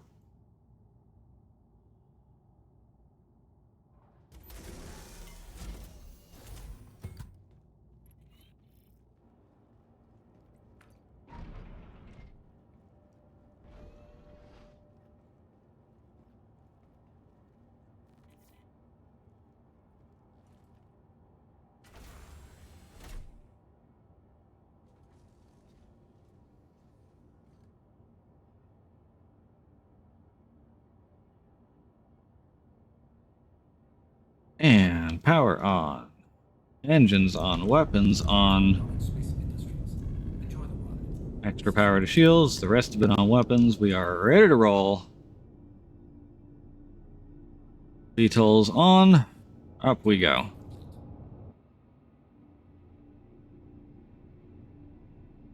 Now we just wait for the doors to open.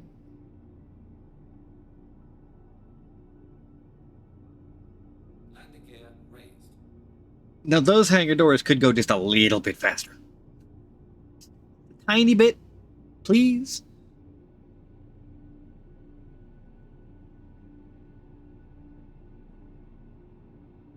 I know that they're big and heavy and they want them to have weight and look like they're heavy, but like, goddamn.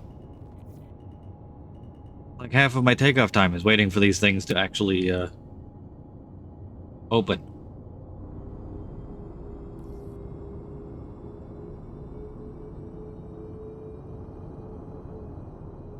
And going up.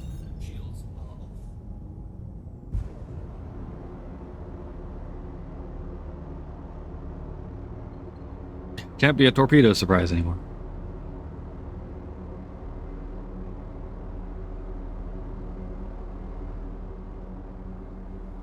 Oh, look, a Corsair coming in.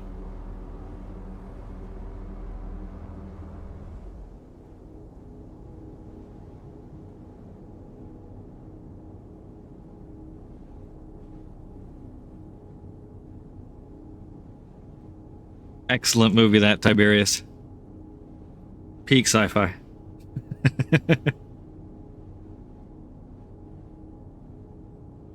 Yeah, even the lighting on the Polaris looks kind of weird. With no cloud or atmospheric, certainly. It's very flat. Very, very strange.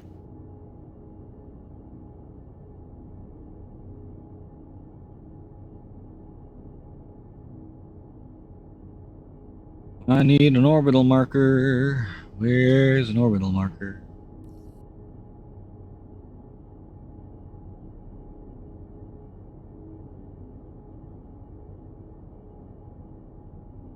And there's one way down there. Over there.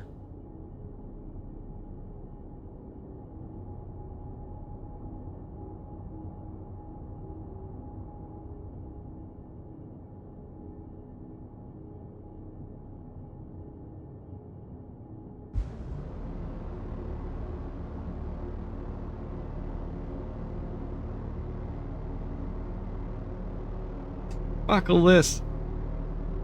No Polaris Idris collisions, Belt. We're going to avoid doing that this time.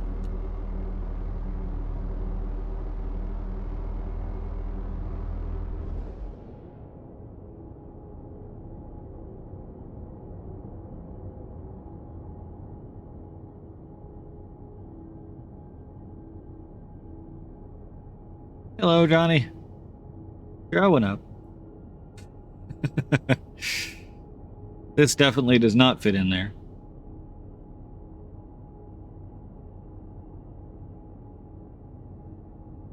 What have y'all done with my orbital markers?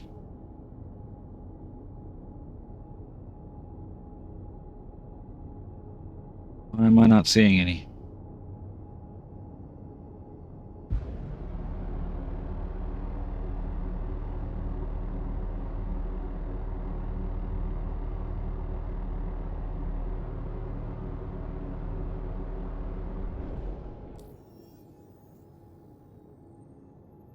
Alright, we are going to go to Aerial, because that is the location of many weapons testing sites, which is exactly what we're doing. Not actually going to bother going to a weapons testing site, we're just going to do it in orbit. But I'm pretty sure that's how those sites were created in the first place.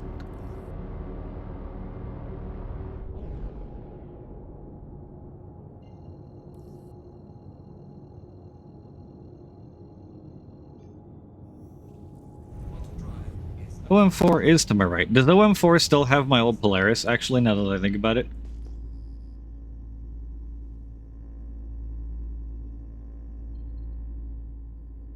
It does. Alright, we can use this for testing as well.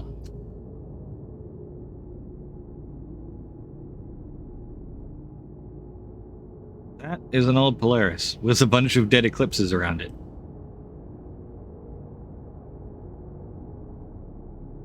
It is, in theory, still powered on.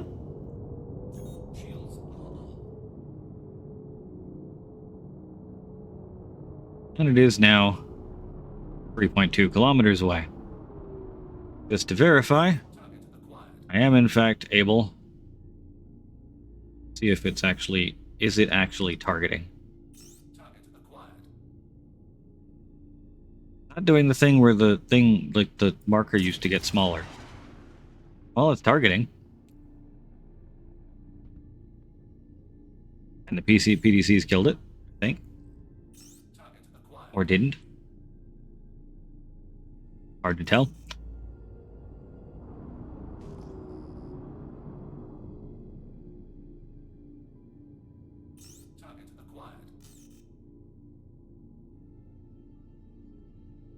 Alright, Johnny. You have pilot control of those torpedoes, do you not?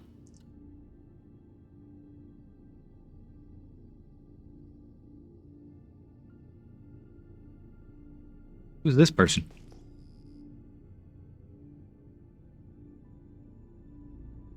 Oh yeah, scanning improvements. Let's have a look.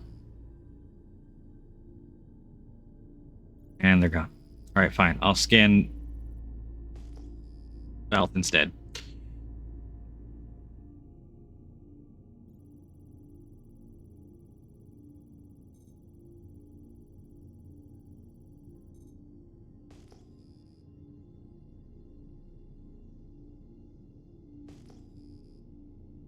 That's interesting. None of the new scanning stuff is showing up on Battleship. Alright, Johnny, without looking directly at the Polaris, like, point your ship away from it, and then target it, and give me 2 torpedoes. And I will get down there to have a look.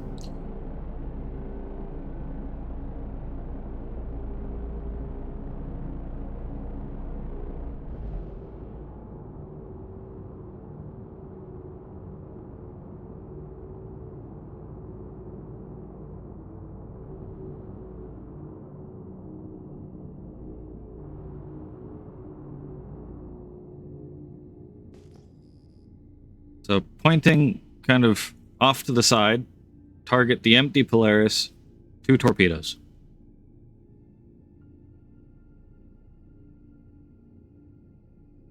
Go for it.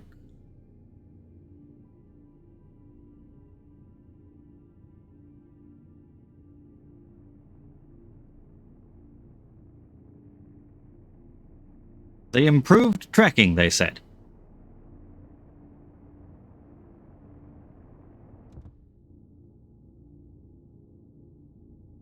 Interesting.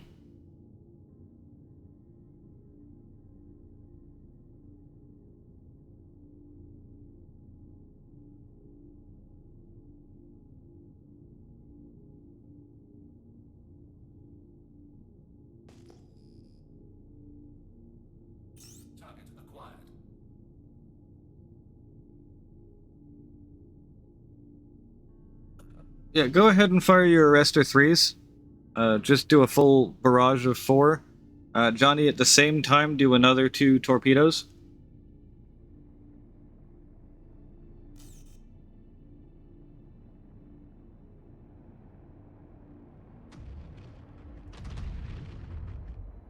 The PDC's got the first one of those.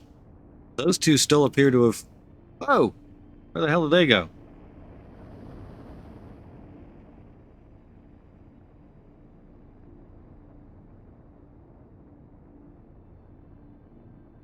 Okay. Target acquired.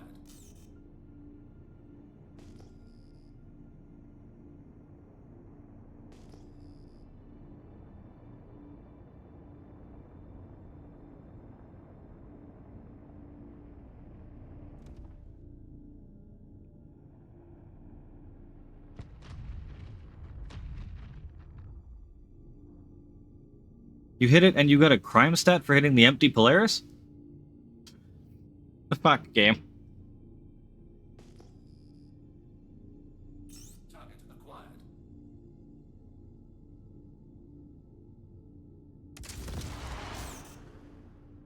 I mean, the tracking on those seems smoother, but they're almost certainly going to die to PDCs before they hit the...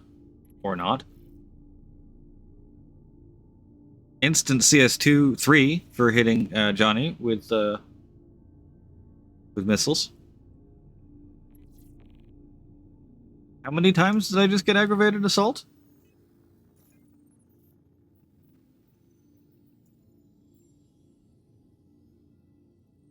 Right. 1, 2, 3, 4, 5, 6, 7, 8, 9, 10, 11 counts of aggravated assault for hitting Johnny with 2 missiles. CIG, I think you broke crime stat.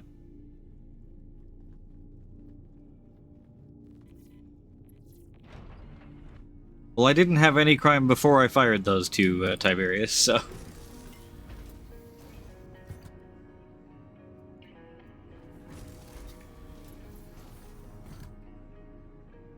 I'm interested why the CS3, like the, or not the CS3, why the size 3 missiles are getting through.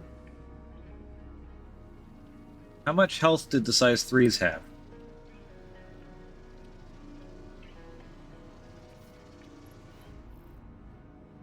Yeah, 50 health. Oh yeah, we went outside. Or go back.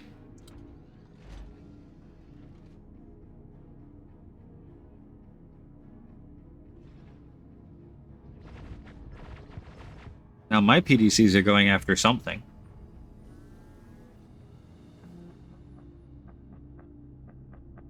True, Tiberius. I forgot about that earlier crime, didn't I?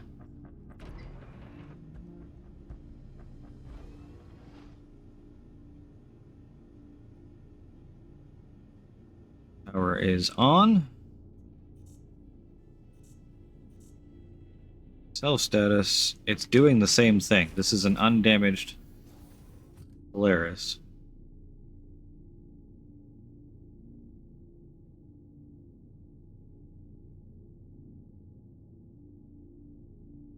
Yeah, it's not even targeting Balth or allowing me to fire anything.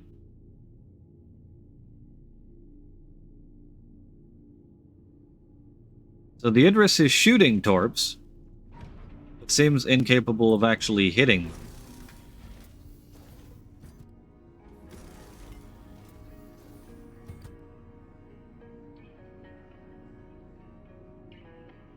Johnny, once I get back to the pilot seat, try shooting 1 torpedo at me.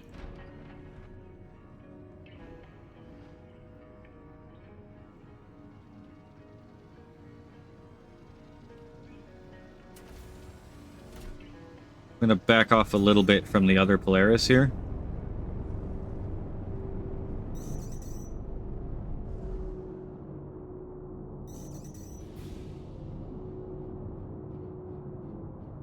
So my PDCs and its PDCs are not helping each other. Alright, go ahead and fire one.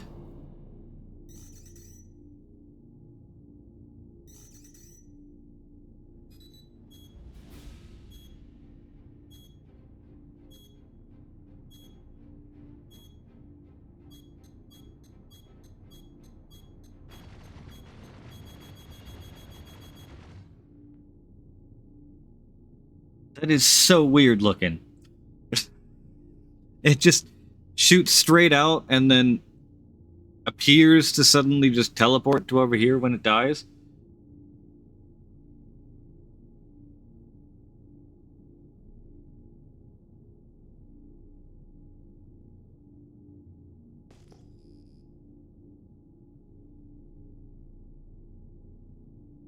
Target acquired. From your POV, they're tracking properly. When I fire the regular missiles, are you seeing them track properly? Or are you seeing them fire straight out?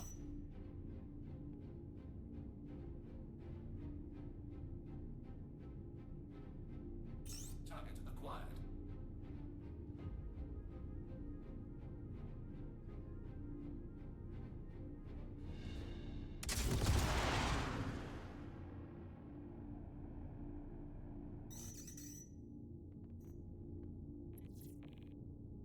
I got many more aggravated assaults. What direction is your ship facing?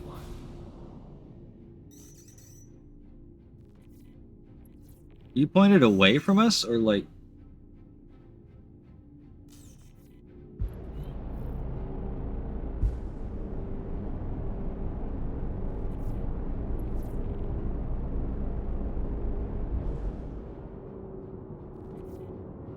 Target acquired.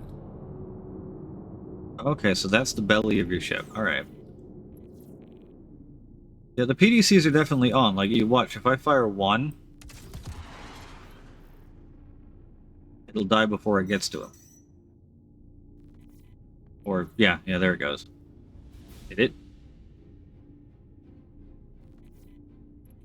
I mean, they are hella fast, so there's a possibility it gets through, depending on the angle. But why is my torpedo launcher not working?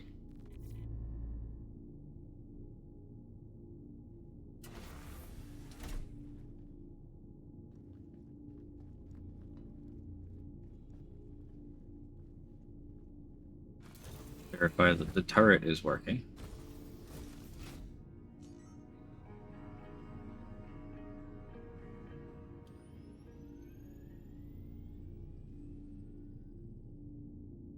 Yeah, these are loading properly.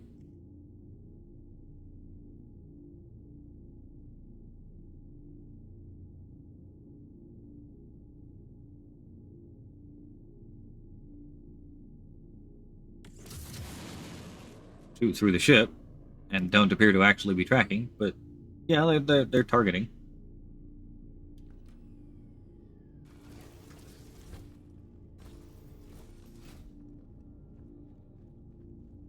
If you can get close enough, Belth.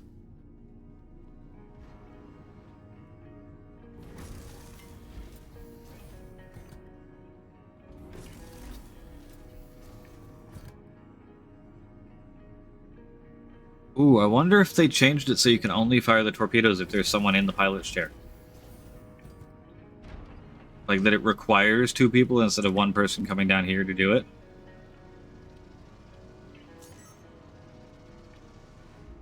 Armed too far. He's 3 kilometers away. What do you mean too far?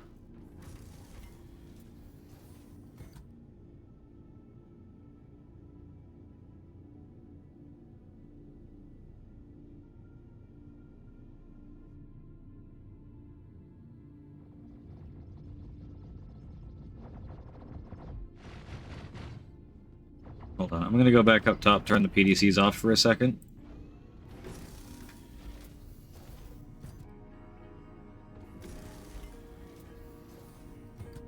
Let Balth get close.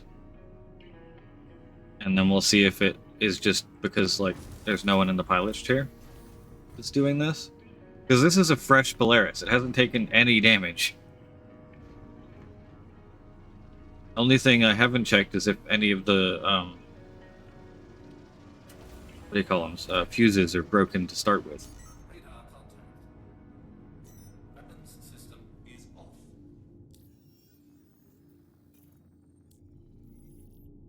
Alright, weapon system is off. Balth, you're clear to approach.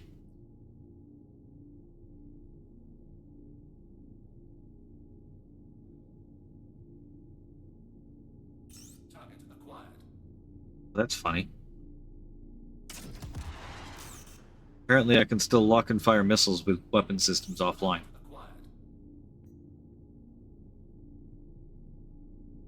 That one died to PDCs, because there was no impact and no crime stat.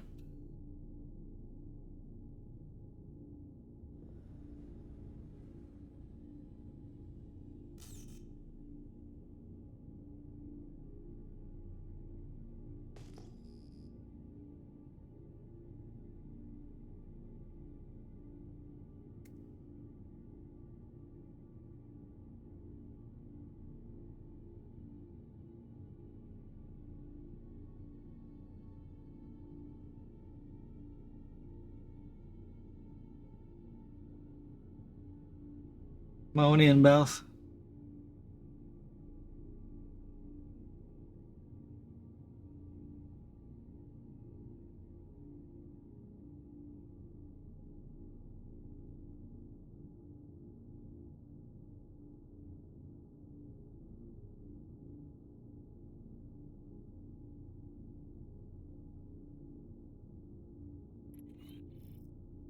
Beth is on board.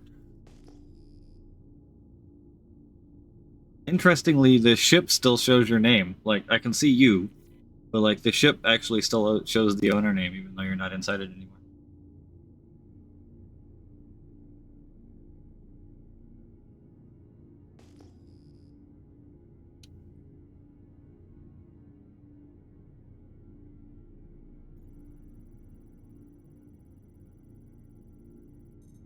Oh yeah, Starset's being incredibly weird. Okay, so scanning while not pointing directly at you also worked.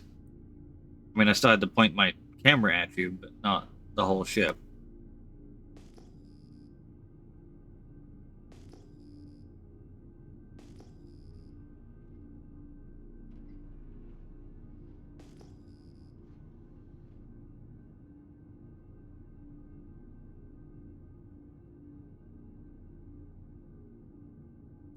Weapons system is on.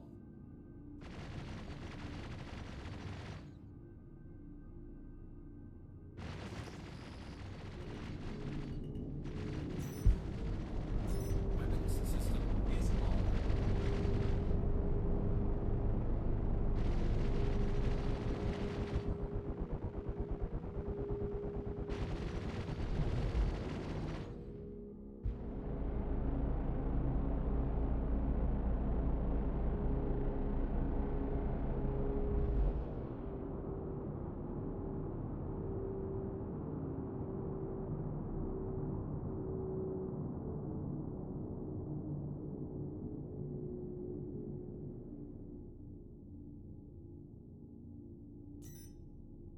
Weapons system is on.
Sure, I was joking about fuses. And talking about cameras. I must have hit the caps lock button. I'm sorry, guys. Well, I'm in a Polaris and torpedoes apparently don't work, Les, so I'm feeling relatively safe here.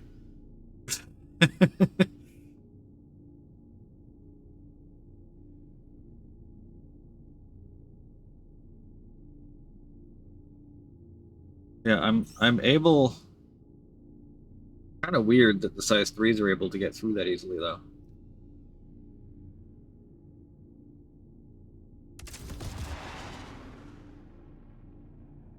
I'm getting the too close horn.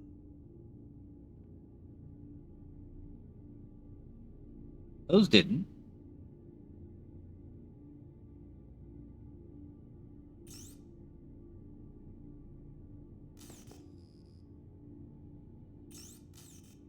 But like, you're not seeing the bar at the top, right, Boss? The this bar up here that actually shows like a minimum and maximum. It's just all orange.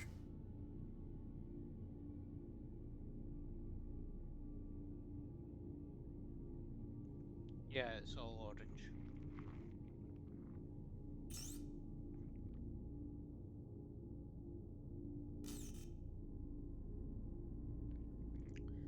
There is a small arrow that's normally like the range, isn't it? But it's right at the start.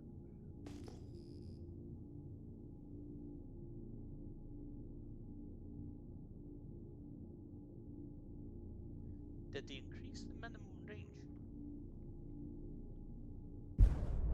I mean, is it saying too far or too close right now?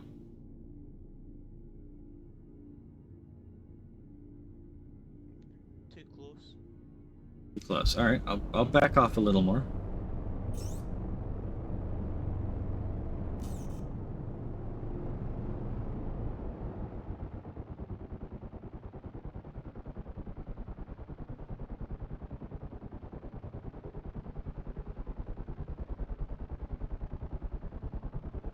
Max lock range of those Idris Torps is like 30 as well, so.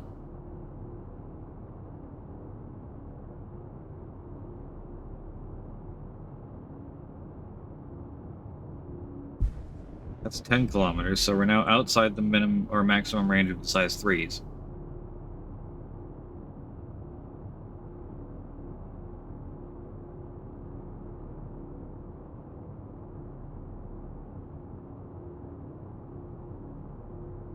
I'm only seeing is less than 9 kilometers, just crossed 10.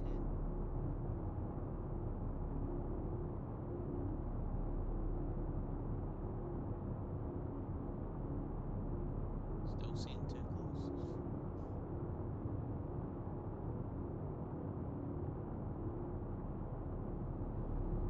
I'm gonna jump in Discord real fast so we can communicate.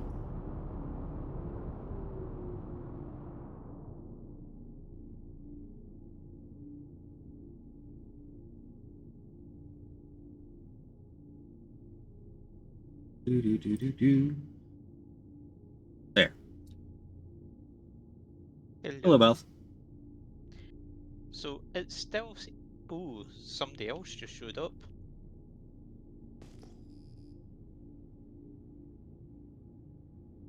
Oh, and a Vanguard.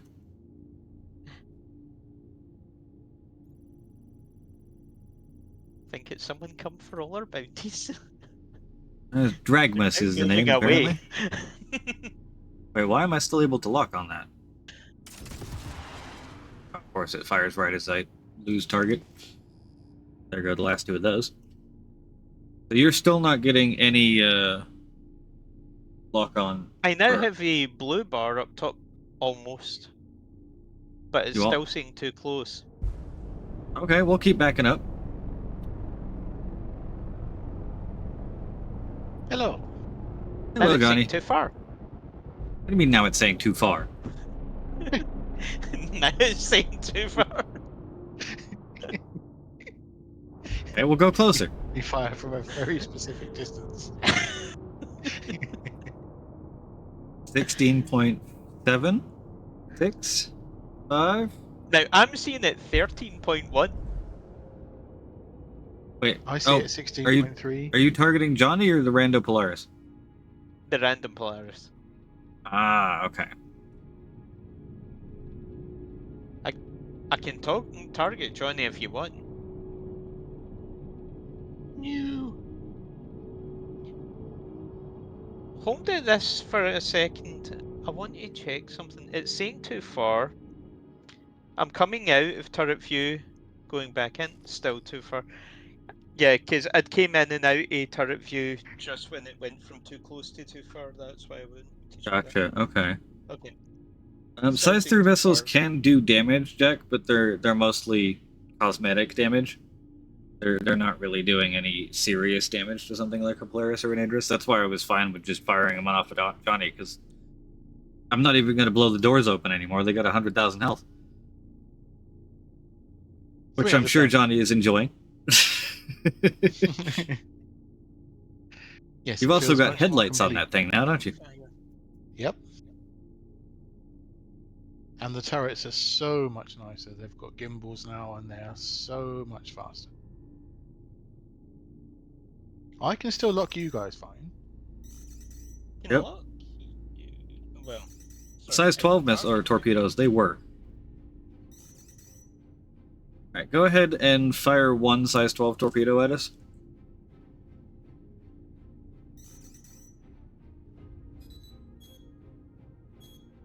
On its way. Dude, I can't even see it yet. I mean, 16 kilometers, if they're the default ones, they travel at like 300 meters a second, so it'll be here eventually. The slow ones. Yeah. Unfortunately. Both visually and targeted.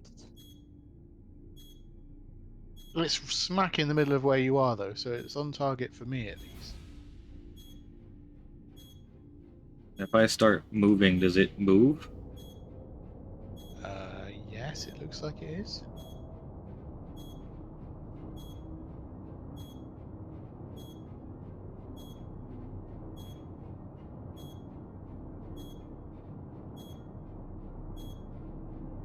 The PDCs still target them, Jack. They're just not killing them before the... Okay, it's still doing something. Oh. Hey, it showed up.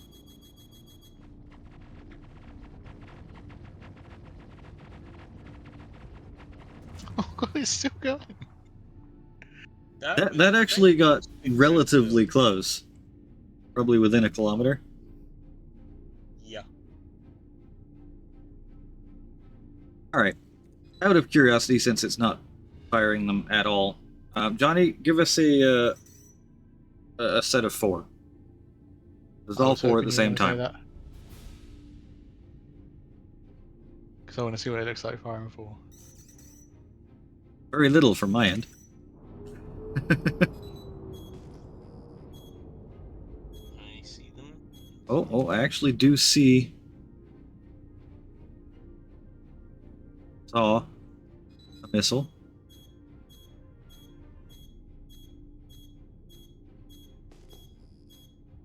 I'm not sure if that fired 4 then. I'm only getting missile inbound 2. Okay. Well, after this, I'll try again with 4 and see if...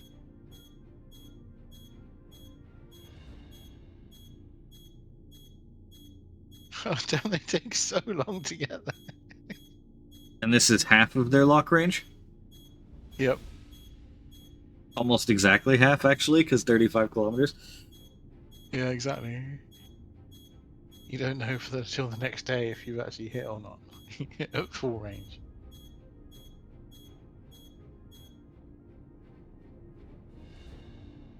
They did seem to track you alright last time, though. Yep, okay. The torpedoes are firing. Or the PDCs are firing.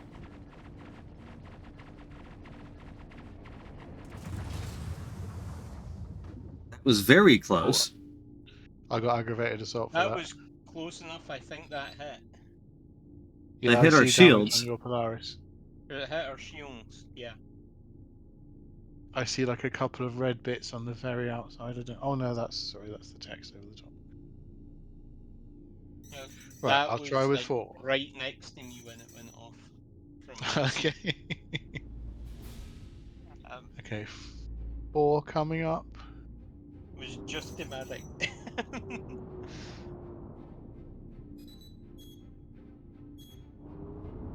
Alright, I'm gonna make everything slightly more difficult by moving at a roughly 50 meters a second forward. But not like right at you. Oh damn! I don't think those were locked. They've gone off way to the side. No, they're I'm getting inbound missile. Oh, okay.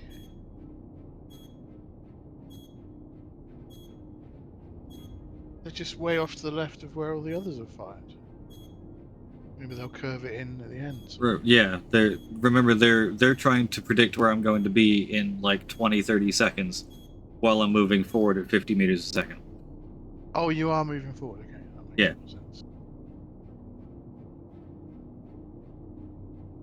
Yeah, from my perspective, if I focus on them, they're staying almost stationary in my view, which means that they are moving in a... It's the old follow the same logic, the tornado logic. If the tornado is not moving left or right, that means it's coming at you. Yep, that's what I'm seeing in the missiles. There you go, PDCs. You know. Only 2 PDCs firing. Nope, that's death. They all hit.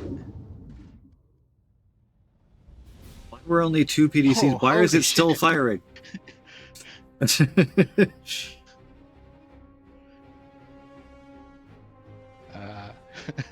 think I might have a little bit of a crime stat now. Yeah, you probably have a few crime stats now. Saying I'm respawning in Grim Hex. Yeah, because we're both criminals, so we're going to Grimhex instead of Lorville. Yeah, I was just glad it was Grim Hex and not Aberdeen. Oh, yeah. I've still got tickers coming up saying aggravated assault, aggravated assault, aggravated assault, aggravated. Yeah, you get This 9 is gonna counts go of on it for for every like an time you hour. damage the Polaris, so... Why am I at 999 rads right Oh, now? that's a good point, Jack, actually. The first torpedo exploded close enough, it probably killed the front and right side PDCs. Could well have done, yeah, and then you didn't have enough to repel. Because them. only 2 You're like 1,000 PDCs health fired now. the second time. And 2 PDCs is not enough to kill one of those 1,000 torps before it gets close. No. So right now, we know torps are PDCs are next to useless against torps, but torps from the Polaris are useless. Completely non-functional, yeah. It's very weird, because I don't know what they would have done to actually break that, because nothing has changed in terms of how torps lock or... They managed to haven't break the changed anything medbay on the fast. Carrack by changing the way that the HUD worked. So, Okay. no idea. You're going to have to make an issue council quick, though, see if we can get it confirmed before the patch goes out. And maybe Oh no, yeah, no issue council made today is making the patch that they're already working on. Damn it. This would be if it's not fixed in tonight's build, I will make one, Retrieval system. and then it will potentially get in for the next one. But Yeah. Your insurance. Oh, I meant for the patch going live. oh, before it goes live, yeah. Yes, I tried using torps from the co-pilot seat. The co-pilot seat has control of the size 3s, not the torpedoes. If they put the torpedoes on the co-pilot seat, they might as well have just put them on the pilot seat, because both seats can fly the ship. Thank you. I am a crime. So that's definitely not happening. Please visit us again. I'm going to go down into the belly of Grimhex and see if I can pay off my many aggravated was- assaults. Just about to say the exact same thing. I mean, I'm still going to prison if I get caught by a bounty hunter, because, like, I'm crime stat 4 now.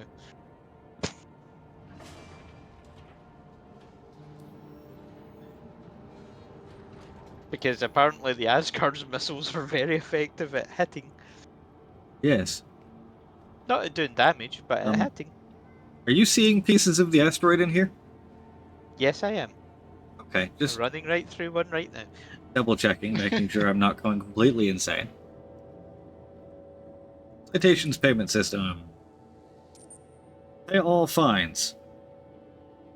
928,000 credits of fines. I have no outstanding fines. According to that, I'm at crime stat 0, but I kind of doubt it. Yeah, we're on the PTU right now, T-Sims. We're doing some Polaris and Idris torpedo testing with the new torpedo health and flight speeds and payloads and things. And as it turns out, the Idris... We will be crime stat 0 here, Apoc. Inside Grim Hex, or crime stat 0. Yeah. We need to fly out of Grim. I'm going to try and land and restock somewhere. This is going to cost a bloody fortune, isn't it? You did, but there wasn't really much to it. When I fired 1, it instantly died to PDCs. When I fired 2 or 3, they just didn't lock and flew off into nowhere. Improved locking my ass.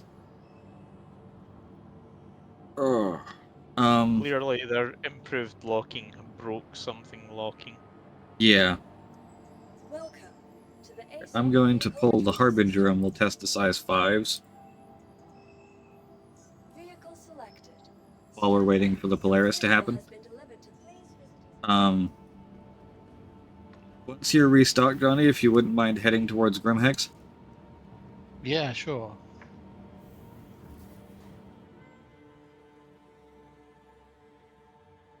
But yeah, I feel like that the double set got close enough to blow off a couple of the PDCs through the shields, because it basically nuked the shields on the front and right quarter down pretty much to 0. I got assault for it, so it definitely hit. It definitely hit something. And those PDCs only have 1,000 health, and those are at minimum 1.3, 900,000 for the fast ones, and 1.3 million damage for the slow ones. And I'm using the slow ones. Yeah, so 1.3 million damage torpedo, admittedly with some damage fall off in the blast radius, versus 1,000 health PDC. The PDC probably got blown off. And that probably is why the second set got through. Because only 2 PDCs were firing, because I was still belly down, because I was expecting, you know, the 4 PDCs on the belly to be going for it. Yeah. Yeah, it was definitely only 2. I also made it slightly worse for myself in flying towards, even though I wasn't, like, directly going towards you, I was still flying, like, I was closing the distance towards the torpedoes by the flight path, which does give the PDCs less time to deal with them. How many torps were there? Because I tried to fire 4. I saw 4. 2, but then... Okay. I saw 4.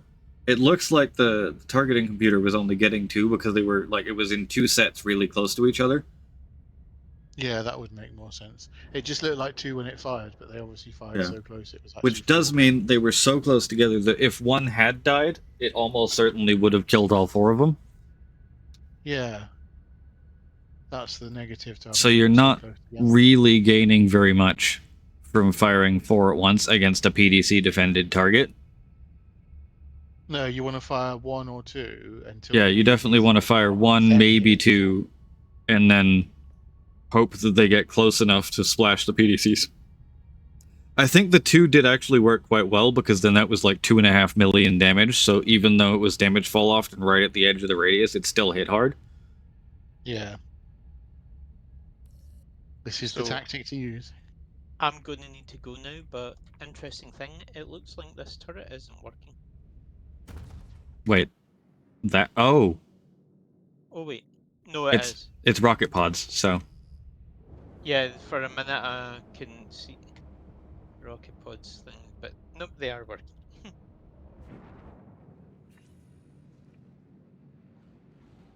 Right. I'm just going to log off here and Alright. respawn where I respawn. I'm going to go to OM1 and see if I miraculously gain a crime stat. Yes, this would be interesting. I've got a crime stat 4 at the moment. I did not miraculously gain a crime stat. Oh, you're free man. I am, in fact, not a criminal. Blimey. So it appears like, I mean, obviously getting 9 crime stats every time you hit a ship is probably not ideal or intended. But it feels like the aggravated assaults can just be paid away now. I mean, it's 32k for each one, so depending on your financial situation in game, it may actually be more worth it to just go to jail. Yeah. I mean, I was crime stat 4, so I don't know. I was CS4 as well when I went in there. Alright. Cool. Oh, okay. So I just paid off the crime stat 4. I mean, it took 1 million credits, but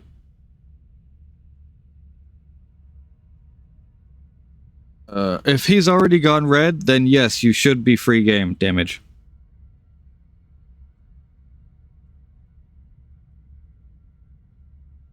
The crime stats we were getting for hitting the abandoned Polaris and then each other are very much a bug. They're not intended, because we didn't even get the option. Like, normally it should pop up and say, like, hey, you know, your party member committed assault. Do you wish to press charges? And the default is no. But yes, the murder hobo at Everest last night. If he is red, you can fire on him, and you are fine.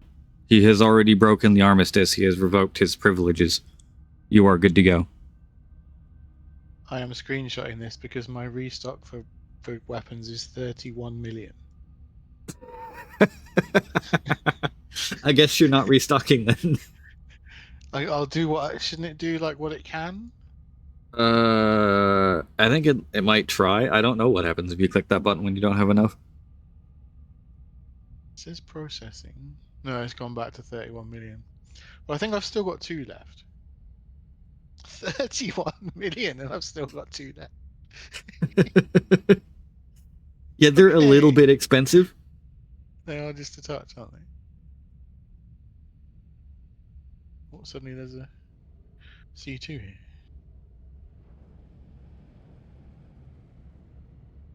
Right, I'll start heading your way. Wherever that is. Somewhere near Grim, I presume. Yeah, I'm just around yellow. Being amused by the fact that the if you run the Harbinger with its full ballistic loadout, it sounds like a drum line when it's firing. Oh no. I do like the new CF repeaters, nice. Much more beefy sound. And then it overheats. Right, I have a route. On my way. Excellent. It's a shame it doesn't do like a partial restock up to what you can afford. Yeah, it used to do that back when the Polaris first got introduced. I think they may have changed it to stop people from accidentally spending literally all of their money. Yeah. It'd be nice if it was like, say if the restock was 1 million plus, if it had a confirm, so you had to press it and say, yes, I'm sure. I'm sure I want to spend ludicrous amounts of money on explosives that barely work. 30 million? Holy yes. shit. Like, congratulations, you killed a Polaris. You have spent 30 million credits. Yeah, it's not worth saying hunt the Polaris for this, is it? No.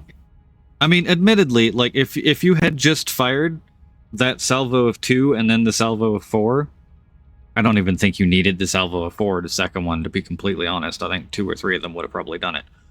Yeah.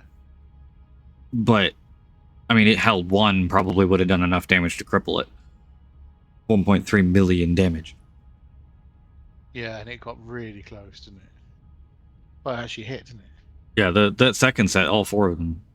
I mean, one of them hit, exploded, killed the other 3, but at that point they were sitting right next to it, so boom.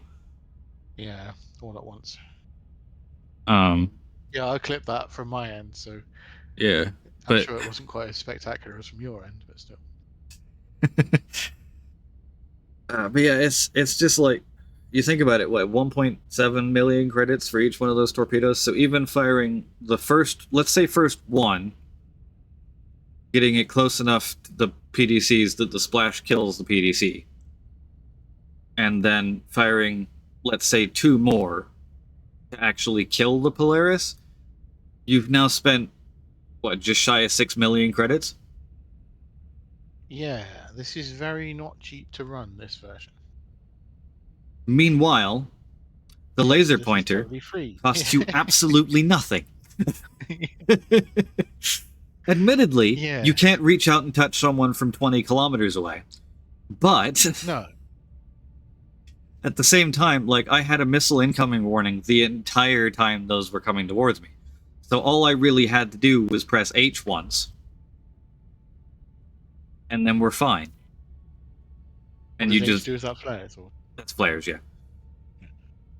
Like, drop 1 set of flares, or hell, drop 4 or 5 sets of flares just to be safe, because they are size 12 torpedoes and they're terrifying.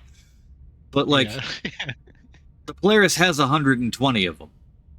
The Idris has 1,200. So, like, yes, I've known that. 4 flares. Oh well. You know, if what it costs me is 4 flares and 1.8 million credits of torpedo goes sailing off into the abyss, very much worth it. Yes. Worth it for me. Well, that's what we should also test, is if... How effective the flares are? Yeah, how well the flares work. Yeah. I know they've changed it so that cross-section missiles are able to be flared again, which makes me sad because I use them. But but it is, you know, kind of important for balance, to be honest. Yes, you can't have missiles that are uninterruptible. Yes. I mean, you can spoof the CS flares by nature of just moving out of the way. Like, if you get out of their cone, they don't reacquire very well. But now that they've given all missiles 100% tracking from the moment they're launched, being able to flare them is probably a good thing. Yes. Or Spectrum would ignite. Yeah. I have a feeling these changes aren't going to be super popular with anyone other than the Idris crowd anyway. Well, we shall see. I mean, you know, the Polaris people aren't going to be particularly happy because they just completely broke our ship's main point in this build, but it's fine.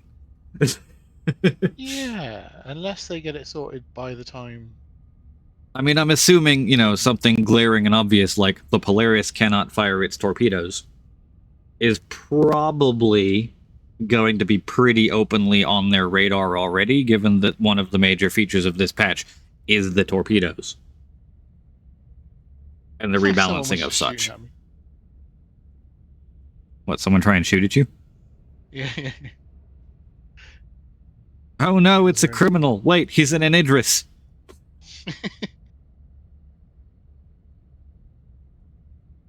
I think they were in a Buccaneer. Can you imagine? We all go out and get crime stat doing like VOD missions or something, and then we're like, well, let's pile in the Idris and see what happens. Yeah, it'd be like being in the tank in GTA when you've got a level 5 wanted.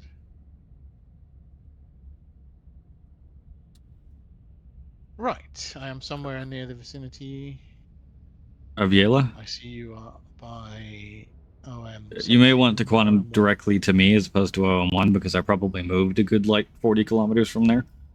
At least. Yeah, I see. One moment. Hey, Apocalypse. Route. Also, we have some speculatory leakage. Oh, go on. The boffins in the Great Halls of Pipeline Laboratories, thank you Pipeline for being the #1 place to leak everything, have uncovered evidence that the upcoming Prowler variant has references to utility as a primary usage. The current speculation from everyone involved is that perhaps this means it will be using tractor beams and carrying ATLS-style suits in the drop area in the middle, basically carve out the drop doors and make it open, Oh, I see. and Yeah, carry so you could just- ATLSs underneath as like a drop pod style thing, or hot Yeah. drop suits, which would be insanely popular and make them shitloads of money. It would.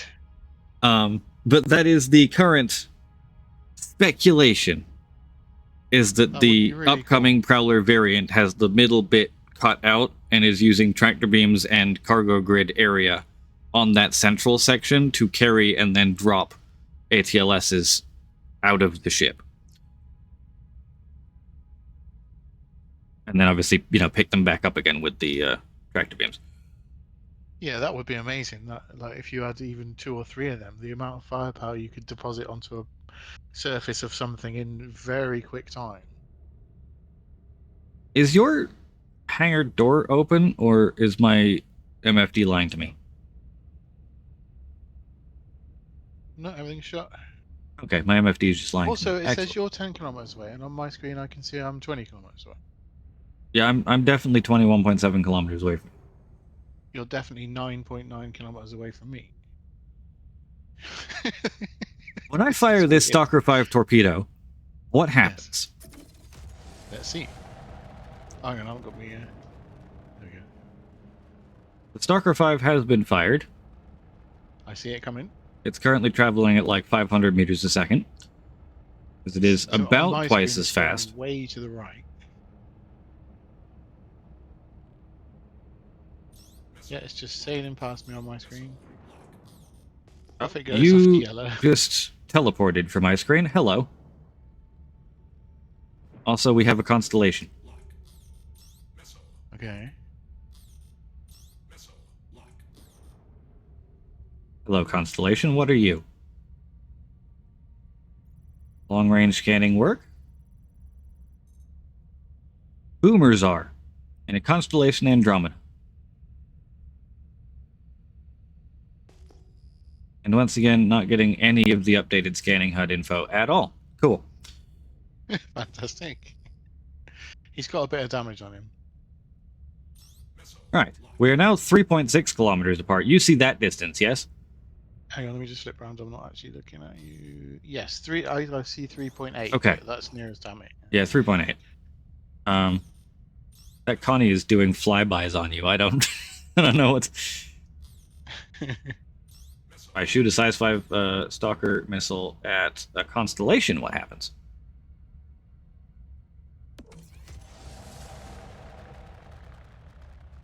I see it.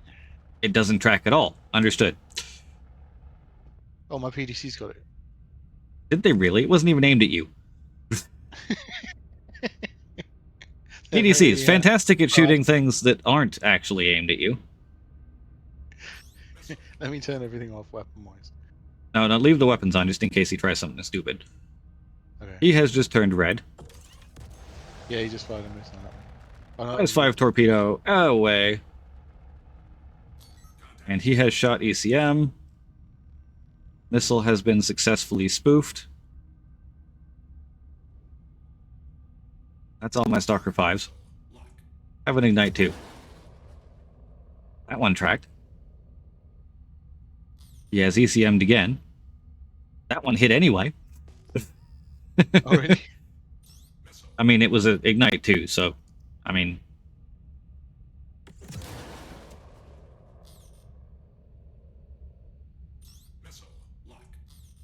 And... Yep, those hit as well.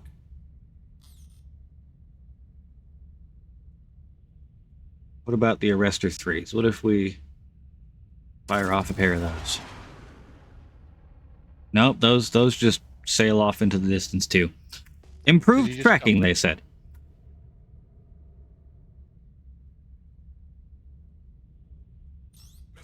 Alright.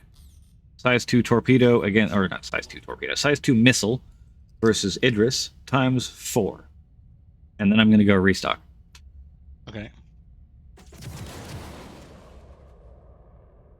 They look And... good. PDCs are firing. It looks like the PDCs got them. I saw splashes off of your, like on the target info. So it definitely hit something, but I also didn't get a crime stat. So. Oh, okay. Weird. Don't know why I don't get a crime stat for doing it here, but I did for doing it somewhere else with different same missile. I don't know. Where's Deacons? Was that you firing 4 missiles at me? Uh, Because someone's firing 4 missiles at me. I didn't just fire 4 missiles. There's Arcorp Mining Area 157 over there.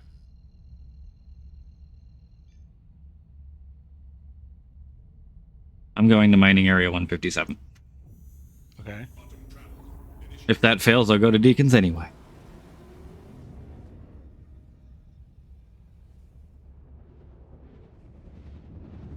Yeah, approximately half an hour until I do the drawing of the giveaway. Because I want to do that around 3 so that I can then end after we figure out all the giveaway things. I wasn't really planning to spend the entire day on PTU, but hey, that's how testing works. Especially when the testing is as inconclusive and not straightforward as this has been. Sometimes it works, sometimes it doesn't. Sometimes it works too well. Other times it gives you a CS4 that you can then pay off for 1,000,000 credits.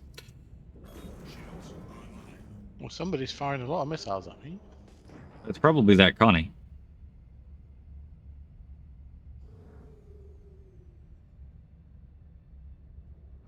Yeah, just I would have thought I could have pinged him and I can't see him. Someone may have turned up in a Firebird. I guess. Firebird is kind of the poster child for lots and lots of missiles without being able to see them. Indeed.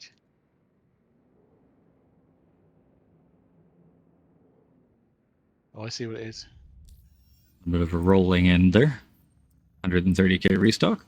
This is the one thing about size 5s, is they're so much cheaper than all the other torpedoes. Oh, it's an Eclipse. Eclipse should only have 3 missiles. And no, their torpedoes. Firebird. Just side on. No subscriber items yet that I'm aware of, Tiberius. Yes, I have my 3 Stalker 3s back. I'm coming back up.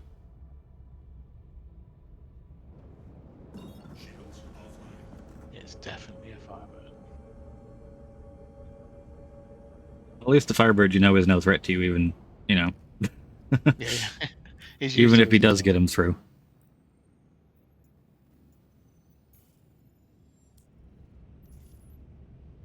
I mean, he could be a threat to me if he hadn't already dumped his entire torpedo load on, or missile load on you. I think he's going to jump because he just put his shields down.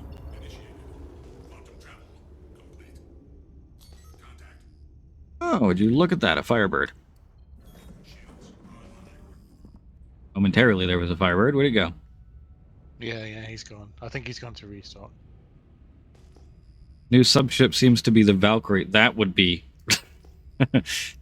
Releases Asgard. Ship of the month, Valkyrie.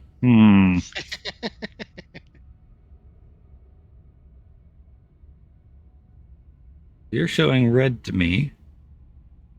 Okay. But the PDCs are not doing anything. Weird. Oh, I'm not red anymore. Is that you shooting at me? I'm not shooting. Okay, someone is. PDCs are doing something, but they're not shooting at me. What were they shooting at? There's another load of missiles coming in from something, I don't know what. Oh, Boomerzar is in fact back in that constellation. Have a Dominator too, friend. Oh no, they're shooting you now. Ow! PDCs! You're Pain out and of suffering.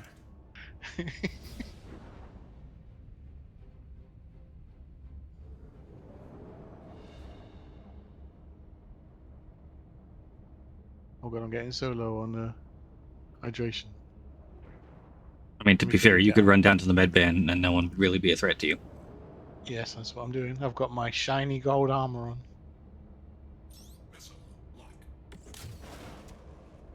Because if I can't wear it in the PTU, where can I wear it? Exactly.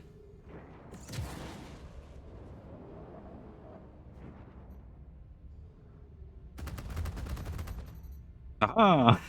Size 2 ballistics! Bugger off, Connie.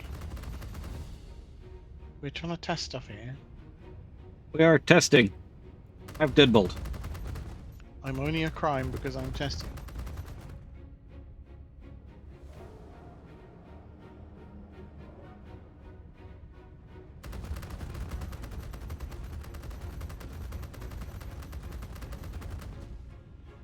What is this month's subscriber items? Don't know yet.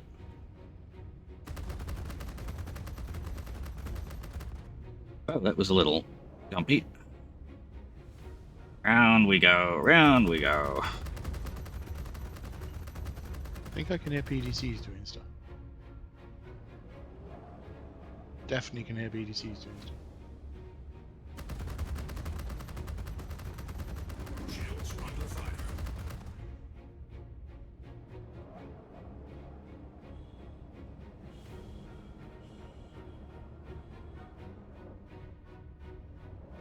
Do do do do do.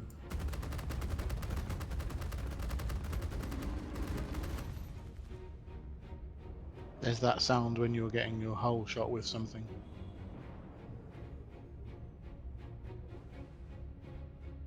I'm guessing it's the Firebird come back and he's got too close. Probably. I see the Connie.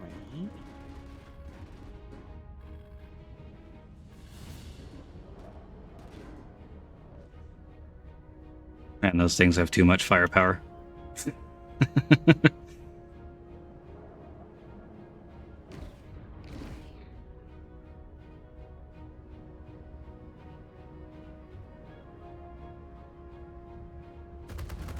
Shields under fire. Yeah, the Firebird's back.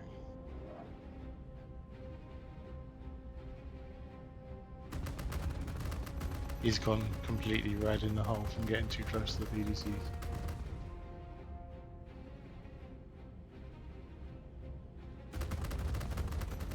Well, that wasn't a very bright idea, was it? Get bullied by size 2 ballistics. Get him, April. I can't do anything because my PDCs won't help me. I suppose I could pull up close and get in the turret.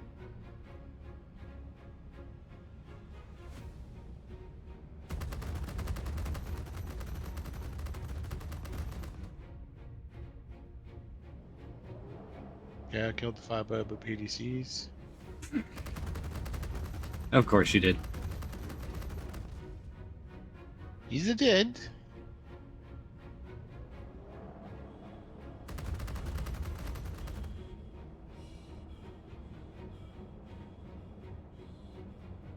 Wait, where are you? There you are. Problem is I'm in like the worst ship to be doing this in too. Yeah, I'll get close and then I'll get in the turret and see if I can help out.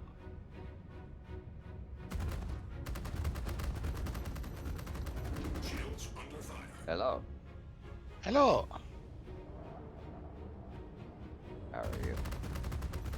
All is well in this land. Well, I've knocked his elevator open to well, it's absolutely been- nobody's it's been, surprise. Sorry. Don't worry about me. Just get in the turret. Okay, like Becky, get in the suit, get in the turret. Did I show up at a bad time? No. We're being bounty hunted, even though I'm not actually a criminal. Oh god, PDC's April. I can't turn it. It's okay. It's okay. Stay Just hop outside in the the turret and I'll get you close. Okay. Oh. Let me know when you're in the turret.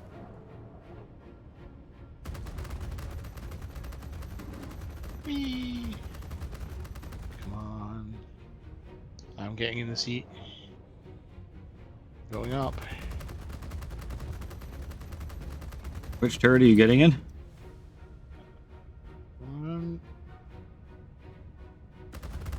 You should be able to see it shooting. Right, target. No, that's you. There's the Connie. Oh, it has got the proper targeting thing now. Oh, PDCs are on your April. I know it is. It's fine.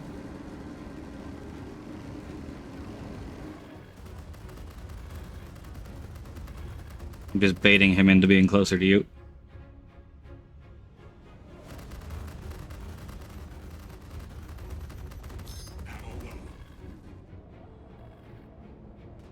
PDCs. He's running away.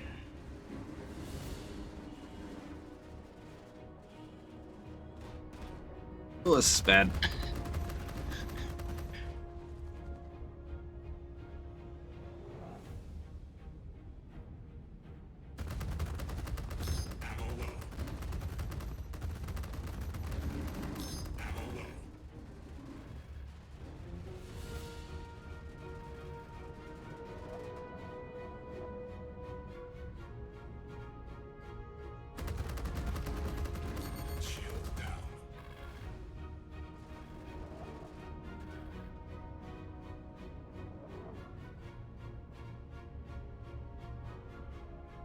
Just have to stay out of the range of fire for long enough for the shields to come back.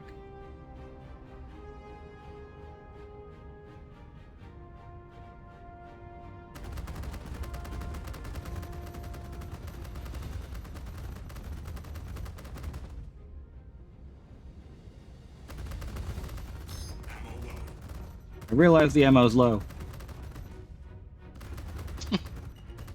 Let me get in an underneath turret.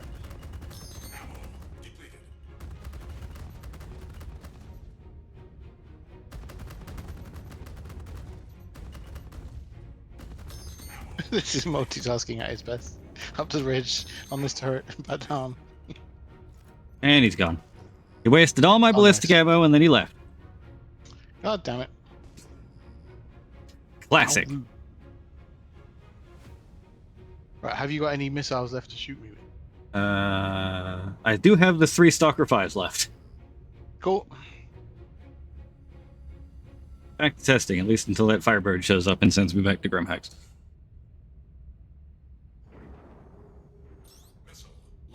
Oh, okay. So is that you locking me? It is, yeah. Would you like me at any particular orientation? What is that? The belly of it? I'm just swinging around, so I'm pointing at you. Wherever That I wish I'd recorded. The ship. No, you, and just the way you said, would you like me in any particular orientation? Yeah, I know. I meant the ship. Well, see, I have questions, but I don't want to interrupt you guys killing people. All right. I am firing 1 Stalker 5 torpedo. Right now. Well, it's tracking. And it's dead. PCs are doing stuff. Okay. I'm going to fire the other 2 at the same time. Okay. And I'm going to do it while not pointed directly at the ship. Just in case that makes any difference whatsoever. A nice curve tracking shot. PDCs are going mental. Yeah, they're dead. They didn't even get anywhere. It only fires 1 at a time. Okay. Right, it's only got the 1 tube to actually, and that's dead too. Yes, that is of no threat at all. And... Oh, they're going mad again. That one, okay. I think they hit. Yeah, so 4 size 2s are fast enough that they can get in. It looked like it only got 1 of them. Yes, I know PDCs.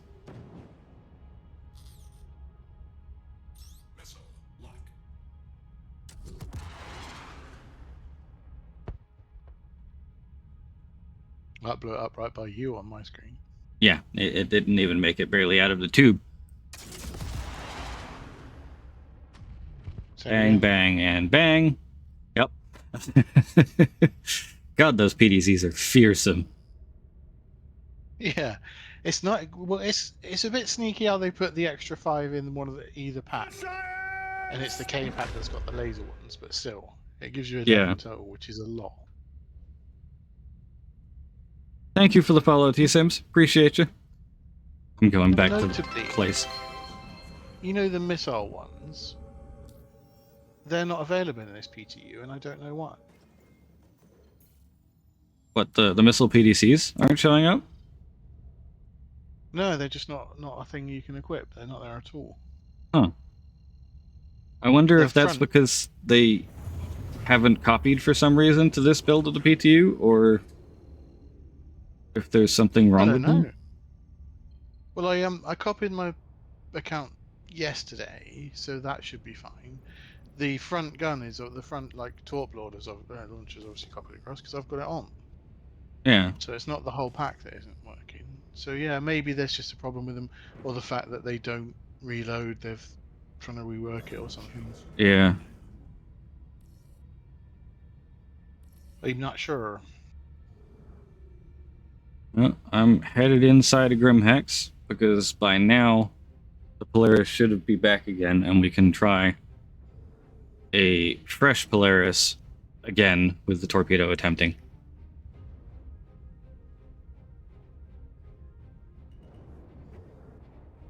What I might actually do is have you come down this way so I don't even have to quantum at all with the Polaris, so it's just fresh out the gate. Just in case the quantum is doing something, like breaking the fuse or whatever. Okay.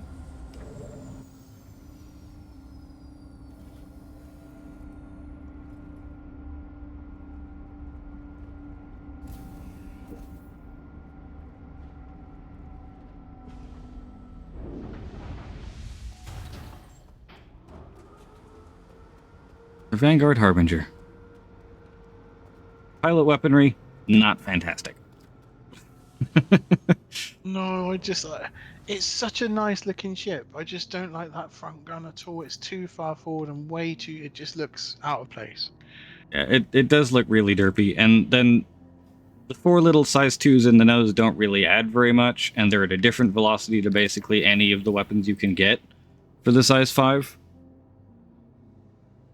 Yeah, if it had So you like end the up sort of you end up in the same situation I just had there, where even against a Connie, I was having a really hard time getting the deadbolt to hit at the same time as the ballistic cannon size 2s. Yeah, you have to be right next to it. Like. Welcome to the ASOP vehicle. Oh yeah, it's if it had like the fearsome looking weapons the F8's got, but on that ship, it would look amazing. I think it's such a nice looking ship, except for the weapons, as you say. It probably needs the size 2s in the nose to be essentially as effective as 4 size 3s would be, as opposed to barely as good as actual size 2s are. Mm. And then I would probably take the size 5 off the nose and just put like a pair of size 4s under the wing, like under the engine pods, or in between the engine pods. Yeah, what does the F8 have? Because that's like should be a comparably armed type. The F8 has 4 size 3s and 4 size 2s for the F8C. You could have something like, I don't know, 4 size 3s. That's why I thought the essentially 4 size 3s in the nose, even if they're not actually size 3 guns, they're bespoke. Yeah, so if they have the stats of size 3, it won't change anything else. And then put a pair of size 4s under the wings the same way the Hornet does. But then it would only have the same firepower as a Hornet. I think it needs a bit more than that. Yeah, that's fair. The F7A is... I mean, honestly, the way it flies, you could take a pair of size 5s under the wings, and I don't think it would be overpowered. Yeah, that would be. Because I was only barely outturning that Connie there. And the Connie's twice the size, so... and has 4 size 5s on it. Yes. Yeah, I don't know. Maybe I was being a little conservative, because it does have a good missile loaded as well, but then again, so does the Connie, so... I don't know. Yeah, 2 size 5s, 1 under each wing. 4 size 3s in the nose. I could be down for that. Change the stupid top turret to be remote turret, so that it, like with a Rio seat design, so that if there's nobody in the second seat, you can just control it with the pilot. Yeah, seems to be a theme they're going for. That would give you an extra pair of size 3s, so then you'd be at 6 size 3s and 2 5s. And you also wouldn't have to deal with the man turret rail dropping down right in the middle of the hab area every time someone wants to get in the turret. Yeah, which is brilliant. And that's the one where you always fall out of the toilet, isn't it? Yes. Yeah, you gotta be careful with the toilet. Also, if you lay down in the bed on the Warden, and you get out of that bed, it will get out the wrong side, out the side of the ship. That could have some fairly hilarious consequences. Yes, it has had many hilarious consequences, including when I forgot that fact, bedlogged in it, in civvies, woke up, got out of the wrong side of the ship, in space. You have 30 seconds to get back on board. Well, no, I have no seconds to get back on board because I'm in civvies. I don't even have EVA thrusters. Oh, of course, yeah. I just float off into the abyss while choking to death. In space. There is no saving you from that bed. As a warden owner, I'm glad that I heard that, because I laughed when I heard it, but I've not experienced it, so I appreciate you letting me know this. Yeah, you gotta be very careful with the bed on the warden, because it can and will just decide you don't need to be in the ship anymore. And apparently the toilet, which and is the also toilet. good to know. I'm Yes. telling you, APOC, I just sit and listen to you and learn stuff I never knew. It's not a joke. Yeah, the Vanguard is the death trap, right? I love it. It's a great ship, but it really, really, really needs some love. Well, and that was one of the questions I wanted to ask you, right? Because I have the whole, what was it, pack that turned the Vanguard into, like, the battle pack upgrades for the Vanguard series. Are they ever going to do anything with that? It's supposed to be modular. Maybe someday TM. Okay. Because that was the thing with the Vanguard, is that whole center section was supposed to drop out and be replaceable the same way the 600i was. The original modularity ships, other than the Caterpillar, which is just weird. Which I also own, of course, because I bought my ships way back in the day, right? Yeah. But yeah, as far as those actually becoming modular, the Vanguard series was one of the first ones they just kind of went, we'll throw it out as variants and deal with it later. And then, 10 years later, they haven't dealt with it. Right, and the modularity is coming in with other ships? Yeah, we got modularity in the Retaliator, which is a very similar system, but the problem with the Tally is every single module swap you do on that thing, in the game's point of view, is an entirely new Retaliator. Right. So, just for the 2 modular areas on the Retaliator and 2 different options plus the base that you can put in there, now you've got, 6, 12 Tally options? Or if you start swapping things out and doing one of one and one of the other. And then that's just with the Retaliator that only has the one base Retaliator model, right?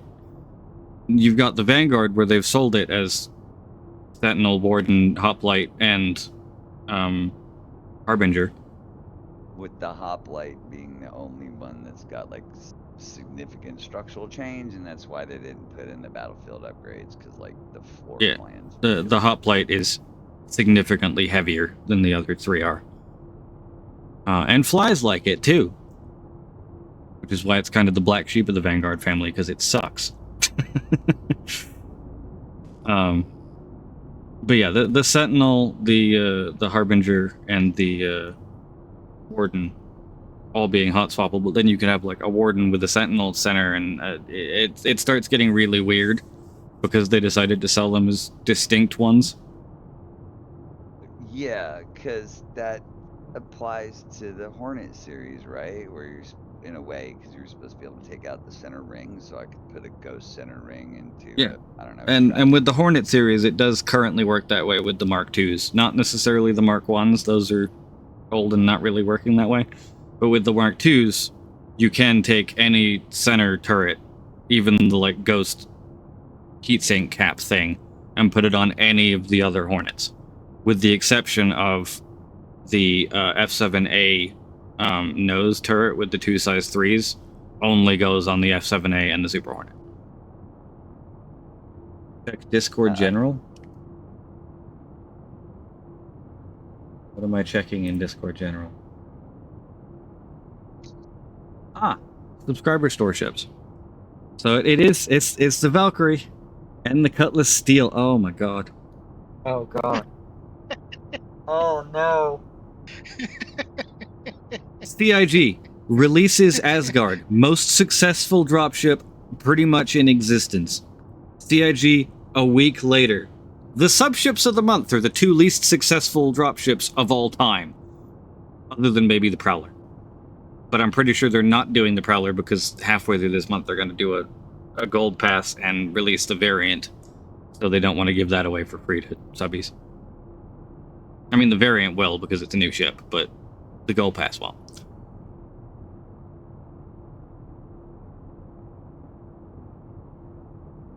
It's been a while since I've just kind of casually cruised through the Yellow Ring. It's very picturesque here. It's also nice because Yellow is one of the few places that doesn't have clouds anyway. So not having clouds isn't bugging me. Good evening, Ehawk. You have arrived just in time. I just had a Witness the Hornet. Shenanigans. He came up underneath me, parked. I could see him getting out to try and EVO A across to get in my ship. So I waited till he got out and then just strafed down and blew up his Hornet. And now he's in chat going, "You're getting it, Johnny." Don't try and board my ship then. Oh, I missed the chat. I'm sad now. Hold on, comms. So I can scroll up. Oh, Johnny, you're going down.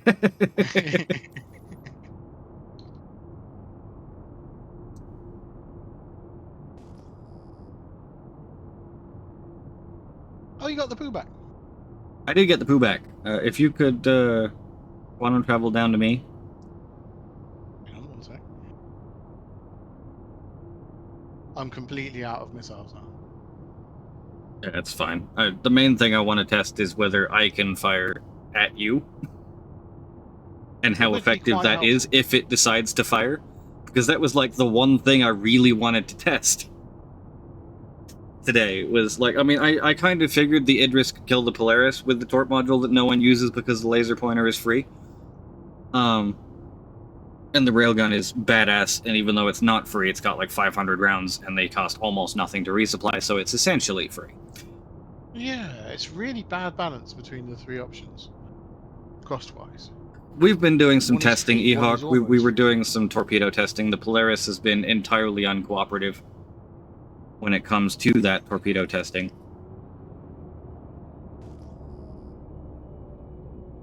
Alright. Right, I am here. You are here. You are 8 kilometers away. Your shields and PDCs are on. I'm going to go visit the torpedo room and see if I'm able to fire anything. Because this Polaris you has also done... register as 8 kilometers away this time, so we're both at least synced up. Good. We at least see the differences. That's a good thing. This is a good start. Also, Ehawk, I would like to present the best change in 4.2 out of any of the changes. Observe the speed of this elevator. Ta-da! The single best change in 4.2. Also, the door stays open for more than half a second now, which is just chef's kiss, CIG. You've managed to break my torpedo thing by doing that to the elevator, but it's fine. Elevator faster. Best change in 4.2. Right. Turret is on. Power is 2 weapons. This Polaris has done absolutely nothing except fly out of a hangar. So it should... Nope. These torpedoes are completely bugged. I actually don't think it's the Polaris. It's just that it is the Polaris because it's the only thing that can fire size 10s. I think it's the size 10 missile. Have you got some different ones, or are they all the same loadout? No, they're all the VT10s. I didn't bother. I couldn't find anywhere to buy the new ones. I mean, I didn't check if Center Mass actually was selling the size 10s. When I was there at Area 18. But, like, none of the other stores I went to, even the ones that were selling missiles, they were all selling up to size 9 and not the size 10s. Okay, I was just thinking maybe it was those specific missiles. But it might be the VT10s. But, I mean, the VT10s are also the stock one that basically everyone who isn't a moron like me spending 15 million credits on torpedoes uses. So, like, if these are the broken ones, then for all intents and purposes, the ship isn't firing torps. Very weird. But you're using your money in scientific study, so Indeed. it's okay. It's for the benefit of others. This is what the whole PTU is about? Yes. Alright, well, since that is not working, I'm going to take this big ol' hunk of junk over to Area 18 and see if I can buy the Executor Torps. Because as far as I am considering right now, the Vanquisher is probably just dead on arrival at this point. It's too slow. More than likely. I'll head back there as well so that I'm in the area when you... The Vanquisher is slower, if not basically the same speed as the Calamity Torps that you have. So like 230, 240 meters a second.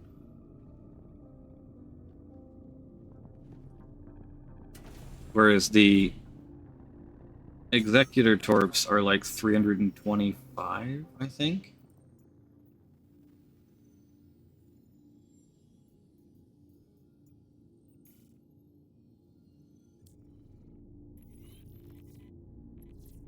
They're at New Babbage, not Area 18. I bought them in Area 18 in 4.1.1. So that is where I bought them in 4.1.1. I equipped those to the Polaris before I'd even flown it out of the hangar. And my home is at Area 18. See if you can catch me. With my incredibly slow wind-up. You're still pulling distance on me right now. Chase me, Apok, chase me! 700,000. You're almost a million in front of me right now. Oh, and we're catching up. We're catching up significantly. And oh my god, that's... Yeah, we're gone. There we go, we're past. See you later, Apok. We are now up to basically our top speed of just over the speed of light. I am nowhere near my top speed. It takes this thing, I think it's like 8 or 9 million kilometers to get to top speed. But once it's there... I'm pulling you back in again? Yeah, now you should have hit almost your top speed at that kind of range. Oh my god. Going basically halfway. See you later, dude. And there he goes. Oh my god, you're going quickly. Yeah, you're going at damn near twice the speed of light now. How does it feel? We're going to be different ages by the time we get there. Have you got an Erebus in there? Yeah, this is just stock. It's got the Erebus in it. Okay, cool. 5, 6, 7. I should, in theory, start pulling it back. 2, 3. You have started slowing down, but I don't know if I'm going to pull it back enough. Oh, you'll get me on the cooldown. We're now doing basically the same speed. The cooldown I will definitely get you, because my cooldown is like 6 seconds and yours is like a minute. Like years. I do hope they turn that down a bit. I don't see the reason it's so massive. I get the idea it's a big capital ship and you don't want it to zip in place to place with almost no cooldown, but it is a little excessive at the moment. Well, it has very little cooldown when you're just doing like OM jumps. It's when you've done like anything that gets you anywhere remotely close to your top speed, you're sitting that entire like 45-second timer. Yeah, it's nothing on the OM jumps. Well, I'm definitely pulling in on... Are we going to arrive at basically the same time? Probably. You're 90,000 in front of me, our corp's 300,000, and I just passed you again. Oh yeah, you just whizzed past you. Y'all see each other when you're passing each other, like in space? No. At the speeds we're going past each other at several thousand kilometers a second. I just didn't know if they put like bright light flash, yeah, past somebody or something. I'm gonna make sure I'm not in the way as well. I'm thinking about it. Anyway, but no, we're all good. Okay. I did not end up in your bum. There's been a lot of scuttlebutt about interdiction, so I didn't know if they were doing anything Yeah, you can, like, if you're standing on a planet and you look up and it's nighttime and someone quantum travels like the spline quantum around the planet, it looks like a shooting star. You'll see them go around, even if they're not in party. And you can sometimes, if you sit like halfway along the regularly traveled quantum lane, and someone travels past, you'll see little white dot go past you at significant speed. But if you're set back 1,000,000 kilometers or so from the travel lane, them moving at several thousand kilometers a second isn't as big of a deal. I think you actually have... Are you locked on Area 18, Johnny? I am, yeah. Start the quantum? I can't, I'm still cooling. Oh, you're still cooling down. Interesting. Because you're preventing me from going. Oh, really? Yeah. Oh, well, I'm at 85%. If you can just hold on one moment. That's fine. I can wait the several eternities it takes for that thing to cool down. 95. That's pretty cool, though. I didn't know that 98. either. 100, there we go. Did I pull you with me? Nope, now I'm just regularly... Okay. Sure, it's the idea, that's fine. I just wondered if it would... I wanted to see if it would pull you with me, but obviously not. No, I think we were too far away to actually have it pull. It was just... What's the range for that? Because you were 4-point-something kilometers. I think it's like 2 or 3 at the maximum. Oh, okay, it's closer than I thought. It's pretty close. Game, that's not a quantum travel, that's just a rotating to look at the horizon. Thing. 2 feet, stop.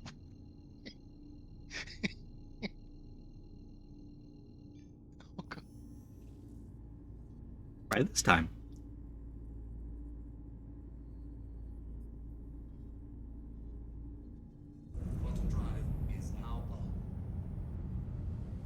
I see you're off. Oh, it's 3 o'clock. Oh boy, here we go. Does that mean you have to stop? Last chance to buy your tickets. In like 3 minutes, I'm going to close the ticket entries.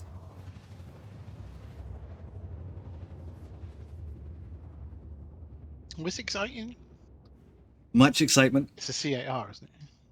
C8X. Yeah, it's a C8X, with the Starset game package and 2 sets of armor. The ORC Nightfire that they like giving away in those kind of packages, and a full set of Clash with the... I don't remember what helmet's on there.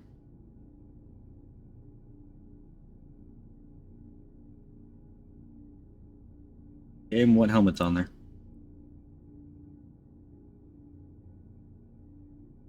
My hanger. Does this mean you're kind of ending soon? Soonish, yeah. I want to see if the other torpedoes actually lock onto something. Oh, sure, I'll wait then. I just didn't know whether to land or not. It probably won't let me. I'll be on probably another like 15-20 minutes. Sure. Have you I'll get back out noticed into space. any difference in how much damage the torpedoes can take before they go poof? Significantly improved amounts of health on the torpedoes in this patch. They don't insta-die anymore, usually. Well, I killed his Polaris. Yeah. He shot 4 of them at me, and they, the first one, 2, whatever, killed the PDCs, I'm pretty sure, or at least half of them on the bottom. And the next salvo, because there were only 2 PDCs on the bottom, it didn't kill them in time, and boom, Polaris dead. So it is technically possible now to break through PDCs with only torpedoes. However, that was like 6 million credits worth of torpedo. Yes. Right. I went to but restock and it's 31 doable. million. So Yeah. that they're not they're not invincible. Yeah.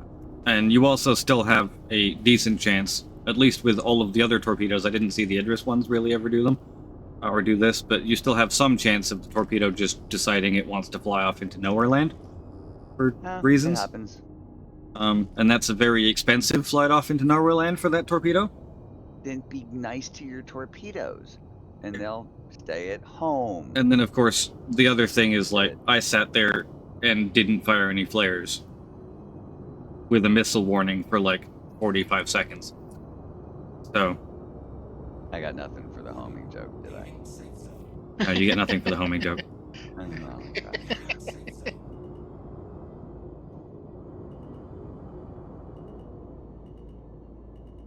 Well, I think part of it is they're trying to make it so that it's not easy to get the big ships, even if there's not a whole lot of people on them.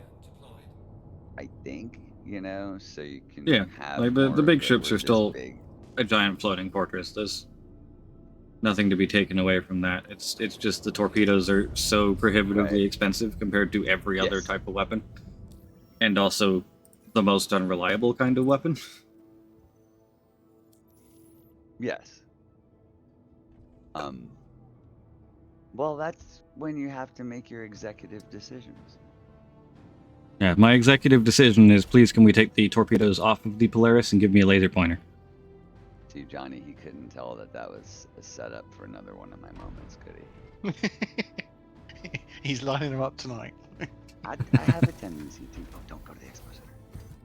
I have noticed, but I mean, people throw money in the game, been playing for a while.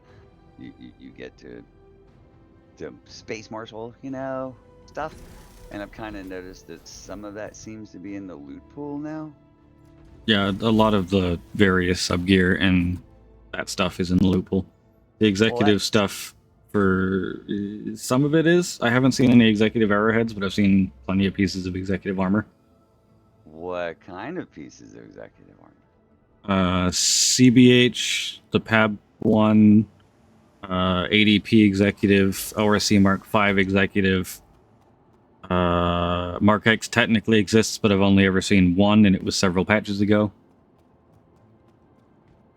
Is that the stuff from your, like, Space Marshal? I forget what that's called. Yeah, Space Marshal has a set of executive. There's an undersuit, which I have, actually, even though I'm not a Space Marshal. It's definitely in the loophole. And there is also a set of the Odyssey executive, which definitely is also in the loophole. I've seen those. The winner drawing is going to be right about now as soon as I find the button for it, damage. Right about Once the Polaris has been sent down. The giveaway is officially closed.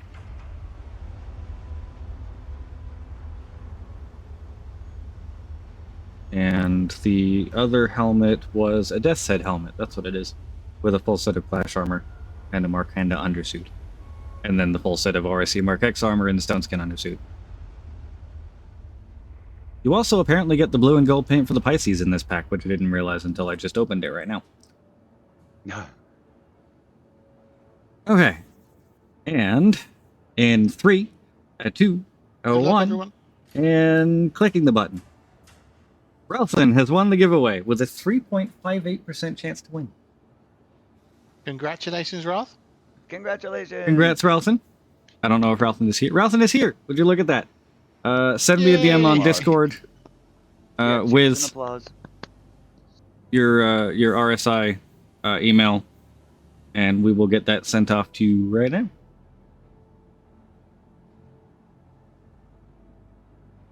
Congratulations to Relson on winning the first ever APOC giveaway. Indeed.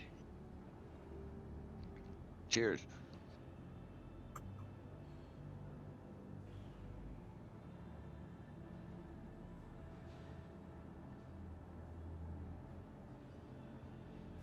Rigged. 3.58% chance. Damn.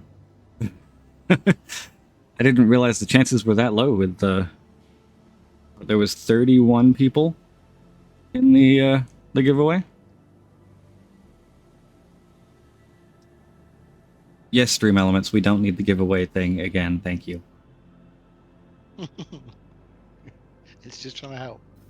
It's like Tony Stark's robots. If it extinguishes me one more time, donating it to the nearest school.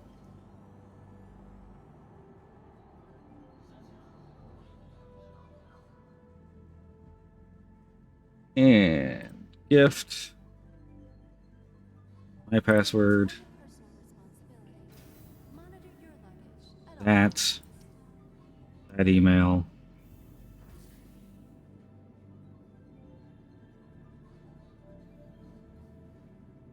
Okay, Ralston, you should have an email.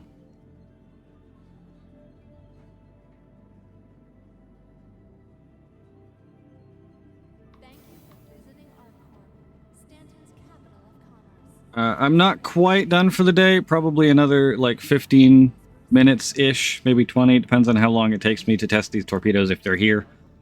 If the torpedoes are not here, then it'll probably end slightly sooner than that. Because I'm not flying all the way to Babbage for torpedoes. Oh, fair enough. Will it let me land with a CS4? No, but you can bedlog in the address, and then the patch tonight will make it all go away anyway. Yeah, sure. Johnny, that means I'm running out of time. It does. But you've been around with me and APOC, and you know that we have a history. I do. You've been there for some of those interesting moments. And rarely do I get to catch him alone when he's only got Alrighty, damage. one. And I try to add when I show up, so I have to ask him about my pants. Ralph has gotten the email. Did it work? Hang on.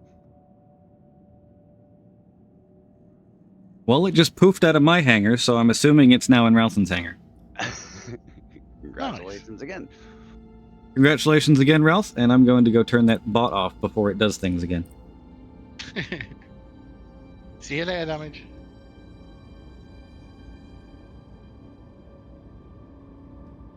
I have to get my timing right. Chatbot timers off. Sweet. Can I ask you about pants real quick before I disappear, APOC?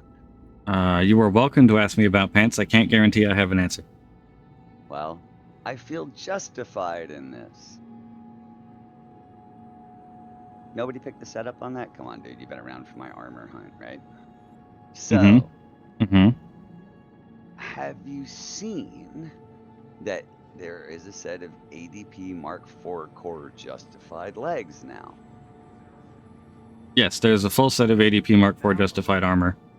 Have you seen the icon for it when it's in your storage? For that, I'd have to log back onto live because I have one. Yeah. Or I think I had. You know how I find interesting things, right? And I'm not gonna ask Mhm. you to save this. Do you know I save stuff for you, right? You know. So when I'm looking at this in my inventory, the legs are black, and there is like Blade Runner red neon stripes and words that are going up and down the legs. Interesting. Thought you'd say that. There's even like the word rotor or something. So Probably replace me. I have saved these for you, even though these are one of my cherished possessions, of course, because it's just that weird. But Certified yeah, weird. man. Of course. Well, that's what I do, right? So it's interesting to look at.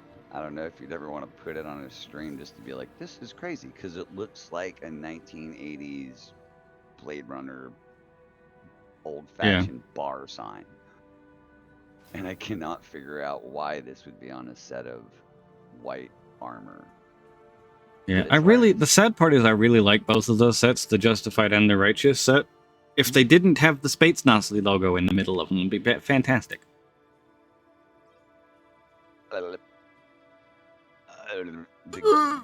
Calamity 12 torpedoes are so expensive. I just like it because it looks like a lion head on the front. Anyway, Right. I appreciate your time, and I enjoy listening to your scientific endeavors. You guys have a good day. See ya. I'm gonna be quiet now. There's the Veritas, there's the Executor. Right. I am going to buy 6 Executor electromagnetic torpedoes.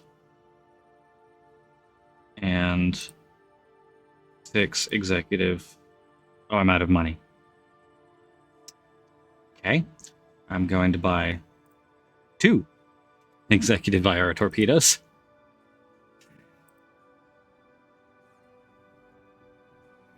And we're going to equip those on the Polaris.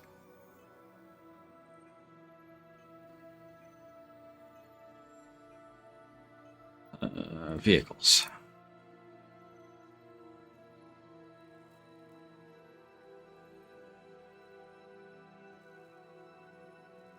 Vehicle weapons.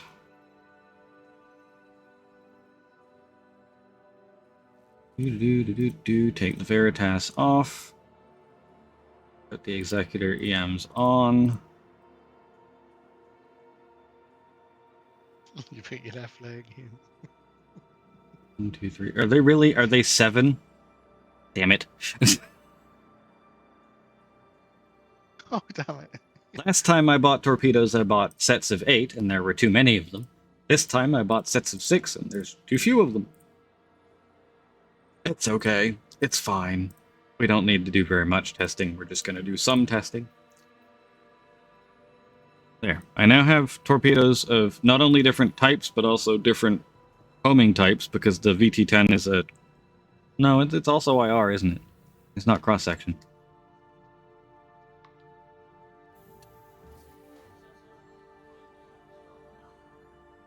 So I should now... Those ones. You're the expert. Because I remember being excited when the new torps came out, because I could finally get cross-section torpedoes. Ah, okay. Because the VT-10s, I'm pretty sure, are IR torpedoes, so they, at least in the prior patches and now live patch, significantly easier to flare away than the cross-section ones that basically ignore them. I see. I always call them pirate torpedoes because IR. Oh. Yes. the pirate IR torpedoes, and then the slightly scaredy cat EM torpedoes.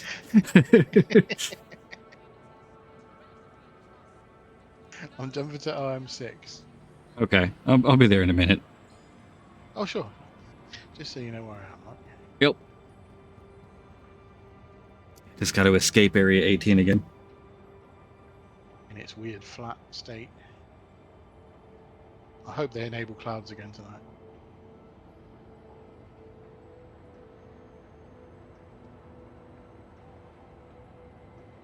So nice that the doors don't get blown open on this anymore. I think it was 300,000 HP they've got now.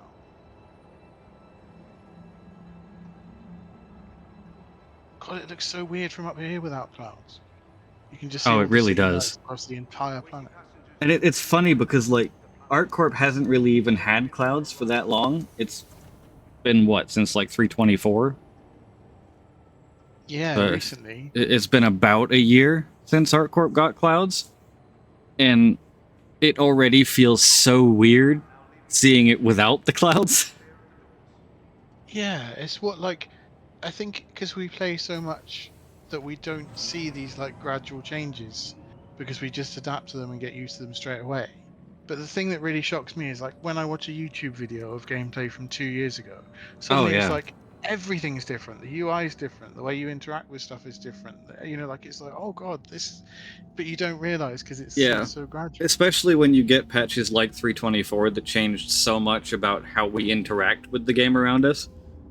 The interaction system changed, the flight HUD changed on all the different ships. Like that was all 324. It was a very, very big patch kind of under the hood / in the way we interact with the game around us rather than just content, you know, things to go and do, which has been basically everything since then. Oh, plus the freight elevator thing in, what, 323? Yep. Like, you know, you watch an old video even from 2 years ago, and they're like, you know, hopping off to a random outpost, going to a trade kiosk, hitting buy, and then walking back to their ship, and there's magically 700 SCs of cargo in it. I have good memories of doing that many, many times with the Carrack, but I like the new cargo stuff. That was my biggest cargo ship for a long time, was the Carrack. It's like, was it 400 and something? 457. It's 57. I got one out. Damn it. Yeah. It technically, like, it says on the screen that it's 456, I believe. Right. I have to double check that when I hit the ASOP here in a second. But as far as, like, actually putting cargo in it, the grid itself that you can snap to holds 457. Right. Because there is an extra 1 SCU snappable sitting on top of the grid. Don't ask me why, but it's there. It's your little bonus. That's not my large hangar. I'm gonna summon the Polaris from over here. Yeah, it shows 456 here. And then 576 for the Polaris and Caterpillar. That was the crazy thing when those freight elevators and physical cargo like happened, is like the two ships that up to that point had been like the kings of cargo suddenly couldn't run cargo. Yeah. I mean, yeah, you know, you always had the C2 and its ridiculous 696 SCU cavern that it calls a cargo bay. But like, it was still relatively the new kid on the block at that point compared to those two titans of old cargo. Yeah, that was what I did my first runs in, was the Carrack. It's the first time I realised the game was actually stable was, I don't know, 3 or 4 years ago. I hopped back in and I did a run with the Carrack where it was all the magical cargo stuff, but I bought some cargo, it magicked into my Carrack, and then I flew my Carrack to another station, landed and sold it multiple times without the game crashing or anything, and it always used to. Yes. And it was so risky doing cargo because of that, because then you just lose it, and you know, there was no crash. Yeah, you could go through the entire loop of cargo without constantly looking over your shoulder for a 30k. Exactly, yeah. It was so like relieving to that not to be a worry. Mm-hmm. Yeah, I remember the first time that I ran cargo, like as a loop, as like I was logging on, I was going to do a cargo loop and just run a trade run in circles. And I didn't have display info up because I wasn't worried about the B-win. And it just flatlining and 30k'ing us. And it was such a nice feeling. Yeah, finally relief. I don't need to be on edge the whole time. Yeah. I'm not flying at breakneck speed into and out of every single port. So that I can at the least... Because for a long time, like, the 30Ks were still present, but the crash recovery worked okay, as long as you had requested a hangar. So from the time that you took off from one hangar until the point at which you requested a new hangar, that was your danger time. So, like, everything in between there was, oh god, go faster, and then you'd get to the request a hangar part, and you can breathe a sigh of relief. Yes, indeed. Yeah, that was when I first got hooked again, really.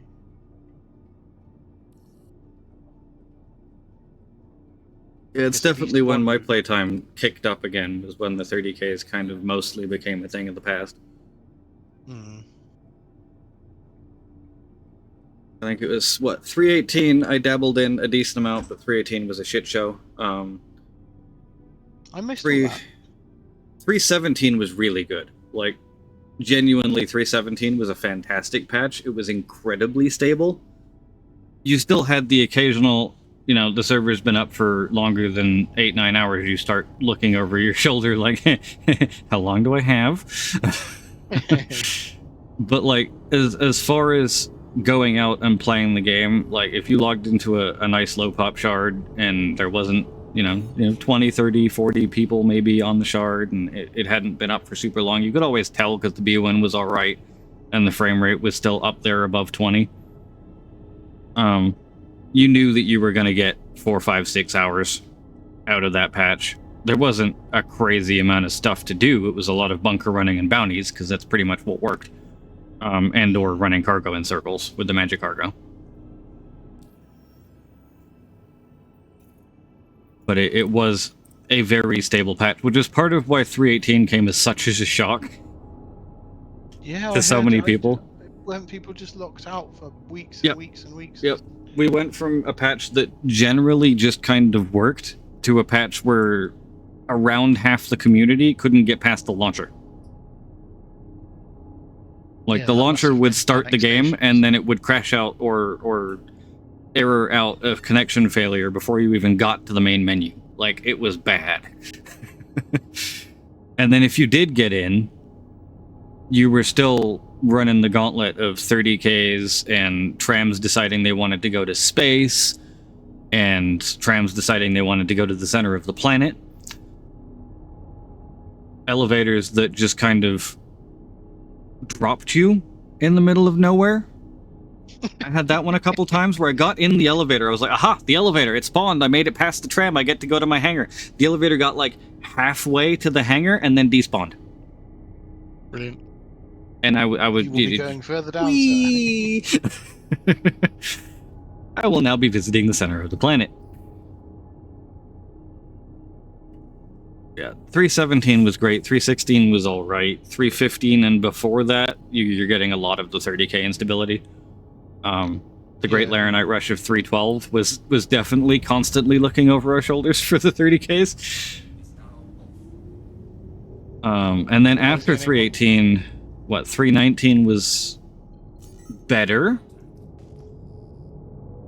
but it's still not fantastic. 320 was when things started properly getting stable again. 321 was generally pretty good, at least on my end. And then,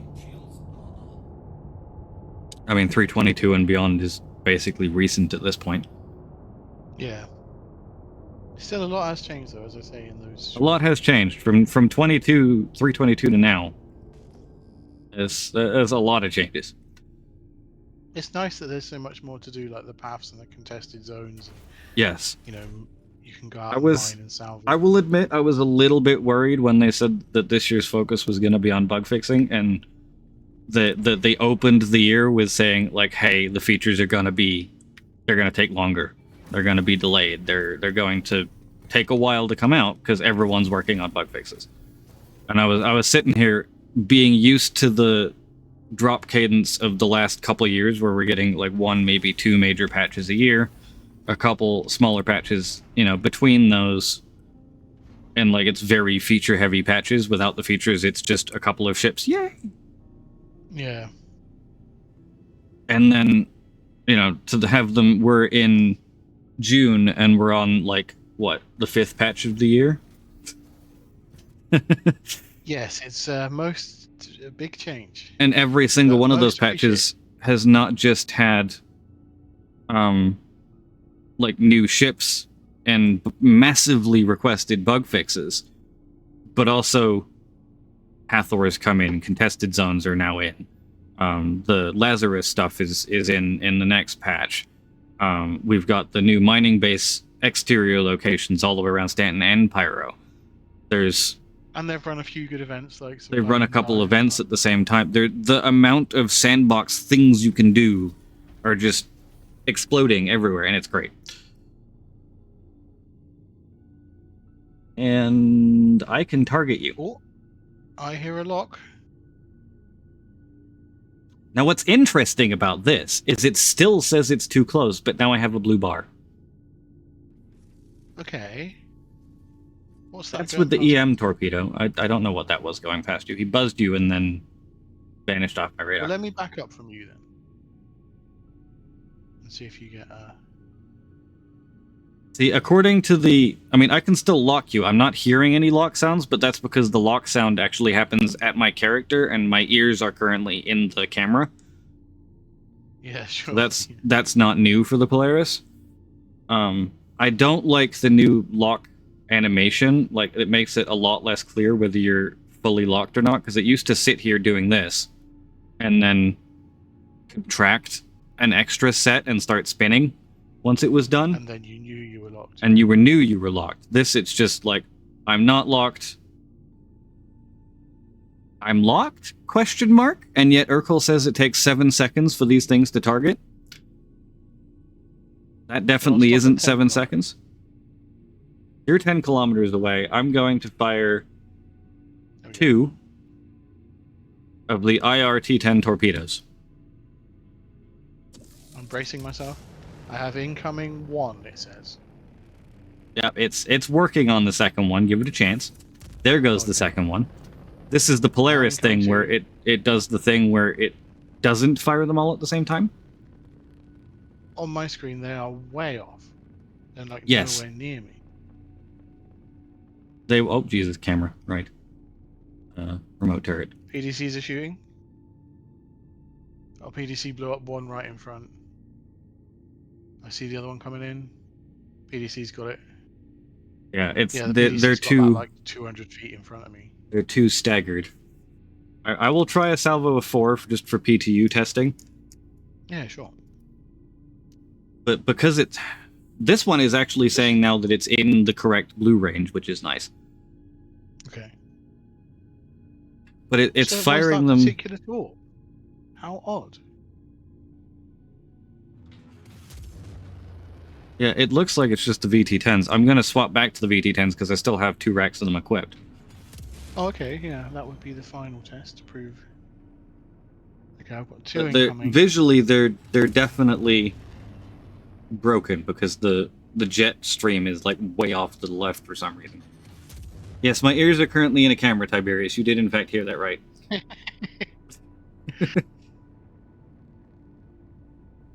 I like the stagger E-Hawk. I think they're just a little bit too far apart from each other.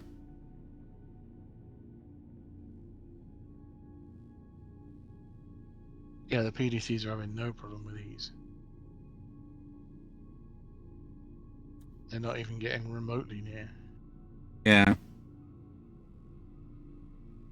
1,000 health with them being that slow. And this is the faster Torp. I would like to point that out. This is the fastest Torp the Polaris can launch, is the Executors. But I think if they want it to be successful at the current speed, they do need to launch them sequentially like that, but significantly closer together so that the PDCs don't have any time to recharge between each one. Yeah. Like the Idris firing all 4 of them at the same time is too close, because then if one dies, they all die. Right? Like no matter how far away from the Polaris or Idris they are, if one blows up, everything blows up. They're within 10 meters of each other. With this, like, it does stagger them out further, and that's a good thing to stop them from blowing each other up. But right now they're too far apart. Like, that's one click. Something. And it fires 1, fires 2, and fires 3... some point?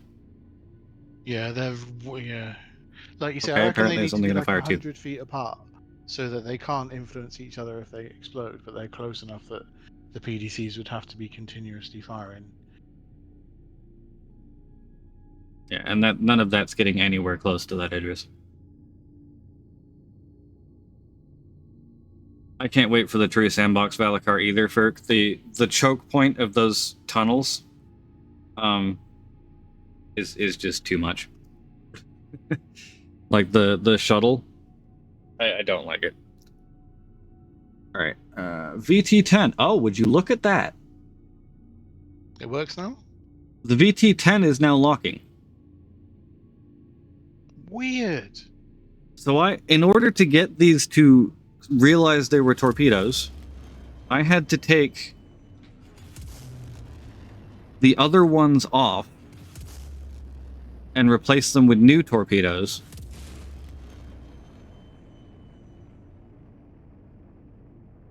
Well, I see a lot of torps coming at me, and they look right on my screen now. They're not off. Yeah, these ones are actually animating correctly. Here they come. I'm gonna try and overload it and just fire like double salvo as fast as I can fire them. That's a shitload of torps. Okay, that's 1 down. 2 down. But I think the duration between torpedo salvos is probably still too high. Yeah, it took out those first 4, no problem. It can just do them 1 by 1 still.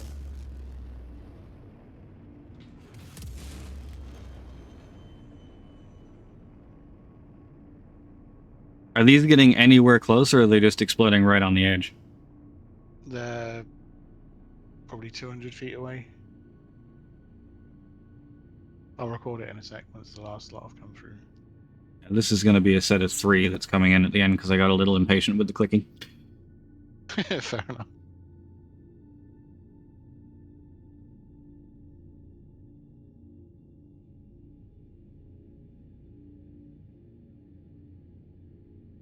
just replay that quick. So that... I mean, that salvo that I just sent was 2 sets of 4 and a set of 3, so that's... What? 2 mil per set of 4... That's 4 mil plus 5.5 million credits worth of torpedo that I just fired in that last set. Yeah, it's a lot. And nothing got close. Not even close, no. I only bought 6 of the faster ones, and then, what, 2 or 3 of the other faster ones? Some EM and some IR, just to test. I'm now going to bring the Polaris in to 1.6-ish kilometers away from your rear end. Okay. And I want to see dumb firing. If I can dumbfire at 1.6, do the PDCs immediately target them even though they're not armed? And, you know, how does that work? Sure. And that's kind of my final test of the day.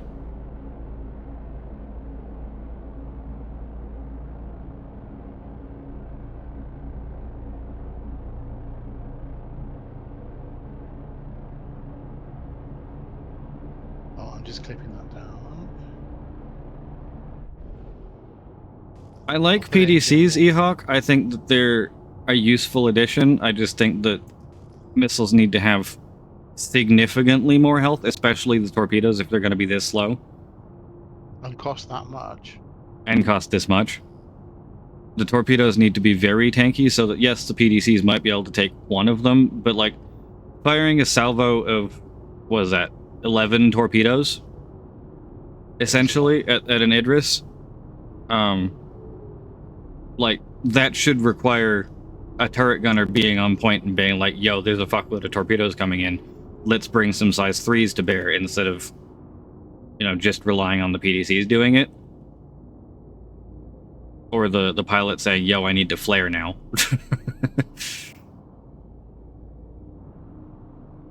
Alright, so 900 meters, 1 kilometer, 1.1, 1.2. I'm kind of aiming center of mass here, because I don't really have the ability to aim them very well. Alright, that is 1.6 kilometers from you, and you're on the top of the Idris, so in theory, the Idris is actually slightly further away from me. Yeah, 1.65 or something. By the time you get to the bottom of it. I am now going to fire a single size 10 torpedo. It should, in theory, arm, like, right before it hits you, like 100 meters up, which shouldn't give the PDCs any time to kill it, if the PDCs are only attacking armed, like, torpedoes. I'm bracing myself. If the PDCs are attacking torpedoes before they're armed, then it should die pretty much as soon as it comes out of the barrel of the thing, and I'll go red again. Which is what used to happen. Well, fingers crossed. Alright, we're going to use one of the executor pens, the EM version, and fire. Oh no, that's interesting. Go on. I don't see anything. Yeah, because it's not firing anything. Oh, that would explain it then. That's me looking at my screen thinking that it's just not animated or something. What about if you switch to the other one?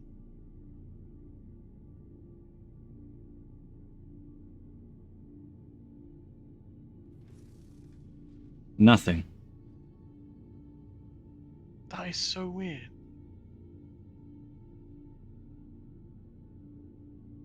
Yeah, I don't know if you were here earlier, Ehawk, but we actually had a situation when Johnny was firing torpedoes at the Polaris, where the first torpedo got intercepted by the PDCs, but it was close enough to the ship that the explosion actually killed a couple of the PDCs on the Polaris.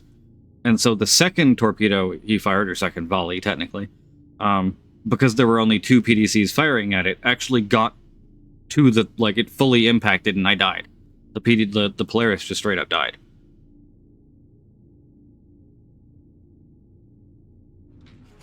Oh, there we go. There's a VT-10. That one decided to Okay. fire. Interestingly, the one that refused earlier is the only one that fired. No, PDCs aren't doing anything. That definitely hit. That definitely hit. Okay. So, that is technically possible. However, I mean, just look at the amount of time between... Well, if I'm moving, then it's not going to... PDCs are doing... Oh, PDC's got that one. Is it because the first time you weren't red, so it wasn't like checking, and now you're red, it is? Maybe. Seeing you as hostile. But I still got more aggravated assaults there. Did that hit, or did that get intercepted? I didn't see any more damage or anything flash up.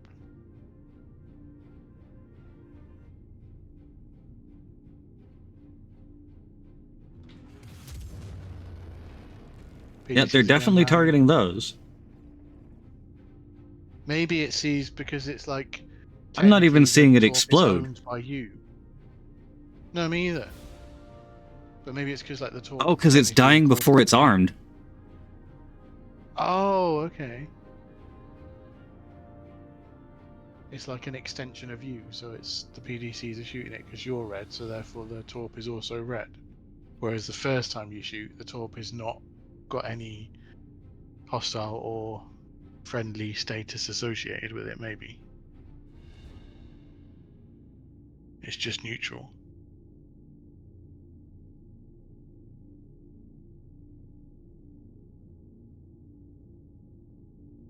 Well, that's certainly given me a headache. Yeah, I'm guessing that one torpedo that did hit did do some damage. Yeah, I've got a few red bits. Yeah, so the lesson there, I mean, in theory, you can still, you know, dumbfire them, but 1.6 kilometers, like even an Idris can get out of the way before that fire, like, actually gets there. Yeah, if I was moving, I mean, that's an Idris and zoomed If in, he was moving at all, that would be next to impossible to dumbfire that unless he flew into them, which, I mean, if you do that, then congratulations, you're dead. Yeah. But as like, long as you're moving and not just in a straight line, it's going to be very, very difficult to pull out of. However, what I can see happening is somebody coming up to a Idris that happens to be landed for any reason, or docked, or, you know, not actively being flown. Like maybe they're, you know, they're trying to load fighters into it or whatever. And doing this, pretty much, except probably with two people in the thing, and firing a torpedo right behind the bridge. It's harder to aim it from this distance. Like, I thought I was aiming basically at the bridge, and I essentially hit medical near the front. But, like, if you hit behind that bridge, I'm pretty sure it's still an insta-soft death, even with a 25-meter splash. Yeah, it'd be interesting to see, because we need to test more, like, what a direct hit there, if anything has changed in terms of that. Yeah. Because it always used to be it, but I don't know if there's something in the PTU that's different. And yes, like Damage says, the other lesson is definitely, if you are able to get a shot off on an Idris, dumbfire like that, fire them all before you're red to the target. Definitely, because it does seem to see the torp as red. If you're burning, you know, 500,000 credits to try and kill it, then maybe burn 1 million credits to try and kill it harder, just to make sure. Yeah, because otherwise it's a complete waste. I'm curious now, actually, I'm just going to fire off one of the size 3s at you. Sure.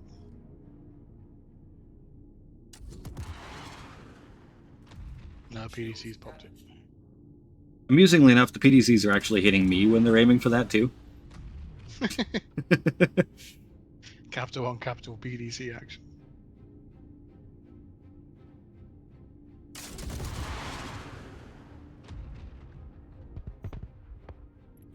It looks like they got, what, 2 out of the 4? Yeah. Or 3 out of the 4? I couldn't see past the explosion of the first one.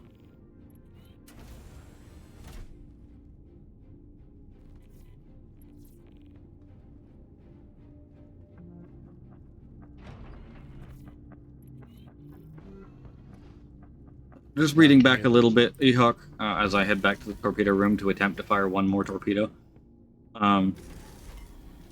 The only problem I have with like the fighters getting close to disable the PDCs is in close is exactly where the PDCs are incredibly dangerous to fighters.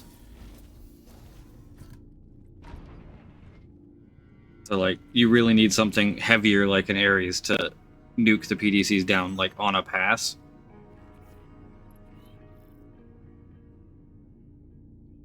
Something's pounding me now. Oh, you have, I don't know what that is. I don't really want to fire a torpedo at it.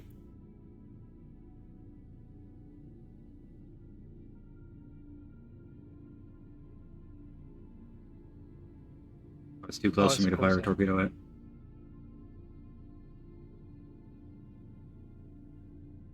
Stop interrupting my testing.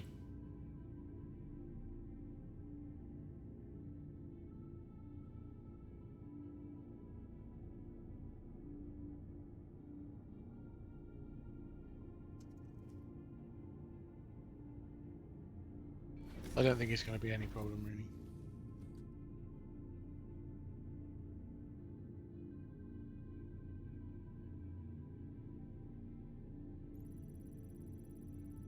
Am I able to scan from down here? Oh, he's called Viscosity 3.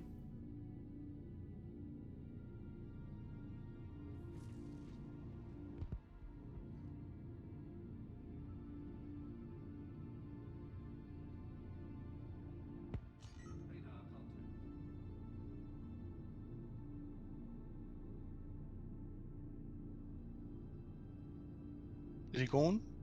No, he's still there. I think he may have given up attempting to hit an Idris, though. It's like, yeah, you're not going to do any damage to this.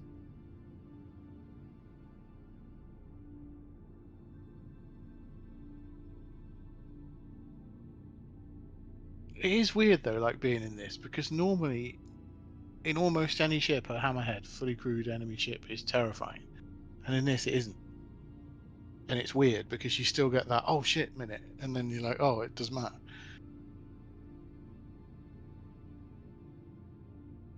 Looks like he may be attempting to EVA to you. You might want to move. I just had his engines cut.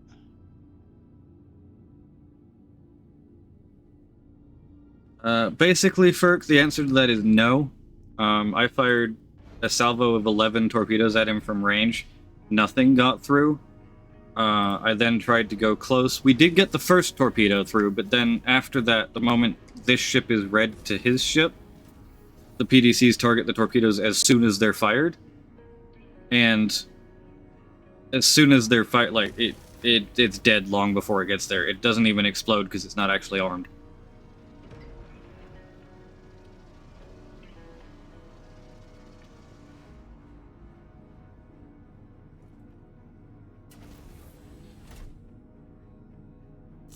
Where'd he go? He's right on top of me.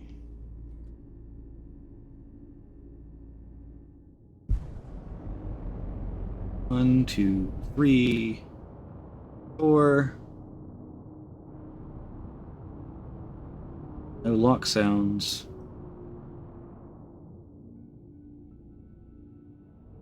I don't know if it's locked or not. We're gonna find out. PDCs are shooting. Of course the PDCs shoot him.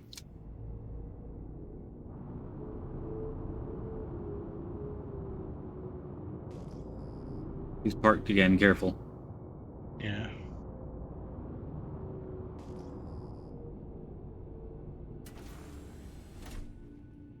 Do. That was standard missiles right there, Tiberius. It's size 3s. Aha!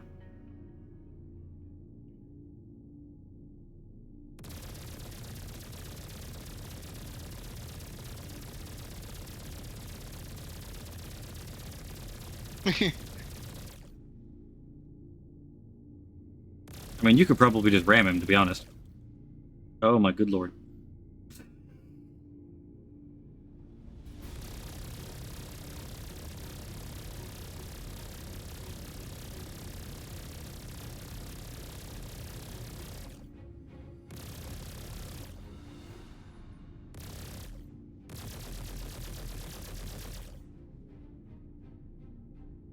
Recharge.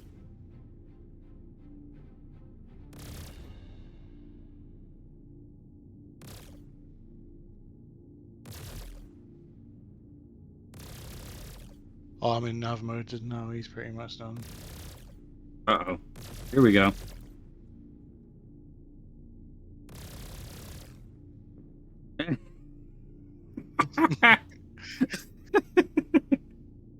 Goodbye.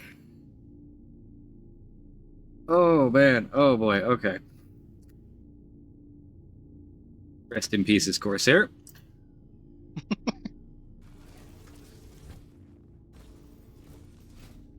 Only thing I'm vaguely worried about now is him clipping into your ship as you went past. Yeah. But you know what I can do about that, actually? Hold still, I'm going to scan you. Ah, thank you.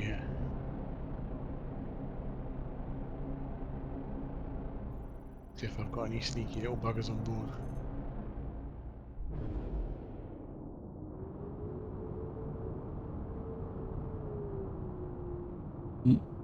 Gotta be closer to get a cargo manifest. Come on. Yeah, he was trying to board Johnny once he realized that there was absolutely no way in hell he was killing an Idris with a Corsair by himself in any period of time. Heat death of universe. He's still there. He gave it a good try, I'm not gonna lie. But, you know, he wasn't getting anything out of that.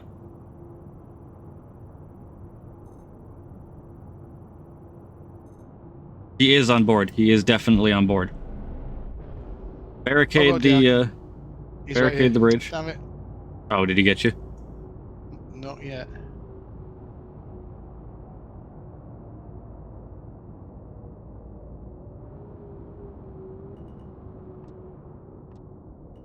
Oh yeah, he got me, damn it. Yes, it's Just specifically a he got capital bored. ships thing. He got right next to me.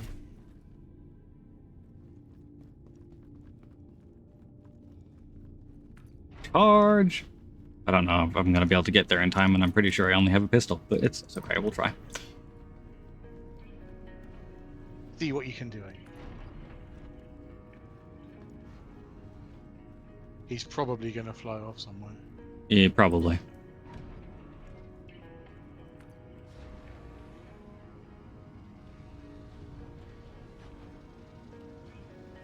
Yeah, I'm rattling around, so either we're flying or he's tractoring me somewhere. There's a Hornet that just turned up behind you. Honestly, it's like as soon as you're in this ship, you get so many people.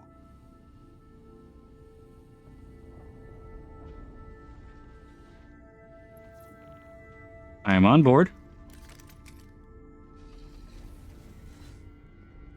I see that you're on board. It just gave me the thing. I'm on the bridge. I can't tell where he is. If you use third person, you should be able to see around you a little better. Oh yeah, he's just got in the pilot seat. He's starting to fly it. Okay, well if he's in the pilot seat, that's legitimately perfect for me. As long as he hasn't locked this door.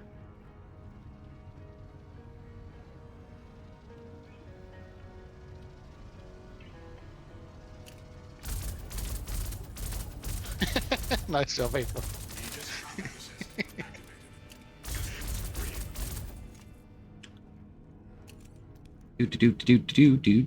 I'm kind of surprised he never finished you. I know. Just left me incapped on the floor.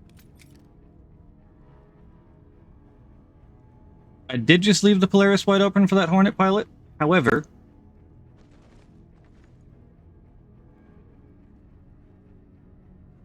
you have gun, right? Yeah. All right. I'm going to sit down real fast. I also didn't close the exterior. Okay. That is closed itself. Systems offline. Aegis combat assist activated. Systems green. Interestingly, I also have no MFD or power or HUD or any of that. Oh. Here, you try. I was Maybe able he to pulled move a the fuse ship. out coming up or something. No, me either. Maybe he pulled a fuse, but then how was he flying? Yeah, the ship was movable. Like I was able to move it. I just didn't have any HUD or anything like that. Yeah, that's exactly what I've got. I'm gonna try putting the multi-tool away and see if that does anything, because it sometimes does. Let me try cycle the power. I mean, I don't really know why we're why we're caring this much about PTU, but it was worth killing him anyway. Log off in a minute anyway. If he's gonna glitch inside the ship while you're ramming through his ship, then fuck it, we're gonna kill him. Talking of, what gear did he have? Well, he had a med pen, so I've got another one of those. Excellent. Everything else looks like it's locked to him, unfortunately, but he did have a grenade launcher.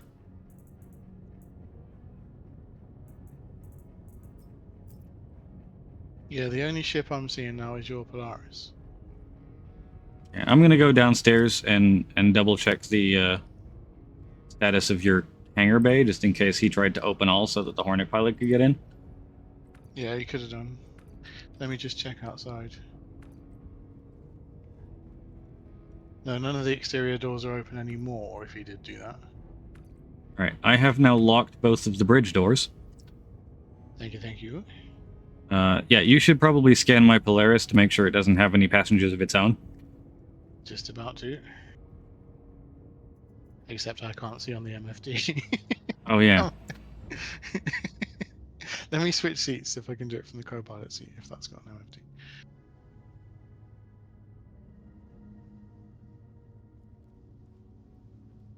Good thing no one was waiting for me down here.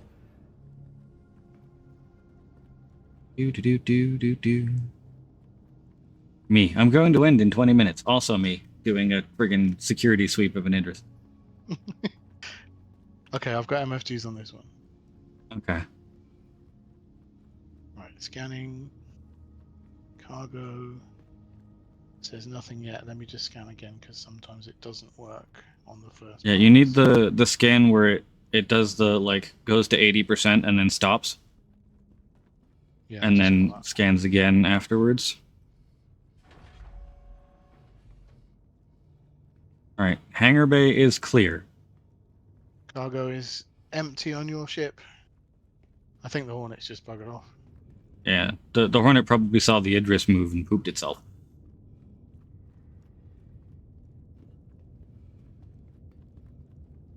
Well, that was a successful... It was just such bad timing, though, because you went, he's right there, and just as you said it, he's on your ship. Out Yeah. of the corner of my eye, I could see him. And it was Yeah, too it's late. just not quite close enough, early enough. But then he took his dear sweet time getting into the pilot's chair, and that kind of saved us. Yeah. Well, thank you for the rescue, April. You're very welcome. You are my hero. Ehawk with the sub. It hasn't shown up in chat yet, but I saw the notification. Thank you, man. There it is. Much appreciated. Ready room, mess hall. There's an airlock around here somewhere, I swear. There it is. Still open, too. Or at least the inside one was.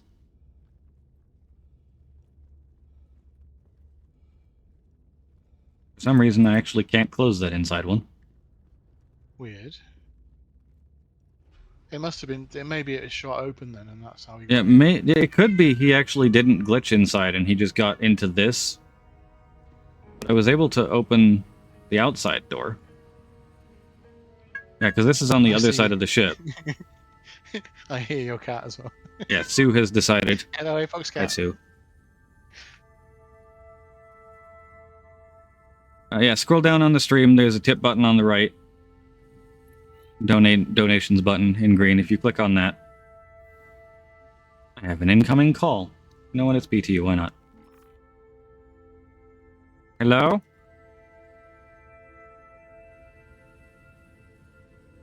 I don't even know who this incoming call is from. I guess the guy you just shot. Stugly, apparently. Oh, he's Hello, been Stugly? spamming the chat non-stop. Has he? Yeah, for hours and hours and hours. Yeah, so this one that I came in, I was able to close both doors. Yeah, I guess ending he the must have con with shot that his way guy. in there. So He my didn't guess have is very much time though. my guess is he glitched into the airlock and then shot his way in. Where'd the Polaris go? It's. I don't want to move in case I smack you.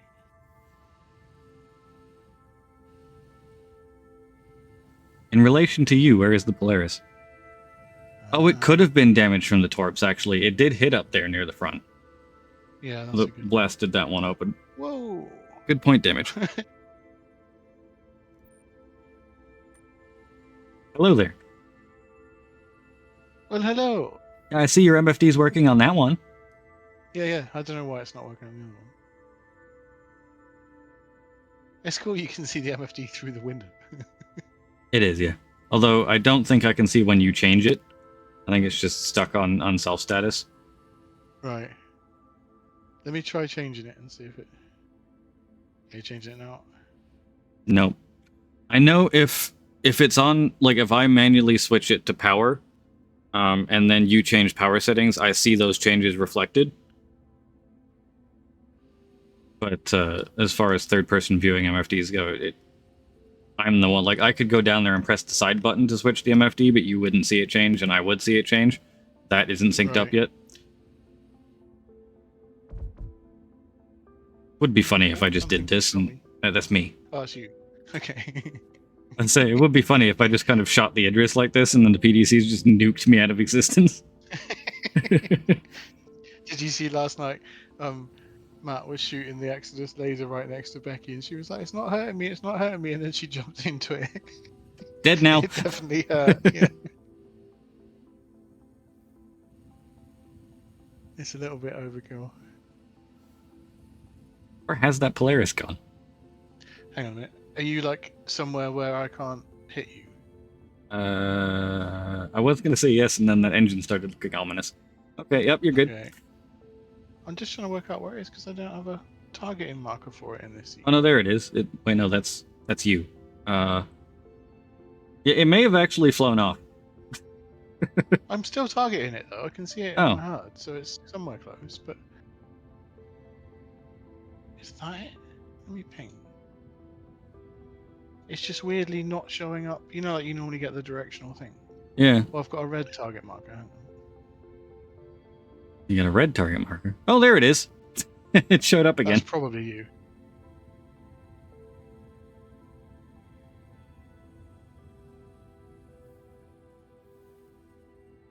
Yeah, there it is. Yeah. It's 2.8 kilometers away. I think I'm probably just gonna log off because it is PTU. Yeah, fair enough. I'll just do the same. Okay.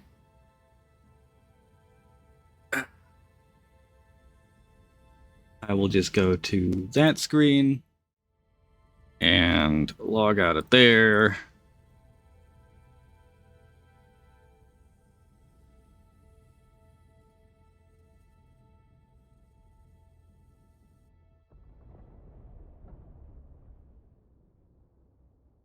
There we go. Okay. There we go. Finally, it closed. So, that was a day of testing. I'm gonna jump out of Discord here, Johnny. Okay, thanks then. again Bye for bye, helping with the everyone. testing. Oh, thank you, everybody. Have a fantastic rest of your evening. I will be back on Thursday. I'm also cooking up a plan. Real life is going to happen first. But with Mac away for the week next week. Thank you, Jack, for the tip. I really appreciate it, dude. But with Mac away for the week next week, I'm planning on doing a couple of extra streams on days when he would normally be streaming, but I have to work out when real life is going to allow that to happen first. But until then, and until Thursday, Ralph won it, Tiberius. Ralph had won it. Until then, I will see you all tomorrow for Max Stream or is Max streaming tomorrow? I don't even know. But I'll see you all on Thursday. Of course Max streaming tomorrow. It's the big salvage stream. Derp. Until then, though, I'm going to send the stream to Kudo, who's doing PvP bounties and an Idris by the look of it. Have a fantastic rest of your day, evening, light, time zone, whatever time zone you happen to be in. If you are interested in salvaging, do show up on Max Stream tomorrow. Because it's going to be a good time. I can already feel it. And I'll be back on Thursday. Have a great one, everyone.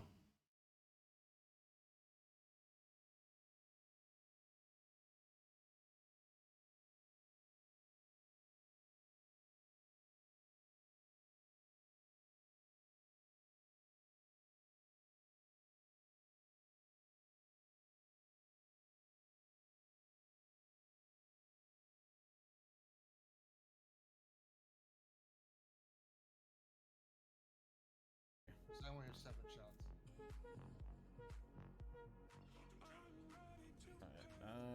Let me do that. How about now? You should have... Yeah, it's coming up. I got 13.